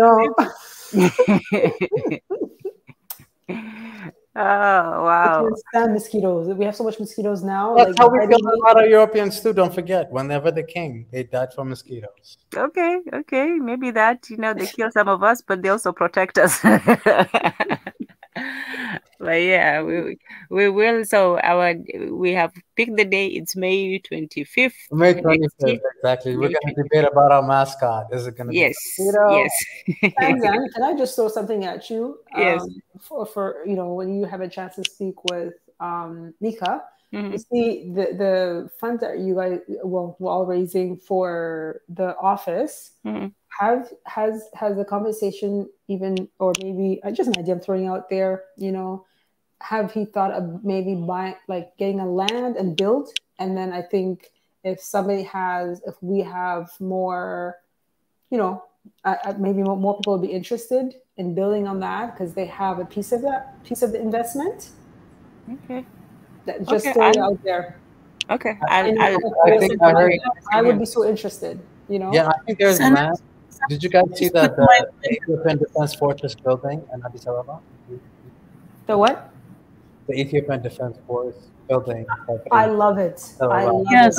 Amazing. That's where, like, SNN needs to have an office up in there. That's how it's amazing. Look at outside of that. That's what SNN is. It's the stores eventually. That beautiful. Yeah, they build it so beautiful. I see that. So there's mega projects in Ethiopia. So it's now the people can just get their act together and, you know, on the ground, because I think this you see, you have to understand the power that be, and we're closing, but they don't want that prosper to happen. You see, so we need to work on our people and say, break this down. Like, we're all one. Like, love each other. Have a concert. And all these singers that are singing just for one tribe, like, eliminate those people. If you're Ethiopian, all Ethiopian. Why is there a flag of Tigray? You're not a country. Just putting out there.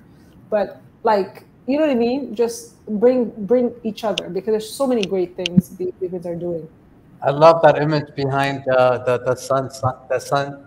What is that? You just put something up on it, but yeah, I think there is a light at the end of the tunnel. I honestly, genuinely think that. Like I said earlier, and I'll say it again, I think certain platforms allow for those voices to be heard. Sometimes there's a lot of noise outside of it that kind of literally hangs around you like mosquitoes. You just have to like swipe them away, right? And just be careful and just make sure at the end of the day what matters most. Oh, and good news, we just had another donation. I don't know if you can see it, but we just had another donation from Anonymous. So yeah, we had contributions today. Thank you so much for everyone who did, and for the person who contributed anonymously. We thank you publicly. Yeah, because when I did the math, if you're looking at 25,000 euro a year, that's a lot of money. I just wanted to thank Sanuti for helping us to entertain the idea of owning rather than renting. Yes. We got two good ideas today just from this stream. We got the Bay 25th one. We got that. We'll definitely talk with Vic about that. I think that's awesome, and it would be on a more permanent plan basis. So yeah, definitely. This is why we're here. We're not just here to tell people. We're also here to learn, to share, to learn from other people, and to implement those ideas. So thank you for that, Sanuti, as well. Second, I'm a very strong back for owning instead of renting. So, it just makes sense, because if you're going to spend in a year, if he's saying it's 25,000, that's a lot of money in a year to throw away on rent. You can build, and I think you'll get more people putting in. Yeah. But you don't want to be what they call rentier countries. There's a lot of land, and rentier countries are not about the land itself, but about the resources that they're selling. Rentier countries include Nigeria. Okay, the Congo. Well, is that a company? The most rentier countries are the UAE. Dubai. Oh yeah, I mean, it's just depending on one resource, and eventually that will end. But outside of the point that the fact that we say rentier, it's the idea that you believe that there's just one resource of sustainability for the large community that you supposedly govern. And these are different ethnic groups, tribes, Governments in Africa are trying to figure out how the hell to do it.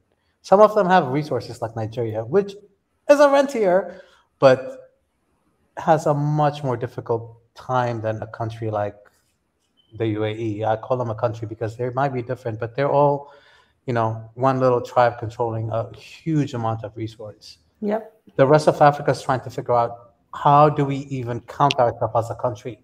We haven't even figured that out yet. So when you said rentier to me, the first thing I thought about is these big resource countries in Africa that are selling their souls from a small little minority on top. And that's why they never will be peaceful, because the majority is on the bottom. And it's not even about ethnic religion at this point. It's really about economic things. It's globalist. It's a formula being used worldwide, everywhere. Yeah. So until those individuals at the local level are like at least can, buy bread and not have to worry about something and educate their son or daughter, we're going to constantly be talking and arguing about unity of Africa. We can't even manage our own tiny little community. So again, Tanzan, I'm sorry I went back to what your big was. And I went. No, it's okay. It's hard to stop. I went back to your big question, and I'm still hoping that that's what's going to happen. And every time that I think it's going to happen, something happens. One country that I thought it might happen was mine, and I see that even they can't figure that shit out. And they will. They will. They will. They will eventually. Yeah, positive. And also, it's the people. If the people on the ground have the same mindset and just, not say, okay, there's this a genocide, this group genocide, da da da. If one killed, they should all be in pain. So just to have that one mindset, we're all one. We're all one. The solution is not to fragment them, separate them. That's not the solution. Just to work one. It's easier said than done. But tribal. You see a lot of countries should learn from Rwanda. What they went through. Over 1 million people died because of outsiders, by the way, using their own people, using the people, using tribalism to divide them and kill, and so, and inferiority, saying, okay, one group has a straighter nose, taller, more beautiful than you, they're more inferior to you, all this, they put this in their mind, and they knew this was wrong, but they were being funded, they were being pushed, and then when you have guns, you become an animal. So anybody can become an animal, right? So it's to that point, we have to learn from that. And I think even in Ethiopia, if they could use as an example, and say, look, do we want to become, where have we? So just having that conversation, having more dialogue, and not pointing fingers and say, I'm better than you, or the Amhara is better than the Oromos are better than this. They're all the same. They all own Ethiopia. I mean, the word Ethiopia is not even Ethiopia. It was made by Greeks. It was given to us by Greeks, right? So I would even change the name, to be honest with you, if I was the leader. No, I think all the columnist names. We need to stop. We need to really completely stop and realize, honestly, like what you just said is amazing to me, because I think religion is just as big of a problem, because in the middle of everything, and I don't want Ethiopia to be an example, but it is an example, because even the church, the freaking Orthodox Church, you think they'll hold it together, can't, because they bring ethnic shit in between. Yeah. And it's such amazing, hold on, it amazes me that the same people, really honestly only have power because the bigger population below them doesn't have any. Until there is a cut into poverty of Africa, we will never, ever, let alone regionally, we will never even work with each other. The problem is poverty in Africa. Exactly. The poor people will always be. You're right. Yeah. That's what it is. It is what. Yeah. When you said those poor people, right? What like example in Ethiopia, right? Those poor people, most of their days, where do they spend it? Going back and forth to church, right? Like I said the poor people. Did I say those people? Not like the poor. Like when I say okay, as long as they're poor, I won't say the poor only. Enough money. Majority of them spend back and forth going to church. It's okay to have a belief, but how about spend time to work a business, do something? Because going back and praying is not gonna just solve it for you. So that mentality too. So I think it's just a whole different thing. But one important aspect I think we need is love for each other. Love for each other. So I don't care if you're this tribe, this. I just love you because you're an African. You're the same skin as me. We're Africans. We want to prosper. We're tired of this war, this division, this nonsense. Enough. It's 2022. What is the rest of the world doing? They're looking. Africa is, the thing is, Africa feeds the rest of the world, right? So they want us to even disappear if they could have that, and so they can just take the resource, make it easier for them. So if we're busy fighting over stones and bricks and whatnot, they will be in the back end taking everything they want, and that's what's been happening for the last 50, 60, 70 years. So this needs to change. We need to see the bigger picture. And these uneducated dummies arguing back and forth, they need to be eliminated, in my opinion. That being said, good night. Okay. Sorry. I love that. I mean, I've been saying that for a long time, but I don't say it the way you do. But I've been saying, I think Mary Antoinette would agree. We've been saying, some of these older generations that are holding power and policy and all that needs to change. So I completely agree with what you just said. Yeah. Anyhow, Wow, we came to an agreement. That is beautiful. I wish we were the Council of African Affairs. How we managed to do is a whole completely another story. But next I time. had said earlier, I think maybe, I know it sounds crazy and it sounds dangerous, but when we say revolution, people think it's like, oh, arm race, like getting up and really changing things. Revolution does not have to be an armed thing. It never was, really, to be honest. I think has to happen with the younger generation, and I'm not that young, but I think I'm like the last hope underneath the older generation that is trying to tell these younger people to get up and do what needs to get done, which I believe that they know what to do. Supporting them, I think, is extremely important. That's why I'm here, supporting you youngins. I consider myself a little bit of a youngin, but still, you get my point. And these are very revolutionary ideas, and people are scared. They don't want to talk about them. But yeah, I think unless you get rid of, or unless they die out, is the nice way of me saying it, because I don't want to get rid of them. Let them get away. Just go away. Because I eliminate. think Put on the box, eliminate. Yeah, eliminate. They're holding on to this ugly past that I think is holding down. Mm-hmm. I think, and to change is a very scary thing for African countries. For young blood. Don't have any hope behind it. It's a dangerous idea, because it means there is nothing on the other side, that you have to create it, and that is a very scary thing for most people. That's why change is very difficult. Hopefully that will be there to support them if they fall, or if they succeed. Hopefully they succeed, but that change needs to happen. And by the way, Sanu, I think I think religion, and I keep saying this, and don't get me wrong when I say I think religion is so important on faith. Faith is very important. In African culture, it is the deepest root of everything, no matter what religion it is. Any religion, it's the big part of the culture, morning to night. And including in certain sectors, the whole educational system. Maybe that's the problem.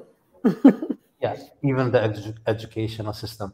But there has to be a way for people to realize that has to be reimagined. And the Middle East cannot figure it out, because the Middle East doesn't even rule because of religion. Honestly, money. Few families, the whole entire world of the Middle East. They're fake. They're fake. Few families, and that's it. It's not the people. And we cannot keep copying or trying to copy that as a religion base anywhere else. India is having a very difficult time to understand that. And I think Africa as a continent should not even follow that. And I'm not saying that we should not be pious people, understand what religion means, but like that should be completely outside of government to me. Exactly. I agree with you with 200%. Yeah. And that's the biggest problem, because then we judge everything. We should have at least a human understanding of what is human to be. Look at America. They say God in their thing, God this, God that. They're supposed to be Christian, whatever, but they're the biggest, thieves, like killers worldwide. You know what I mean? So in they say everything God. They don't know nothing about God. But anyways, yeah. So I just want to thank everybody for their time. I have to go. Yeah, we're still going. Yes, we have to. Feel some pity for me, please. And thank you so much. Sorry to keep you going. Mary Antoinette, thank you for your time. Good night. Biggie, good night. Jonathan, Tanzan too as well. All of you guys, thank you so much for your time. And see you again. And thank you all for joining. Thank you so much. Jonathan, okay, say your last goodbyes. Just a quick one, and we'll be out of here. Your peace and greetings, and then Biggie, you can do a prayer, and then we'll have our final proper goodbye. So, my Antoinette, Senu, Jonathan, say your peace and greetings, and then Biggie will finish, and then we'll really be out for real this time. Yeah, I'm just sending a big virtual hug to everyone. Have a really good night or good morning. Thanks, buddy. Sanuti, again, just quickly. Peace and peace to all of you. All right. Peace of mind, and peace and love. And till we talk again. Yes. Have a wonderful night. Thank you. Wonderful. Have a good night, Jonathan. And Kwan abro the silent for another day. All right. Big E, are you still there? Oh, we lost Big E. Oh, that's a shame. I was really hoping that he was still on because I said it in America. I was hoping that he will translate. Yeah, yeah. Oh, he just hopped off right now. Well, so thank you all. Thank you, SNUT. Thank you, Jonathan, Marie Antoinette. As always, Biggie was here. BJ was here. Everyone, Carrasco. Who else did we have? Oh, of course, we had Darth Raven. So we had a full panel today and earlier, and I just thank you all for the ideas you bring, for the information, for the experience, for everything that you bring to share with, Swahili Nation and African people in general. And we always start by asking the ancestors for guidance to, guide the conversation to be a fruitful one. And I think today we definitely had our prayers answered. We learned a lot from each other. We shared, and the ancestors were here and they would be proud of us. We did them proud, and our descendants as well. I think when they listen to this in the future, we would say we had something useful to contribute, and we hope they can take that and make more from it. So to the ancestors, thank you for guiding this conversation. Thank you for everyone who was here. Thank you for the life that you gave us and the responsibility. And we hope we can fulfill our obligation to ourselves, to each other, and to the future of Africa. One Africa in our generation. Asante sana and kwaheri. Asante sana. Good night. Ancestors, I love that. Let's have a show way. Okay, good night. Good night, all. Bye. Thank you. Goodbye. Good night, guys. Bye.